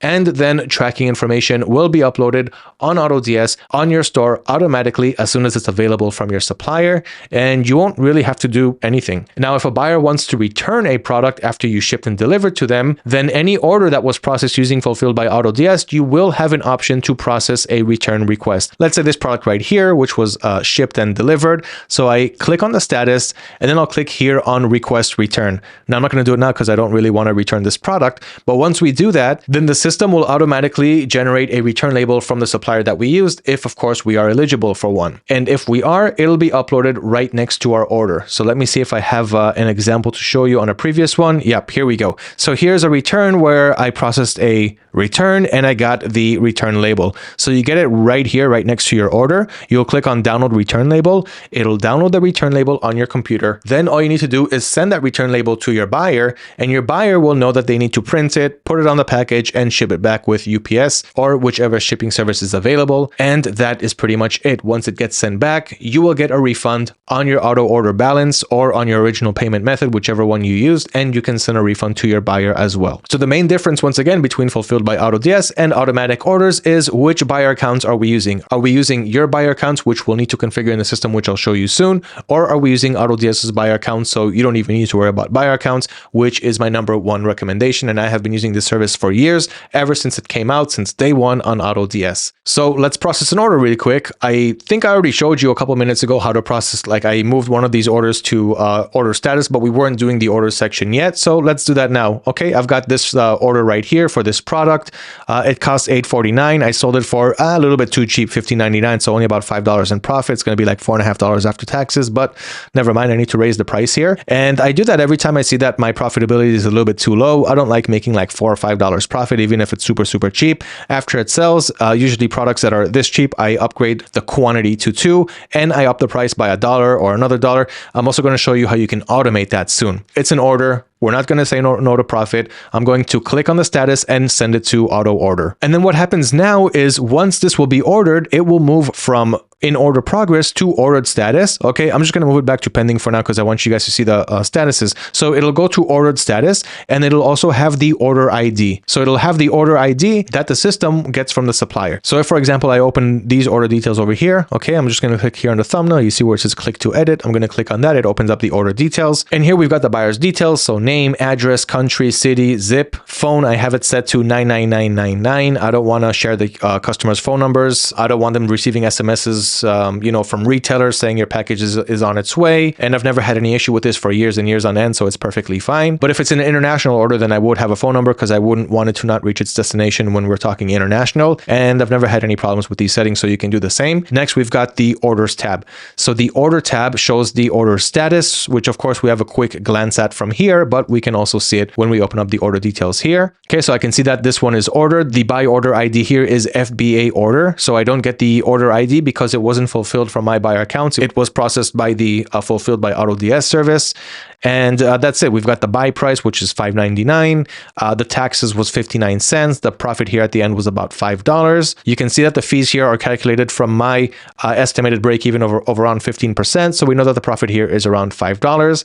And the tracking number will be uploaded once it's available. I don't need to do it because this order is automated for me. So it will move from order to shipped with tracking information. And I'll be able to see the tracking number here, as well as in the order on eBay as well, and which shipping carrier was used, FedEx, UPS, USPS, whatever. And then you've also got the product tab, which shows you information about the product. So here we can see that the supplier for this product is Amazon, Warehouse, United States, the buy URL, so the link to the product, and the product ID, which is the ASIN, which is also inside the URL. Now, if you would like to change the product before it's automated by the system, this is where you would do it. So I'm going to show you also how to do product sourcing, which is a great reason to change a supplier from the orders page. But if, let's say, you found the same product, right, same exact product, and you would like to use that product instead, that seller, then you can just change the URL over here, change the supplier here to whoever the supplier is, and the warehouse location. So you can say, okay, I understand that I got an order from this supplier,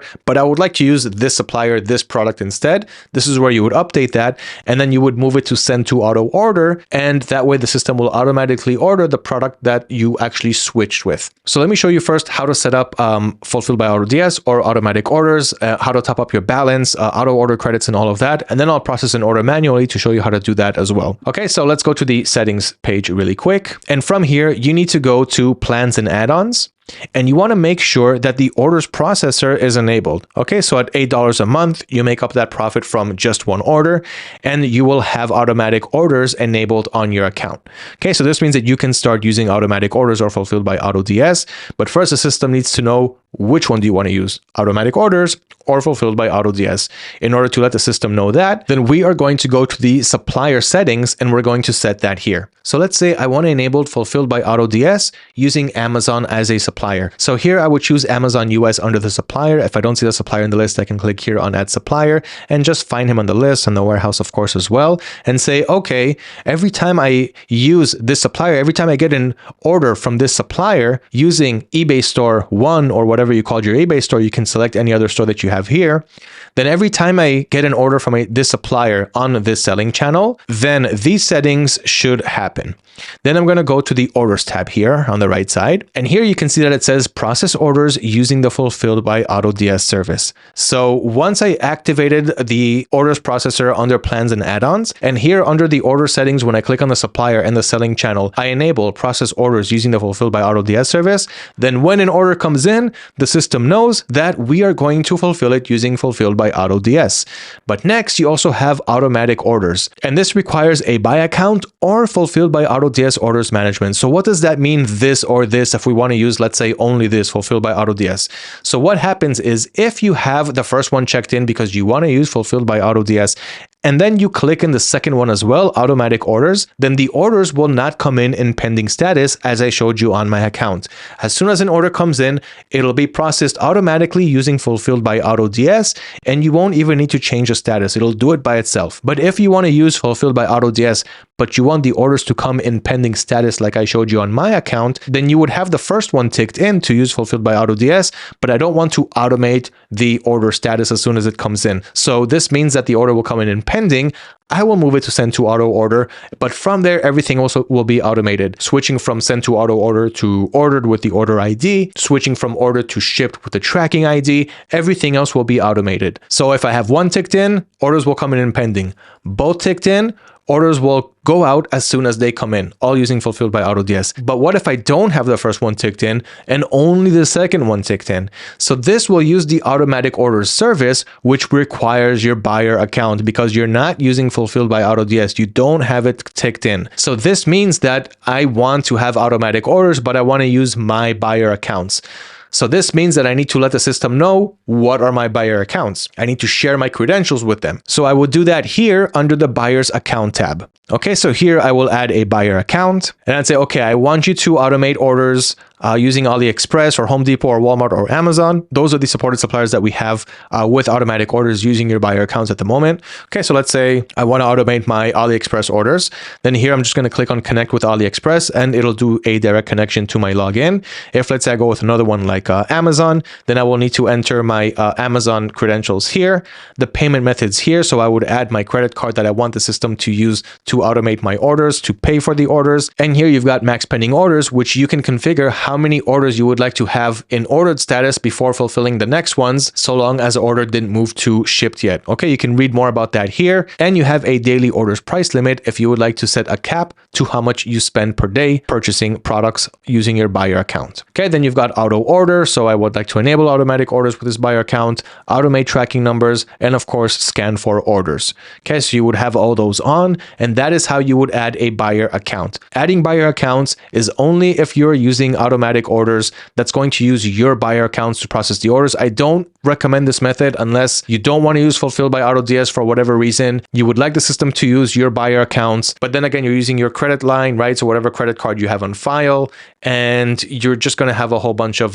buyer accounts with multiple suppliers. It's not going to be as seamless as doing everything through AutoDS, where AutoDS uses their buyer accounts, but then who will pay for the orders if you didn't add your payment information? So what happens in fulfilled by AutoDS is you would top up a balance and then AutoDS would use that balance to pay for the products that you are ordering. On the orders page on AutoDS, okay, after we already went to the settings and we already set up our automatic orders in the plans and settings and we activated it in the settings to use the fulfilled by AutoDS service, then if you look here, we've got two more things. One is auto order credits. So the system uses one credit every time it would process an order. And here you can buy more credits. Okay, so you can say, okay, I want 250 more credits or 1,000 more. Of course, the more you buy, the more cheaper it becomes. So you can see that it's around like 22 cents, 26 cents per credit per order. So that's what it's going to cost you to fulfill it automatically, plus paying for the order itself. Right? So this is the balance that we are talking about. So here you would load a balance. So right now you see that I have a balance of $77. That means that I can process orders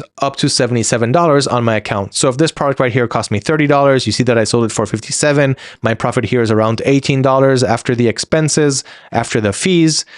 This is an order that I need to fulfill now, as well as this one. I like these. These are medium ticket products, so the profit is a little bit higher. I don't know if you guys noticed this profit section right here, but you see for these two orders, it's about over $30 in profit. Then there was an 8, a 5, 15. So it really depends on the types of products that you are selling. This one was sold for $90. So I made about $30 in profit here. And this is why in terms of pricing, I always recommend to upload a whole bunch of product ranges in terms of prices. So don't only upload products that cost up to $10 because then the profitability is super low. These products will sell more in quantity, but the profit is just very low. So you want to have a nice healthy mix. And if you feel like you have way too many cheap orders, so the profit is like $5, $8, $6, and a whole bunch of those, then that will give you an indication that you need more medium to high ticket products, because when those sell, the profitability is just higher, like this one here at 13, 24, 30, and other examples that we've just seen, plus these orders that I need to fulfill now. So you want to have a nice healthy mix of everything, and you're just going to get feedback from the orders that are coming in. Okay, I see this, but I'm missing this. So let's put more of an effort to have more of medium ticket or high ticket products. So to fulfill your managed balance, what you're going to do here is click on load. And here you can load a balance, whether it's $50, $100, all the way up to $1,000. And here you would choose what payment method you would like to use. Okay, so for example, you can use credit card or PayPal, but then here you've got a 5% fee. So if I deposit $100 for my balance, it's going to take $105. I recommend using Payoneer, especially if you're getting paid by Payoneer, which is most people who are dropshipping on eBay who live outside of the US. And the reason that I prefer Payoneer is because everything stays all under one place. I get paid through Payoneer and I pay my suppliers through Payoneer. So the only time I would withdraw money from Payoneer is directly to my bank account, which are my profits from after I spend the money on the products. And of course, I get money on my sales before. So the delta between them is my profit. And that is what I withdraw to my Payoneer account. And with AutoDS, you've got the AutoDS wallet. So you connect your Payoneer account here, and you can also connect multiple accounts. And so here we can see one Payoneer account that I have connected. So here I've got a balance of about $330. I can withdraw some of that balance to my Fulfilled by AutoDS wallet instead of doing it from up here as I showed you, instead of clicking load. And so this shows my history under that Payoneer account. So I don't even need to log in that Payoneer account to see what's going on. I see everything in one place on AutoDS. So here I can see, okay, I got a payment from eBay. So this is a recent payout. And then I paid AutoDS for the balance. So I paid, instead of $100, I paid $103 because of that $3 Payoneer fee. I'm paying fees just like everyone else. I am not a special case here in AutoDS. I am just like any other customer. Just so you guys know, everything here is built from my own experience. Okay, so my payments, I can see the money coming in, I see the money going out, and we can see all of that here, as well as my final balance. And then you can connect multiple Payoneer accounts. So you can see I've got 3 here. So I can click on this one to go to the second one. And here I got only $99 because of course I'm just moving money around all the time to load up our balance and to pull the profits to withdraw them to my bank account. Okay, so it's nice to have everything all in one place because as I mentioned, eBay will send your payouts to your managed payments program, which in most cases will be Payoneer. So if I go now to eBay and I click here on payments, I can see all of my payment history here. So right now we see that I have $163 in funds on this account. And here on the right side, we can see all the recent activity. So I can see, okay, an order came in today. It was $48. Right before that, another order came in. It was $45. And I can also see the fees that I'm paying for each order. So this order here, the $48.34, it was probably sold for like, let's say $55. And then eBay would take their fee. So then at the end, they only paid me $48 out of that. And then there's another promoted listings fee, which is not included inside the listing, but as a separate line. So remember how I told you that I'm using promoted listings because it's getting me a lot of sales, and we can see that here. So you can see that almost every order here has a promoted listing attached to it. This order has this one attached to it. This order Doesn't have promoted list. It does. It's this one right here. In between, I got the payout. So you can see what's going on here. So $2.92 was shaved off of my $48 sell because that makes about 5% of that. Okay. And I'm giving eBay 5% as I showed you. Okay. So we can see that happening live here. So I can see my total funds here, $163. And that is after getting a daily payout. So right now I only have $7 available out of that 163. In a couple of days, all of that will be available. And I have my payout schedule set on daily. So this means that I'm telling eBay every day where you can send me a payout, just send it. I'm not going to wait like weekly or monthly because then I'm just going to have, really fat funds that they're suddenly going to send me. And I'm actually using those funds to process my orders. So as soon as you got money ready from me, eBay, go ahead and send it over to my Payoneer account so that I can pay my suppliers and withdraw my profits. Okay, so you can change your payout schedule by just clicking on it as I showed you. And then you're going to get this payout schedule here. My recommendation is to go for daily unless you can deal with having your payouts on a weekly, bi-weekly, or on a monthly basis. Okay, so that's what we need to do in the settings, whether we're using our buyer accounts or fulfilled by AutoDS and the differences between them. The main, again, being that we're either using AutoDS's buyer accounts or our own. Of course, I recommend using fulfilled by AutoDS. I've been using it for years and it's just really, really working well and saving me so much of a headache. But before I show you the manual way to process orders, I also want to show you the sourcing request because this is really important if you want to find better suppliers than the ones that you're working with. You got orders on your store and now you can look for even a better supplier before fulfilling your order using the default supplier that you used when you uploaded that product. Long story short, you got an order on your store, let the system source a better supplier for you that can ship the product out quicker with a better price and even more variation options. So how exactly does this work? When you get an order on your eBay store, of course, you're going to see it here on your order screen, and you're going to have this sourcing request column right here. So this column will allow you to create a sourcing request for that product. Okay, now here you see where it says linked because I already created a sourcing request for this door lock product here that I sold on another store. And here I was able to get a better source for it. So I linked it. So you can see here the sourcing request is linked because I accepted the sourcing request that I got from the system. So it takes usually around a day to get the sourcing request. And because we don't want to delay our customers' packages, it's imperative to send out sourcing requests as soon as you get an order. Okay, and then you'll get the sourcing request as fast as possible. And it's going to look like this. You're going to click on this button that says request sourcing. So you can see now that it switched to sourcing status new. And then I'm going to click here on sourcing request. And now it changed to in progress. So now it's going to get a better source. It's going to source this product and find a better supplier that I can ship out this product with. So if I go back to the orders page, okay, and I don't filter the sourcing status, then I can see, of course, the results of other products where I did it with. So you see like this lock product over here, this fingerprint lock. You see where it says under sourcing request, it says ready. So this means that we have a sourcing opportunity for you. And here's what it's going to look like. So you're going to click on review sourcing. Okay. And then here you can see the product that the system is sourcing for you. So, okay, here's the product that you wanted. Here's what we found for you. So you're going to see the item cost here, and you're going to see the variations here. Here, there's only one variation, so there's not much to play with. The total shipping time, again, this isn't a really realistic 36 days. I just did it with another product a long time ago. So of course it changed since then. And you get the total shipping price and shipping to. So if you want to change something here, you can click on it. Okay, then here you can change to another shipping carrier, for example, and you can see their total shipping times. So if this one, for example, ships within 36 days, which we don't really like, oh, but hey, this one right here for the same price ships within 14 days. This one right here for just another $3, so $14 instead of 11, will ship within 12 days. Then we've got 11 days for just a little bit more. And we've also got 7 days, but that's getting a little bit expensive, $19. But you have all of these options and you can change your ship to country. Right now I'm saying, okay, I want to ship to the US. So the system's like, okay, here's a supplier that we found. This is how fast they can ship. And this is the total shipping price. And then here in 95% of my cases, I always find a better source using sourcing request. So I really recommend using this method. And you can see all of your sourcing requests under the orders tab. It says sourcing request. Okay. And then you can see the status of the open sourcing requests that you have. And if you like one of them, then you can link it and then it'll say linked. Once it's linked, you can process the order and it will process using the linked source that you requested. If you don't like it, just leave it as is, send it to auto order, and the system will use the original supplier without the new sourced one. So if, for example, I want to see the link details, the sourcing details, so I can click here on sourcing details. Okay, just like we saw, and then you can check the shipping carriers and choose a different one, for example. Okay, so now I can see a better shipping time, 14 days.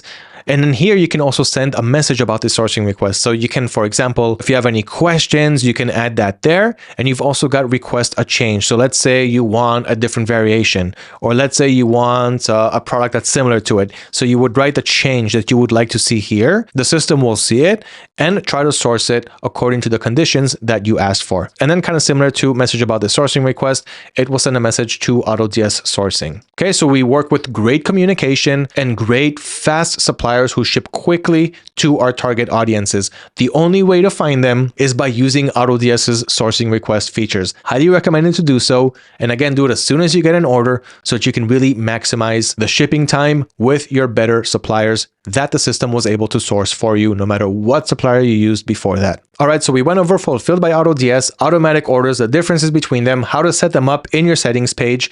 And you've also got the fulfilled by AutoDS supported suppliers. I left a link to it. So if you want to know what other suppliers the system supports with it, you got the full list right here. For example, Alibaba, AliExpress, Amazon under the US region, AutoDS warehouse only uses fulfilled by AutoDS. So if you added the product from AutoDS's private suppliers warehouse right here, okay, if let's say it's one of these products here, then once you get an order, it will be fulfilled automatically using fulfilled by AutoDS. Okay, so of course there's no buyer accounts when using the AutoDS warehouse. Banggood, China Brand, CJ, all of these suppliers right here, which is a lot as you can see, are all supported using fulfilled by AutoDS with the regions that we see here on the right side. Okay, so if you want to know which suppliers are supported by fulfilled by AutoDS, I left the link right here in the cheat sheet. Okay, so we also went over product sourcing. Now let's process an order manually, and then we'll also talk about automatic message to buyers, which is a really important thing to have. Okay, so how to process an order manually. I'm going to do it really quickly because it should be very straightforward. And again, it's not my most recommended method. It's going to be really hard to scale like this. And plenty of times I also send the products to wrong addresses just from human mistakes. So I'm going to try to not let that happen here. But if you want to do manual orders, this is the way to do it. So first of all, who is the supplier that you use there? In this example, I'm going to process this order here. So I know that you guys cannot see the product because it's blurred in the name, but I've got my product right here and I need to process it. So first I need the order ID. On the orders page, we have all of these columns here, which I'll go over it after I show you the manual method. But within these columns, I also have the order ID. So I can just click on it to get to that page. Okay, so here's the product. I can see that it costs $25.73. My supplier in this case is Amazon, and I have an Amazon Prime account. So of course, I'm going to use Prime because I have to deliver quickly to my target audience, and I always deliver quickly. Okay, so I need to process this order right here. I need to send out this product to the buyer. So what I'm going to do first is I'm going to go to my addresses page on AutoDS. I'm going to create a new address, and now I'm going to fill in manually all of the details. Okay, so I'm going to open up the order details on AutoDS, and I'm going to get the name, and then I'm going to go to Amazon, copy and paste the name, copy and paste the last name. Okay, then in the phone number, it's just 9s. I already explained why. Then I'm going to grab the address, copy, paste it over here. And Amazon does an automatic fulfill, but make sure that the filled in information is correct, because sometimes you got the same road, the same number in different cities and states. Okay, so you really want to watch out for that. So I just want to go back and make sure that it's the right one. In this case, it is South Carolina. Okay, cool. So this is the buyer's details, and I'm going to click on add address, and imagine doing the same thing over and over. Now I want to make sure that it's shipping to that address. So here on the top left, I want to make sure that it's choosing that address. In this case, it's not. I'm going to show all my addresses. It's this buyer over here. So I'm going to click on him. Okay, now it's selecting that buyer. And now I'm going to go and purchase the actual product. Now I'm doing it from a cashback site because I get some cashback from Amazon doing this. You need to check in your location if you have any cashback websites that give you cashback for purchasing on Amazon. So it all seems nice and well, but again, it's tedious, it takes time, and only do it if you really have to. And remember that you won't be able to scale this way. So if you have just 1-2 orders a day, fine. But when you're really ready to scale and focus on more products, higher limits, better product research, that is where you need to put all of your focus. Put everything else on automation. Okay, so now I need to write the order ID, write the product ID here. Okay, this is the product, I think. You gotta make sure that you're selecting the right product. So it's the one that looks like this at $25.73. should be this one. Okay, so now I'm going to take this product, I'm going to add it to my cart, then I'm going to click on go to cart. I want to also send it as a gift so that the customer cannot see the actual order information and how much I paid for it. All of this is done automatically by the Fulfilled by AutoDS system. That's why, again, I don't really recommend doing it like this, but I already talked about that. I want to make sure once again that I'm shipping it to the right buyer, to the right address. In the gift options, I usually just write a small little message, and then I'm going to click on save gift options. Then I'm going to make sure again that everything in the payment information is correct, and I'm going to click on use this payment method, and that's it. Now I can see that it's going to arrive within a week, and that is fine. Everything else is fine. Order comes out to $27.79 with tax. I'm going to click on place your order, and now the order was placed. Now, of course, I would much rather use the Fulfilled by AutoDS system, but I want to show you guys also how to do it manually. So I'm going to click here on review or edit your recent orders. Then I'm going to copy the order ID. And I'm going to go back to AutoDS, and I'm going to click on the order tab for that order. I'm going to switch it from pending to ordered. Okay, under the notes, I'm just going to write a quick code to remind myself that I used a manual account to process it and not Fulfilled by AutoDS. I'm going to put the order ID right here and the final price, which was $27.79. Okay, so overall, I made $18 profit on this order. I'm going to click on save, and now the order will get an automatic message because I have automatic messages turned on once the order status is switched. So you can see order has been saved. This is now ordered, and I can see my $18 in profit right here. I bought for $27.79. Sold for $53.99. You can subtract another few dollars for the promotion fee, so I still made around $15 on this sell, and that of course is worth it. Okay, and so that sums up how to process orders manually. Should go without saying, don't recommend it, but you still can do it. If you do too much of it, and one day your buy account is going to get locked, so that's why I only do it rarely, and I always recommend going with the automated method so that you can focus on what really matters. I know that you understand that by now, so we can move on to automatic messages to buyers. We went over Fulfilled by AutoDS, the supported suppliers, automatic orders, and the differences between that and Fulfilled by AutoDS, product sourcing, manual order fulfillment, and now automatic messages to buyers. And then after we go over automatic messages to buyers, we're going to talk a little bit about tracking conversion, why it's important in the automatic orders, as I've already mentioned, and I'll show you other columns that we have in the orders page. But first, what is this automatic messages to buyers? What does it mean? So eBay allows sending automatic messages to our buyers, and with AutoDS, we have really specific triggers where we can use that, and it just makes it so much easier. So let me just show you how to set this up because it's really easy and very helpful. So if I go here on the settings page of AutoDS and the supplier in which I will activate these automatic messages on. So here, for example, again, I'm going with the classic Amazon to eBay. So I'm saying, okay, every time I get an order from Amazon to my eBay store, I would like to automate the automatic messages to buyers. So I'm going to click here on the orders tab, and then I'm going to scroll down here where it says automatic messages sent to customers.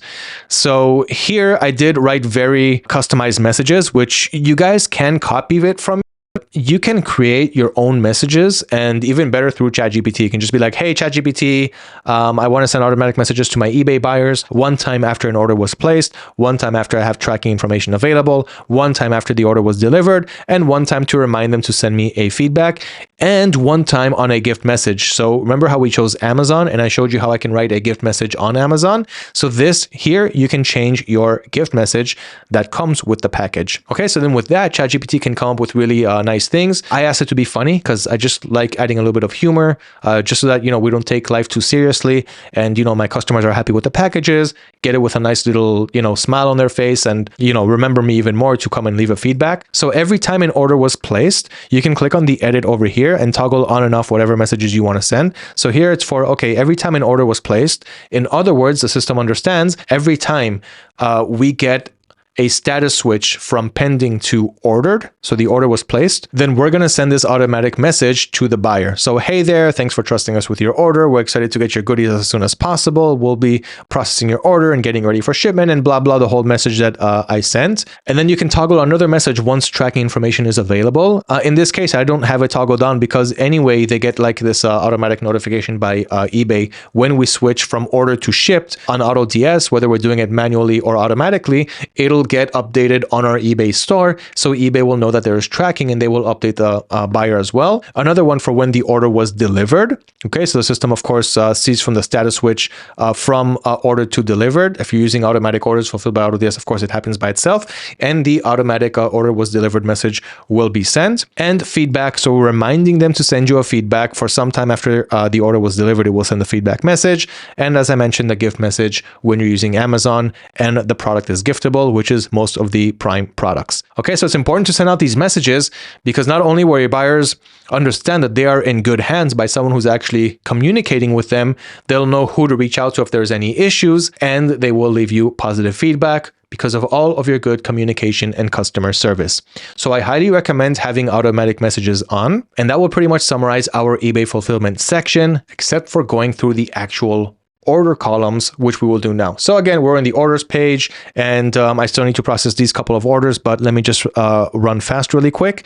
So here we can see, of course, the product, which is blurred out for you, the shipment status, the order status. So whether it's pending, ordered, shipped, delivered, or canceled, estimated arrival date, which you get if using fulfilled by AutoDS. So this order, for example, here, you can see that Amazon is the supplier. I used fulfilled by AutoDS. It cost $20. It was sold for $35, which is low. I think I raised that price since then, another $2 tax. So I only made around $8, $9 for this sell. But everything here was automated, and you're also getting the tracking details. So you can see, first of all, an Amazon screenshot of the order status. So you can actually see the order status. So we can see on Amazon, it's arriving today by 10 p.m. So the product is already shipped. We can see it on shipped status, and it's also shipped on my account as well. Everything was done here automatically. Didn't need to do anything. And I can also see when it's expected to arrive. So I can see here arriving 29 December, which is today while I'm recording this minute of this video. All right, let's continue scrolling to the right. So we saw the source price, the selling price, the tax, and the total profit. FBA order means it came from fulfilled by AutoDS. The eBay order ID, if I click on it, it'll open up my order details on eBay and whichever store it belongs to. So this one belongs to eBay store 2. And sourcing request, if there was one, I would be able to see it here. Tracking number, you can see here that it says QTTMD. So this is a QTrack tracking number. I'm going to talk about tracking conversions right after this and why it's really important to get this down. But every time I get tracking from a TBA or an Amazon tracking number, which I explained, it happened in this order too. You see TBA 318.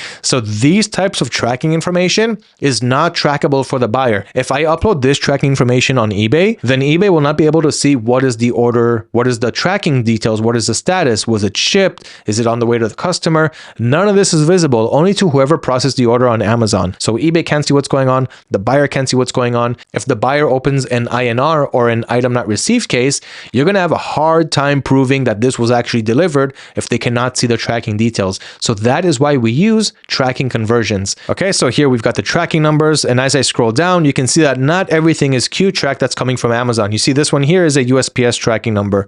This one here is a FedEx. This is USPS. So you have like all types of tracking numbers, but I choose to only convert those TBA tracking numbers, which are not trackable, to QTrack, and soon I will show you how and also explain why. Okay, next on the columns, we've got the item ID. So the item ID is, this is the product ID on my supplier's website. So Amazon, and eBay is the eBay listing. So if I click on it, it'll take me to the listing on eBay. If I click on the supplier ID, it'll open up the product on the supplier's website. Buyer username on eBay, the customer's name, address, DAS is days awaiting shipment, and tags that you added. Okay, you can customize the columns by clicking here on customize display. So you can decide what to toggle on and off. Like let's say, for example, the quantity. Okay, it's not important. Let's push it down some more.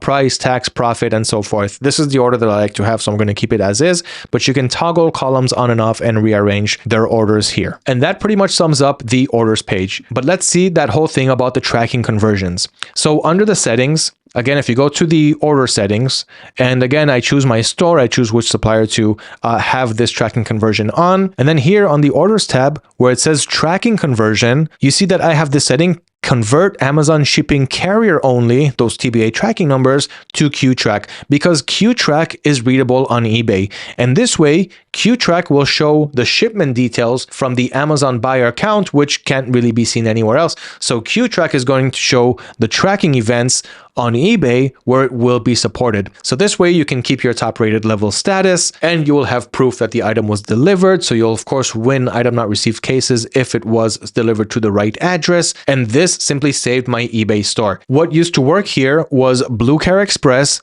and Aqualine, which pretty much does the same thing. Whereas Aqualine Aquiline and QTrack also has zip code masquerade. And this is important for the item location, because if you're saying, hey, the item location is coming from the US, right, from this zip code, and eBay can see on the first tracking detail that the zip code doesn't match a zip code that you said it's going to come out of, even though it did come out of the US, so you didn't lie about the country, but the zip code is wrong. So you're not going to get your account suspended from this or anything, but eBay can flag your account like it happened to me, and then your traffic will decrease, and you'll have to upload more listings to make up for that. And with zip code masquerade, it doesn't happen, because what zip code masquerade does is it will make sure that the first tracking event showed in the tracking details on your orders matches what you have in your item location. So that fixes a huge issue. And the reason that I only recommend QTrack and not Aquiline and BlueTrack anymore, which I will cross out now from the cheat sheet, is because QTrack works really well on eBay. I haven't had any issues. It helped me get the top rated status, and I'm waiting item not received cases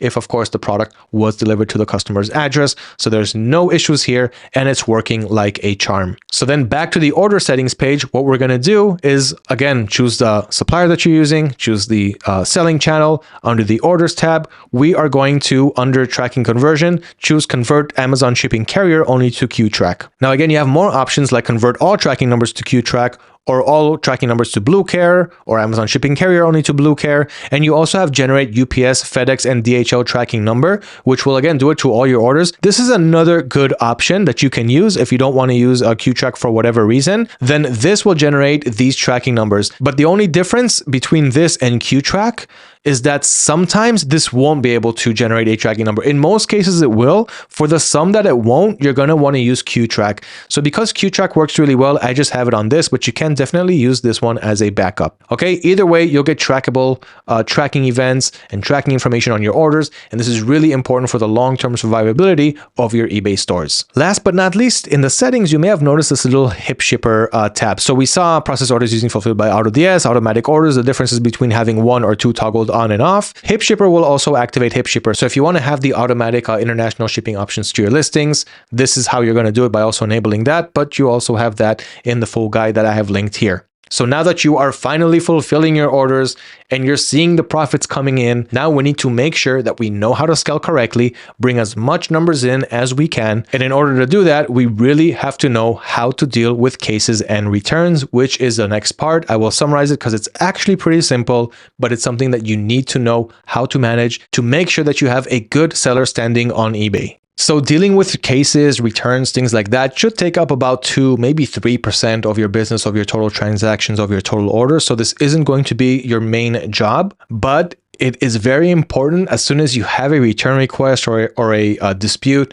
to take care of it as soon as you can. This was always on the top of my priority, making sure that my customers are satisfied. And this is what's keeping me at a 99.7% positive transaction. I mean, out of thousands and thousands and thousands of people who are leaving feedback. Not everybody leaves a feedback. Most people don't leave a feedback. So in order to maintain such a high feedback rate, you have to be on top of this little 2 to 3% of your business. Now, if you have a product that's getting a lot of returns, just let it go. Move on to a different product. Don't get emotionally attached to any product. So this is how we deal with cases and returns. On your eBay seller dashboard, you can hover over orders, and then you've got returns and requests and disputes. I'm going to open both of them. So this is requests and disputes. I don't really have any at the moment, but let's see all of the ones that I got in the last 30 days. I didn't get any.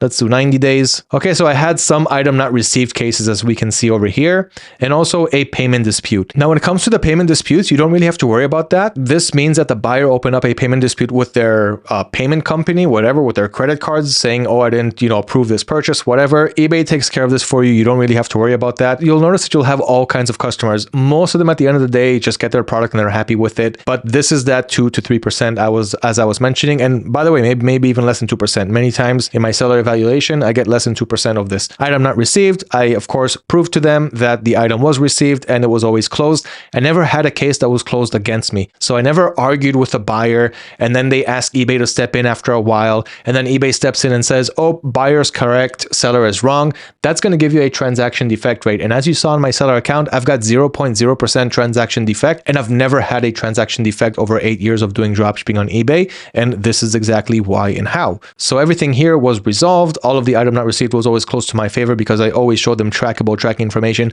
that did show that the product was delivered. Or if it wasn't delivered, I went to my supplier, I'm like, hey, this product wasn't delivered. They send me a refund, I send the buyer a refund, and case is closed. So that is requests and disputes. But then there's also returns. So this is not a request or dispute. This is just, I want to return the product, not it arrived damaged or it didn't arrive at all. This is, I got it, I want to return it. So in this case, we can see the product right here. Again, I know it's blurred, but this is one that I have open at the moment. I already sent them the return label. Using the method that I showed you, I opened up the return request. I got it from the system because I'm using Fulfilled by AutoDS, and I just sent him the return label inside the case because I enabled RMA as I showed you in this video. If you don't know what I'm talking about, go back in the timestamps, make sure that you watch this video to the end from the beginning so that you don't skip out on any of these important things. So you can see here that the status for this return is waiting for the buyer to ship the item. I already did my part. Now the buyer needs to ship out the item. Okay. The reason that they opened it doesn't match the description or photos, whatever. He says it doesn't match his current model, even though it does match. I'm not going to argue. I get returns, you get returns. And this again makes up for a very small, tiny percentage of our business, but keeps our seller accounts healthy and active. Okay. So the refund here will be $37.99 and I'm just waiting for him to ship it back. Once that happens, you can click here on see case details. So right now it's awaiting the buyer's shipment. The buyer wrote some notes here. The kit will not work on my model. Here's my model number.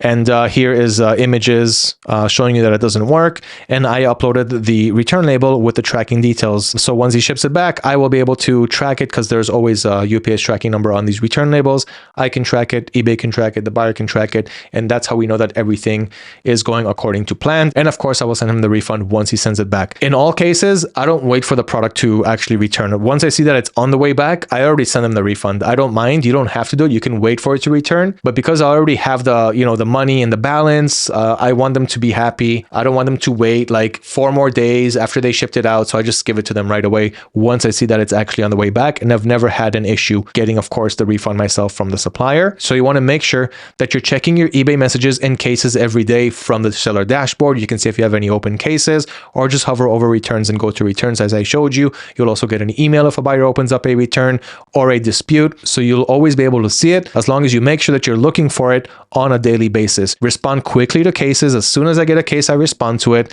If I have to wait for a return label, I issue the request right away so that I'll have it ready within a day or within the day. Do not lose cases or allow the buyer to ask eBay to step in and help. That will give you a transaction defect as we talked about. And of course, upload a return label for eligible cases. Now you also have another resource here linked inside the cheat sheet. Again, hashtag eBay 2024. Let me know what you learned in this video and I will send you a copy of this cheat sheet with everything that I'm going over. So I also have another resource here, the eBay customer support management system. If you click on that, you can learn all about this, but let me just show it to you really quick. This allows you to communicate with all of your customers and see all of your open cases all from one place. So let me show you what I mean. Let me just go to the system and then you're going to click on customer support here on the bottom left. Now, customer support is not customer support between you and AutoDS. That's going to be this little icon here on the bottom right where you can contact live support, live chat, open a ticket, whatever you need to do, you can do it from here. And then here you can see all of the messages that I'm getting from eBay on all of my stores that I have here selected combined. So here, for example, I can open up a chat that I have with a buyer and continue just chatting with him from here instead of opening up eBay's messages. So basically you'll just open up the message, you'll see the chat between you and the buyer, and you guys can just go on and off from there instead of opening up your eBay store,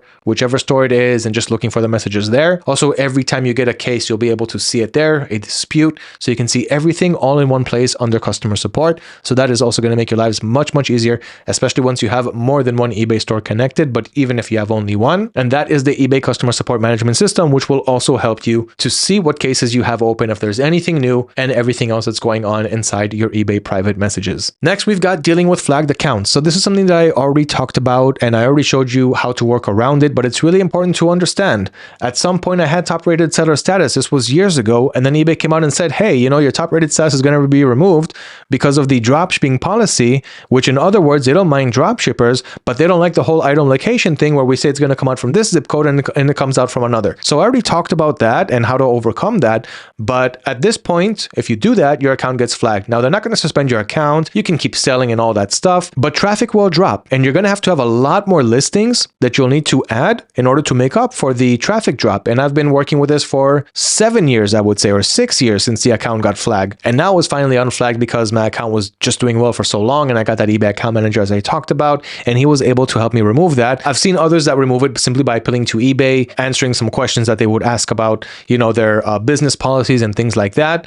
But that is what worked for me. So at some point, your account, if it gets flagged, traffic will decrease. Remember that eBay is a numbers game, so just make up for it by adding more and more listings and doing better product research. They may also limit your ability to upgrade your limits. So make sure that you've got a lot of limits before you start going crazy, and use Q-track conversions instead of AMZO tracking numbers, as I talked about. And finally, work with private dropshipping suppliers. This is what eBay is looking for. They're not looking for more dropshippers who will work with more retailers, even though, again, you can. It's kind of black hat or gray hat. It doesn't mean that it's not possible, but that's not what eBay is looking for. And this will make your job so much easier down the line. And we fix that with all of the private suppliers that we have inside the AutoDS system. Okay, here I also pasted the Blue Care Express and Aqualine carrier update that eBay just doesn't support them anymore. That's why I also crossed them out from the tracking conversion page, and I only want you to use Q-track because that is working really well, or that generate UPS FedEx tracking number as well, because as we saw earlier in 2024, eBay is no longer supporting Blue Care Express and Aqualine carrier updates. We always find solutions to things. We never give up, and we always keep our businesses active, and this is how we were able to do it this year. Okay, you have another resource here, how to work with eBay flagged accounts. I gave you all of the main tips, but in order to not make this video 20 hours long, you need to dive a little bit deeper into each and every one of these sections. So I give you all the important points, but you will dive deeper within the content that I included here. Next is to maintain a high eBay seller level. This should pretty much go without saying, even though I said it so many times in this video. You saw my account, and you always want to keep it around top rated, above standard. You don't want to get to below standard.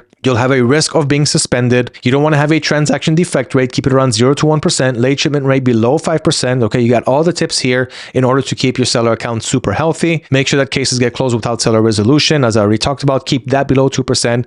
Tracking uploaded on time and validated. Keep it above 70, but above 95 if you want top rated. And return rate below 8%. 2 to 4% is the optimal range. Okay, just keep in mind also that under performance, you have service metrics. So not just seller level, which I already showed you, but also service metrics. And as you can see right here, it shows you where you stand according to your peers. So here, for example, item not as described returns. So the average peer has around 0.8% of that. You're around the 0.6. So you're doing very well. You're doing better than the average. So that's item not as described. You also have the item not received rate. Now, in this case, you can see that I am in the high zone. I'm at 0.46% of my orders. That's kind of BS because I can always appeal to eBay and be like, hey, these 4 buyers that open up item not received cases, I proved to them that the item was received and I won those cases. So you need to remove that from the measurements over here, and then they do that. So that's how I protect myself from that, because if a buyer opens an item not received case, whether they're right or they're wrong, eBay is going to add it here. Okay, so you can see that I'm above my peers here. But again, I'm top rated, my seller account is healthy, and if I need to appeal, I always do so. Now, another thing that I would like to add is that you can not only appeal this when needed, but if, for example, a buyer leaves a negative feedback and what they're saying is not true, then you can always appeal that negative feedback with eBay. And I always do that. It doesn't happen a lot, but when it does happen, it really, really helps me to remove those feedbacks. So I just contact eBay. I showed you how to get to the contact section. Just click on help and contact and find the right category for the reason why you're reaching out to them. You will have an email us or talk to us on live chat option. No reason to do it now. Very straightforward from the eBay help and contact. And once you contact them, I let them know what happened. I'm like, hey, this buyer opened up an item not received case, and I proved to him that he did get the item, and he left me a negative feedback saying he didn't get the item. So even though I won the case, I still got that negative feedback. And when you do that and you appeal it, they usually remove it. So you'll get an email after you send them the feedback request that will look like this. Okay, hello Liran, thank you for contacting eBay customer service regarding the negative feedback removal for this order. This is my name. I'm here to assist you. First, I appreciate the effort that you showed in contacting us. I understand that you wish to remove the negative feedback, as the buyer should compare price prior to purchase an item. And then here, I've reviewed the feedback and I can confirm that it qualifies for removal. So it'll be removed in the next 24 to 48 hours. So I've got a lot of emails like this where I was able to remove the feedback, and it can be for any reason that's actually justified. If a buyer leaves a negative feedback, I didn't get the item. And then you would reach out to eBay and be like, hey, eBay, he says he didn't receive it, but I proved that it was received. Here's all the information. eBay will remove that negative feedback. For whatever reason that you know that you're in the right, you have eBay's feedback policy here and you can go over it. And so you'll see here, when do we remove feedback. If the buyer says anything harmful, inappropriate, irrelevant comments. One time I even got a feedback from a buyer, a negative feedback, just saying he didn't like the item, but then he sent me a message and he sent me something racist. And so I told eBay because of that, they also left me a negative feedback. And eBay also removed the negative feedback from that. So go over eBay's feedback removal policy. I'm going to also add it as a section in the cheat sheet. Okay, so let's do that right below maintaining a high seller level, eBay feedback removal policy. In most cases, I have no problems removing feedbacks, and it only takes a minute to send them that email. So now that you have all of the essentials and how I've been running my business for the last 8 years and everything I've learned along the way, I saved the best for last. So remember, without automation, there is no such thing as scaling.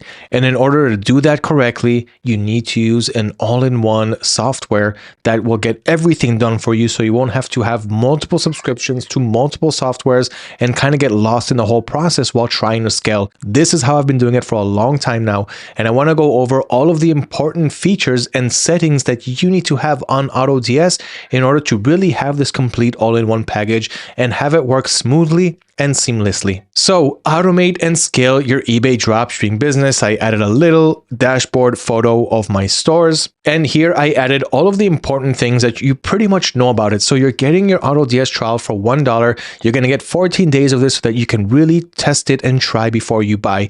You're going to get price and stock monitoring, quick product importing, automatic orders and tracking, product sourcing, marketplace, private suppliers, winning products hub, VA management, which I still need to show you because I'm going to do the settings page now, AI title and description generator, free eBay templates, AutoDS Academy, AutoDS wallet with a Payoneer integration, the customer messaging system, and more. So I already went over all of these things.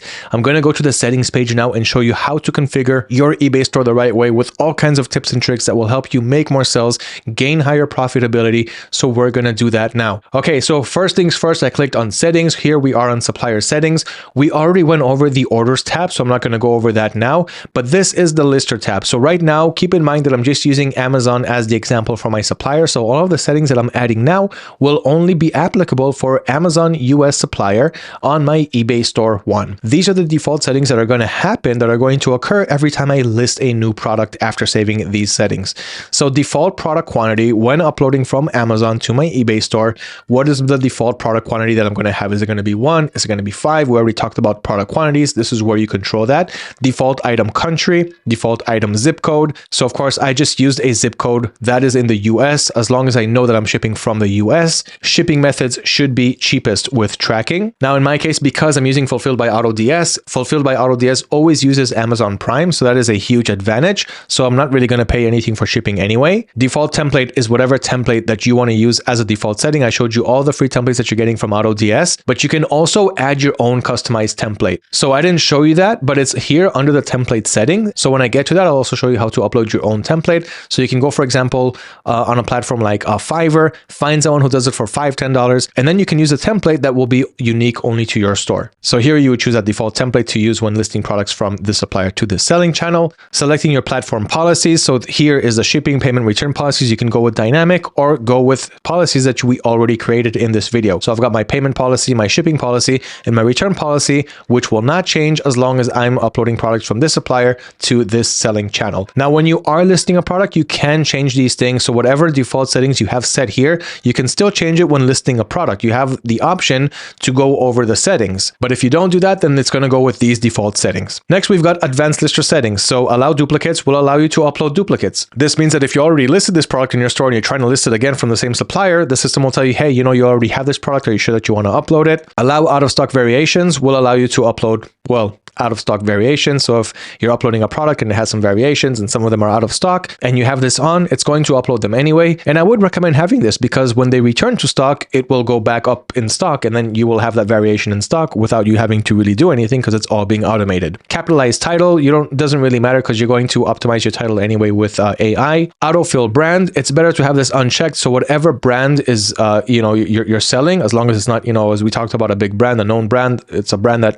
they don't mind you dropshipping shipping it, which is most brands, but again, just away from the big brands. So if you don't have this checked in, it will not automatically fill in the brand according to whoever that brand is. And it's just better this way. Split variants into products. So this means that if there are variations inside that product that you're trying to list, then it will make them as standalone products. So each product will be its own listing instead of having variations. Allow Vero or block keywords. So if you know what you're doing and you don't mind uploading Vero block keywords, you're going to have this ticked in or ticked off if you do not want it. I recommend, of course, not having it unless you're super advanced and you know exactly what you're doing. Add categories to tags. So whatever categories that product belongs to that you're listing, add them as tags as well. No reason not to have that on. It makes it better to optimize the products later on. Apply watermark. You can set a watermark and apply it to all the images that you are listing from here. Duplicate the main image up to 12. Allow marketplace sellers. So this is if you don't want to use only Amazon Prime. I have this off because it has slow shipping and you're paying for shipping. So I only go with Amazon Prime in this case.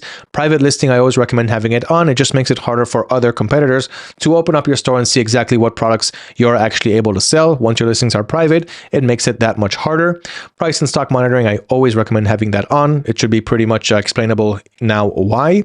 You've also got AI title and description automatic generator. So if you toggle these on, it will automatically do the AI title and descriptions while you're importing these products to the drafts or to the products. It will get this done in advance. And I do recommend having that on. You're going to do it anyway. You're not going to use the same title and descriptions as your supplier. And at the end, you've got default item specific. So this is if you want to have specifics, item specifics like type or color, things like that, that are going to be the same for all the products that you list.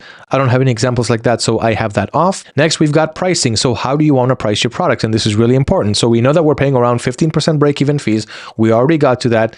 And you can also say, okay, I have another fee, which is 40 cents, right? And on top of that, I want to make a profit. So the profit that I want to make is whatever you set here. So if you want to set whatever profit you want, you're going to turn off dynamic profit. And then here you're going to tell the system, okay, so on top of these fees, I want to make 60% profit and another fixed dollar amount or just 60% and have a minimum profit per product. So my settings are usually around these settings here, but you can also add dynamic profit. What this means is you're going to set a price range. So you're saying, okay, every time the product costs me anywhere between $0 to let's say $10, then I want to make 100% profit because it's a lower price range. I want to make more profit. And you can also do the same for a fixed price. Another rule, okay, let's say every time it costs from 10 to 20, then I want to make 80% profit and so forth. Okay, so you can keep adding these rules to make a dynamic profit. And every time you add products within these ranges, it will get that specific pricing. Next, you've got the set price cents value so that you can round all your cents. I already showed you this. And of course, include the shipping price. So even if we pay for shipping, we're always going to offer free shipping while maintaining our desired profit margin because it will get added to your source price. Next, we've got the order settings. I've already went over this when we were doing the order automation. So I'm going to continue to the general settings. This is pretty basic. So the default weight unit, you want to see pounds, ounces, kilograms, whatever. Automatic SKU filling, I recommend having it off. Again, it just makes it harder for your competitors to find your products and sources. And now under monitoring is your conditions if the product should be in or out of stock. So you got the minimum product quantity. So this means, okay, every time the supplier has at least this much in stock, then have it in stock on my store. I have it around 1 because my products are, usually never running out of stock. And if they are, I always find an alternative. So I always want the product in stock as long as my supplier has stock. Maximum shipping days is 14. You can set that down to 7 or something like that. I like to have it around 14 because I don't want the product going out of stock if it takes 10 days to ship, because under my business policies, I could still handle that. But I also want to look for another supplier using the sourcing, using AutoDS's private suppliers to find a supplier with faster shipping. So the product will go out of stock. And when I say out of stock, if it happens because of a setting that I have here, it's going to go on hold. So it's out of stock on my store, but it's on hold on AutoDS. I will show you what that means when I get to the products page. And then we've got choose from suppliers table. So cheapest first or Prime first. I'm always going with Prime first because it's Amazon. And I always wanted to look at the Prime suppliers table and Prime only products. If the product goes out of Prime, then I want it to go out of stock on my store. So that is the regular supplier settings. Now let's move over to automations. Here is where you can add pricing automation. And what this means is you're going to tell the system, hey, every time I sell a product, I want you to increase the price so that I can profit more. But then if it stops selling, I want you to decrease the price so that I'll have a higher chance of selling it. And then here it's going to find the sweet spot between maintaining consistent sales at the highest profitable price so that we can make as much profit as possible and not just be super cheap and continue making constant sales on a super cheap price where we can just go a little bit higher and make more profit. So here you would add automation, give it a name like eBay Store 1 automation. And then, okay, when the number of sales is higher than, let's say if I make more than 3 sales every 7 days on a product, then I want you to raise the product price by, let's say 10% up to a limit of 50%, because then it's just going to be too expensive. Okay, and then you can also do the same for a fixed price instead of a percentage. Okay, then I'm going to go to next. Now I want you to decrease the price sales performance. Of course, you can see that I can toggle these on and off. So I can do only increase, only decrease, or both. So now I'm saying, okay, every time I don't make sales, so if the number of sales is lower than 1 per 5 days, so if the item doesn't sell at least 1 time every 5 days, then I want you to decrease the price, let's say by 5% down to a limit of 20%, because below that I will be breaking even, and I won't really be profiting, just as an example. And same thing for fixed price if you don't want to go with percentages or on top of percentages.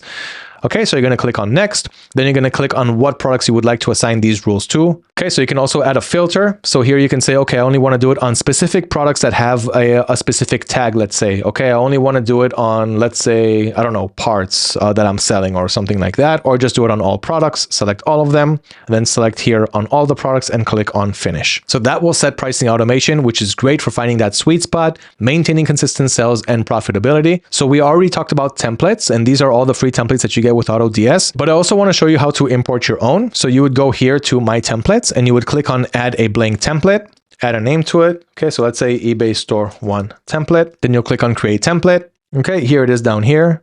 And I'm going to click here on Edit. And then here I need to insert an HTML code for this template to work. So here, for example, I could go to a place like Fiverr, okay, and search for eBay Store templates. Okay, then here I have all of my results. So our agency will design an eBay store, a listing template. We'll create an eBay store design. We'll create a responsive eBay template, and you can see all the prices here. So now I would start with a new seller that has a good track record and they're trying to get themselves better known. So what I will do here is go for the cheaper ones. So I would go with a budget, and I would say, you know what, up to $15. I don't want to put more than that on a template. And there are many sellers who want to prove themselves and get higher feedbacks. So you can find a lot here now that are on around $10, $15. Here we've even got a guy who's doing a template for $5 and he's already got 79 5.0 reviews. So this would be a good example of one that I would start off with very, very cheap, and he's got good reviews. So you can click on it, get more information inside, but, and here's a big but, they don't give you the source code. So he's giving you a template that you pretty much need to copy and paste all the images. So I would try to talk with him about that and ask also for the source code, because we need to input the source code inside the system. But that's just one example. We're not always going to jump on the first product and the first service person that we see. So we can even check out other ones, like, let's see, this $5 one over here. Okay, eBay listing template, no active contents. And that's it. He's going to give you everything that you need. There is no source code with, without. He's got great reviews. I would check out this guy. You can click here, contact me to ask a question, make sure that you get the source code, whatnot, so that you can actually use the template, even though they will never give you something that you cannot use at the end of the day. But the source code also lets you make changes to whatever they did. So yeah, so you can get it anywhere between $5, $10, $15 tops, and you've got a really good unique template. You would input the code over here, click on update, and you've got your own unique template. So that is the templates tab. Now let's move over to keywords. This is where you can add keywords to your block list. And then here you can choose, okay, when these keywords exist in the product listing, title, description, whatever, then either remove the product completely from my store or simply remove those words, from the description, from the title, wherever it is. So here, for example, I wrote, okay, if the word Amazon exists anywhere, remove it from the title. Lifetime, like lifetime warranty, which I cannot give, then remove it from the title. Call us, I don't have anyone calling me, so remove from the title, and so forth. So here you can add new keywords. Okay, and here you can add multiple keywords, like let's say branded. You don't want the word branded. So if this keyword appears in the title, either do nothing, don't upload the product, or just delete that text. Same thing if it happens in the description. And if it appears in the manufacturer, then don't upload the product. Okay, so those are the keyword options that you have. You can add as many as you want, as many as you need, and you can learn more about that as you upload new listings, and you'll find all kinds of keywords that you don't really want there. Next, we've got plans and add-ons. So for the eBay store, you're starting with the basic plan. So let me show you what that looks like. AutoDS pricing. Okay, so we're going to click here on the pricing page on eBay, and you can see that there's a regular import that costs $20 per month. And there's also the starter 400 that costs $40 per month. Now, again, you're going to pay only $1 for 14 days. But if you go with the starter 400, you'll also get price and stock monitoring, which of course is very much needed, especially once you're ready to start scaling. But if you want to go super basic and you want to do your own price and stock monitoring and you only have a few products uploaded, you can go with the regular import 200. However, I do recommend starting off with the 400. And as you build up, these subscription fees over here are going to mean nothing compared to the amount of products that you're selling. And that, of course, will depend on your product research strategies and methods. Follow along everything that I taught you in this video, and you will see that these little prices will sum up to nothing compared to what you are making. So choose your eBay plan. You can, of course, add more plans, more selling channels. You can connect multiple eBay stores under one eBay store subscription, so it makes it very easy. And that is it when it comes to plans and add-ons. Next, you've got account and billing. So here you can see all of the history. You can see your payment methods and your payment history all under one place. You can download invoices as well. Then you've got users. So this is where you can add a virtual assistant to help you with your store. So here, for example, you're already scaling or you're ready to scale. You already know how the business works. You're not going to do this before you know how your business works and what makes it tick. But once you figure that out, once you find your winners, once you have a strategy that's ready to scale because it's already making sales, you can now add a virtual assistant user who can help you with the things that you already know. Don't hire them for things that you don't know, though. You have to know your business inside and out before you hire someone. And then they're just going to help you scale and automate your business even more so that you can really focus on what's important to grow. So here you're going to click on add user, and here you're going to give the user a name. Okay, so let's say Josh. Okay, you're going to write his email. So Josh, whatever, gmail.com. You're going to generate a password for him. And then you're going to give him privilege on whatever you want, either all of your stores or a selected store. And then under those stores, what privileges do you want them to have? So for example, do you want them to be able to view your dashboard, view and edit active products, delete your drafts, edit your orders, handle customer service, whatever setting you want to give them, you can do that here. And so this way, you're not giving them all of your business before you have full trust in them. So take advantage of virtual assistants because this will really help you scale to the big numbers. Once your business is already running and profiting, that would be your next step. Next is buyer accounts. I've already been over this, so I won't show it again, but this is if you want to have automatic orders not fulfilled by AutoDS. So this is using your buyer accounts. Not my biggest recommendation, but if you cannot use fulfilled by AutoDS, then definitely use buyer accounts. And notifications. So this is every time I want to get an email notification if something happens on my store. For example, if an order fails to process, if an order is successful in processing out, if I have a tracking number update, if a new order comes in. So if I toggle anything on, I'll get an email notification when this happens. Same thing for monitoring. So do you want to know every time something happens to a stock status on your store or to one of the prices? And how often do you want to get these updates and to what email address? Just remember to click on save every time you change something in a setting. So of course, all your settings will be saved. Last but not least is store settings. So here is where you can do things like renew your token if it's needed. Customer support will of course let you know if you need to renew your token for whatever reason. Resync your store if there's like an issue with the price monitoring, stock monitoring. I don't usually put up a lot with this, but every now and then if you need to, you'll also know this is where you do those things. This is where you also set a store watermark. I talked about how you can watermark your images. This is where you can add your watermark logo. And this is your branding settings. So I showed you how you can work with private suppliers that have branding customization inside the AutoDS marketplace. This is where you drag and drop your logo, and this is the logo that will be used as a little gift message next to every item that gets ordered from your store from AutoDS's customizable branding private suppliers. And of course, this means that your logo is being sent out on all of your orders, so you're actually able to brand the packages that are going out and shipped out to your customers, even if you're doing it one by one and you're not purchasing orders in bulk, which is the usual minimum requirement if you want to brand your packages and send them out with these customized thank you cards. Now, there are additional features inside AutoDS which I will not dive too deep into, like having print on demand, so you can sell print on demand products on your store, as you can see right here. So you can choose whatever category you want, like accessories. Let's say it's this iPhone case. So you would click on it, you would get the info, and here is where you can edit your products. You would click on edit product. You would create your design. You would add it here on the product, on the front, back, whatever options that you have.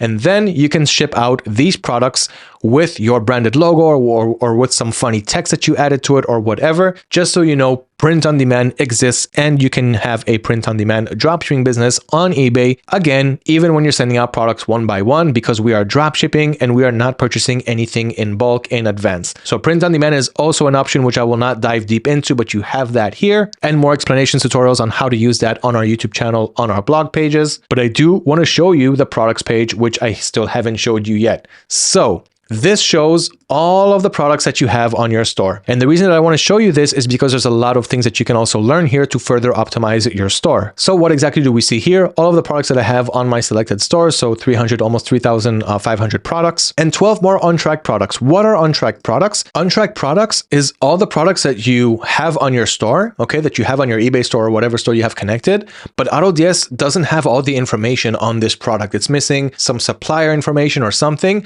that allows it to make the automation process for these products. So here, for example, I have like these natural beads, these gemstone beads, as you guys can see over here. So what you would do here is you would click on one of these products. Because it's out of stock, I can't really do it. But if it was in stock, I would have the option here to fill in the supplier ID. Then I would let the system know, hey, here's the supplier for this product. The system would be like, oh, okay. Put it back in the products page in the tracked products. Now it's tracked and we will have automation on it. Okay, so that is the untracked products. So next, again, we can see all of the products that we have on our stores, but we can't really go over 3,000, 10,000, 100,000 products, right? And the whole point here is to sell as many products as we can with automation so that we can really enjoy the profits, right? So here's everything that we can do on the products page. So first, let's go over the columns really quick. So these are the products here. I know it's blurred. Here's when they were uploaded. So you can see that I'm uploading products. My VA is uploading products pretty much on the daily, multiple products to make sure that the store is always working, always refreshing itself. Of course, removing slow movers. I'm going to show you how to do that, but very simple. You should check out every month how many sales you're getting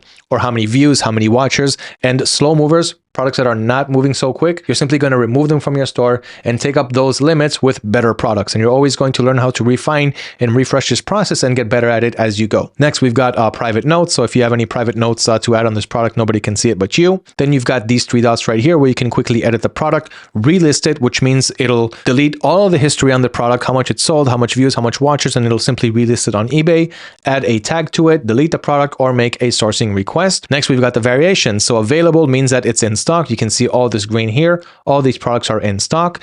Now, on hold and out of stock means that it's out of stock on our store. On hold means that it's out of stock on our store, but it's in stock on the supplier's website. But because you have a certain setting, like you said you wanted a minimum supplier quantity of 10 and the supplier only has 5 left. So because of that setting that you configured, it's going to be out of stock on your store, but still in stock on the supplier store. So this one would go on hold. And out of stock means it's out of stock on the supplier site. So of course, it's also out of stock on your website. Okay, next we've got a total quantity. So I've got a one of each item here in stock. Out of stock days, how long it's been out of stock. We don't have any here, so they're all in stock. Price, so the buy price and the selling price. The profit range, if we sell this product. The item ID, so where I'm buying it from, where I'm selling it on. If I click on it, it'll take me to that product page. How much I sold. DWS is days without sell. Because all these listed just got added, so they've all got 0 sold, but also 0 days without sell because they're new. Which store it's uploaded to. Or product information, product IDs. Views, watchers, and how many days they have left before they refresh. Remember on eBay, we talked about how every 30 days they refresh, and then you want to check out every 30 days before that happens if the product is a good seller or not. Otherwise, it'll just take up another space on your limits, and item tags are here as well. Okay, so those are the main columns. Again, you can customize your columns by clicking here on Customize Display and arrange, turn on, turn off, whatever you need. And you can click on every item just to open up the editor. So if I just click on the thumbnail image of this product here, it opens up the editor. So I can go again on the title, description, variations, images, item specifications, add more variations, do whatever I want simply by clicking on the product here. And up here, we got the filters system. Now there's a whole bunch of filters that we can use, and I highly recommend to use the filters because this will help you understand, especially once you have thousands and thousands of products, how to see only a set specific number of products. For example, I can add a filter and I want to find certain tags. Okay, so I'm going to click here on tags. I want to filter tags. So I've got this tag right here, pillow forms and foam pillows. I don't know if I have any of these products. No, I don't have any of these, but if I would, it would show me all of those tagged products. The thing is, it's all real products, real tags, so I do have to do a little bit of blurring. Sorry about it, guys. But this will help you see all of the tags that you have, and then you can see only that group of products. So for example, let's say I was selling a whole bunch of table runners, and I have a tag called table runner on those products. Now remember that AutoDS automatically adds tags to your products, but you can also add tags as well. So it would open up the table runners tag, and then I can filter more. Like for example, let's say I filtered down or didn't, but now I want to add additional filters. So, okay, now I see all the tags that I want. Under that, I also want to see, let's say, what filter, anything that has a certain buy price or sell price range, specific profitability, inventory status. Okay, so let's say I want to see my on hold. I want to see what is on hold. So I'm going to click on inventory status. I'm going to choose on hold. You can also select multiple selections and then click on done. And that's going to show me all of the products that I have on hold. So you see variations available 0, out of stock 0, but on hold. And if you hover over on hold, you'll see why this product is on hold. So you see here it says new ID, new ID, new ID, new ID. This means that the supplier changed the item ID for this product. So you're going to have to go and see what the new ID is and just kind of make sure that they didn't also change the product itself. Some suppliers are trying to keep the good reviews that they have on a certain product. So when it goes out of stock, they will switch it with another product, maintaining the good reviews, which are not true to that product. So the product ID here will change. And then you will need to go, because it'll be on hold, you'll need to go to that product page, and then you can just see if it's the same product. You can update the item ID on the product editor page for that product, and then it'll go back in stock. If it's another product, then you can just remove it because the supplier is playing games and we don't really like that. Okay, so that is what that means, the new ID. And you'll have a bunch of other reasons, like for example, not a platform selling seller. So this means that the product is not Prime anymore. So I said that I only want to sell Prime in my settings, and over shipping time. So my shipping time says up to 14 days. This product, let's say, takes 20 days to reach the customer. So because on my settings, it means that it's out of bounds. It goes out of stock on my store, even though it's in stock on my supplier store. Okay, so you really want to use the filter system, and remember that you can use multiple filters and that you can also save these filters. So let's say I want to see everything that's on hold, okay, but I want to add another filter. So besides showing me everything that's on hold, I only want to see what's on hold that has a selling price more than $10.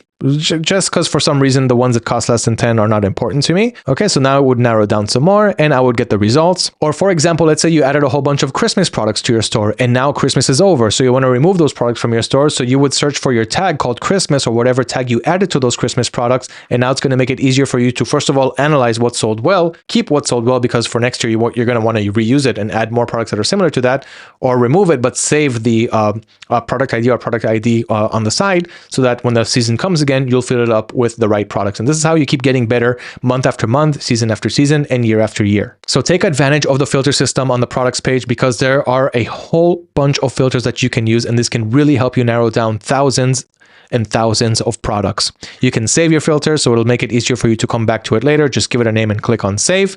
And when you go to your filters, you got your saved filters right here. So you can always click on it here and you won't have to do all of the pre-configured settings that you like using. Last but not least, you can click on clear to clear all of your filters.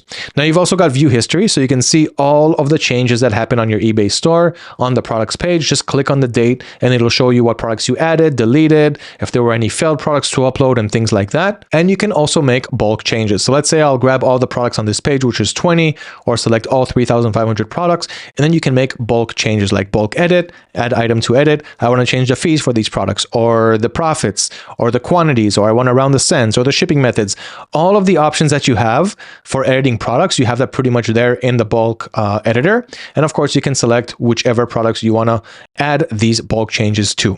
You can also do a bulk relist, a bulk delete, and a bulk AI rewrite if for some reason you missed it and now you want to do it for all of the products on your store. And now that we're pretty much finished going over everything, I want to give away one more winning product on eBay. And the last of them, 456, you can see them when you get this cheat sheet. Again, hashtag eBay 2025. What did you like about this video? What did you learn about it? I'm going to send you this cheat sheet. Winning product number 3 is a mini desk robot vacuum. Let's check it out. I'm going to open the eBay listing. So the supplier link in this case is AutoDS. It sells for $7.13 and $2 shipping. It looks like this robot that simply cleans your table and whatnot. Let's see the item on eBay. So I can see that this seller sold it for about 2 times that price. He sold about 4 units so far. And yeah, so he sold 4. Okay, he didn't get rich from this product, but hey, here's another profit margin that you guys could be missing. And he doesn't have that many good feedbacks. Look at him, only 613 and he's 96.6. He's not doing a very good job with his buyers.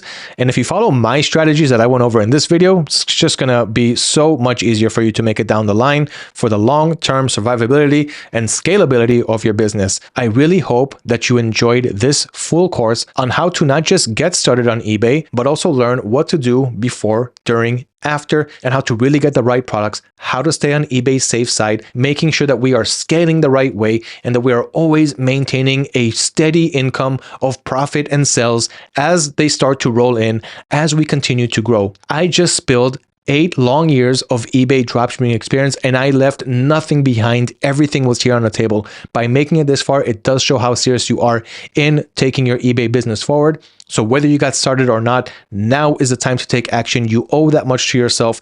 Get your free eBay store, 250 free listings. Take advantage of AutoDS's $1 offer for 14 days. Follow all of the steps in this free course and enjoy your new business. Enjoy your new sales and profit. Good luck dropshipping on eBay, and I'll see you in the next one.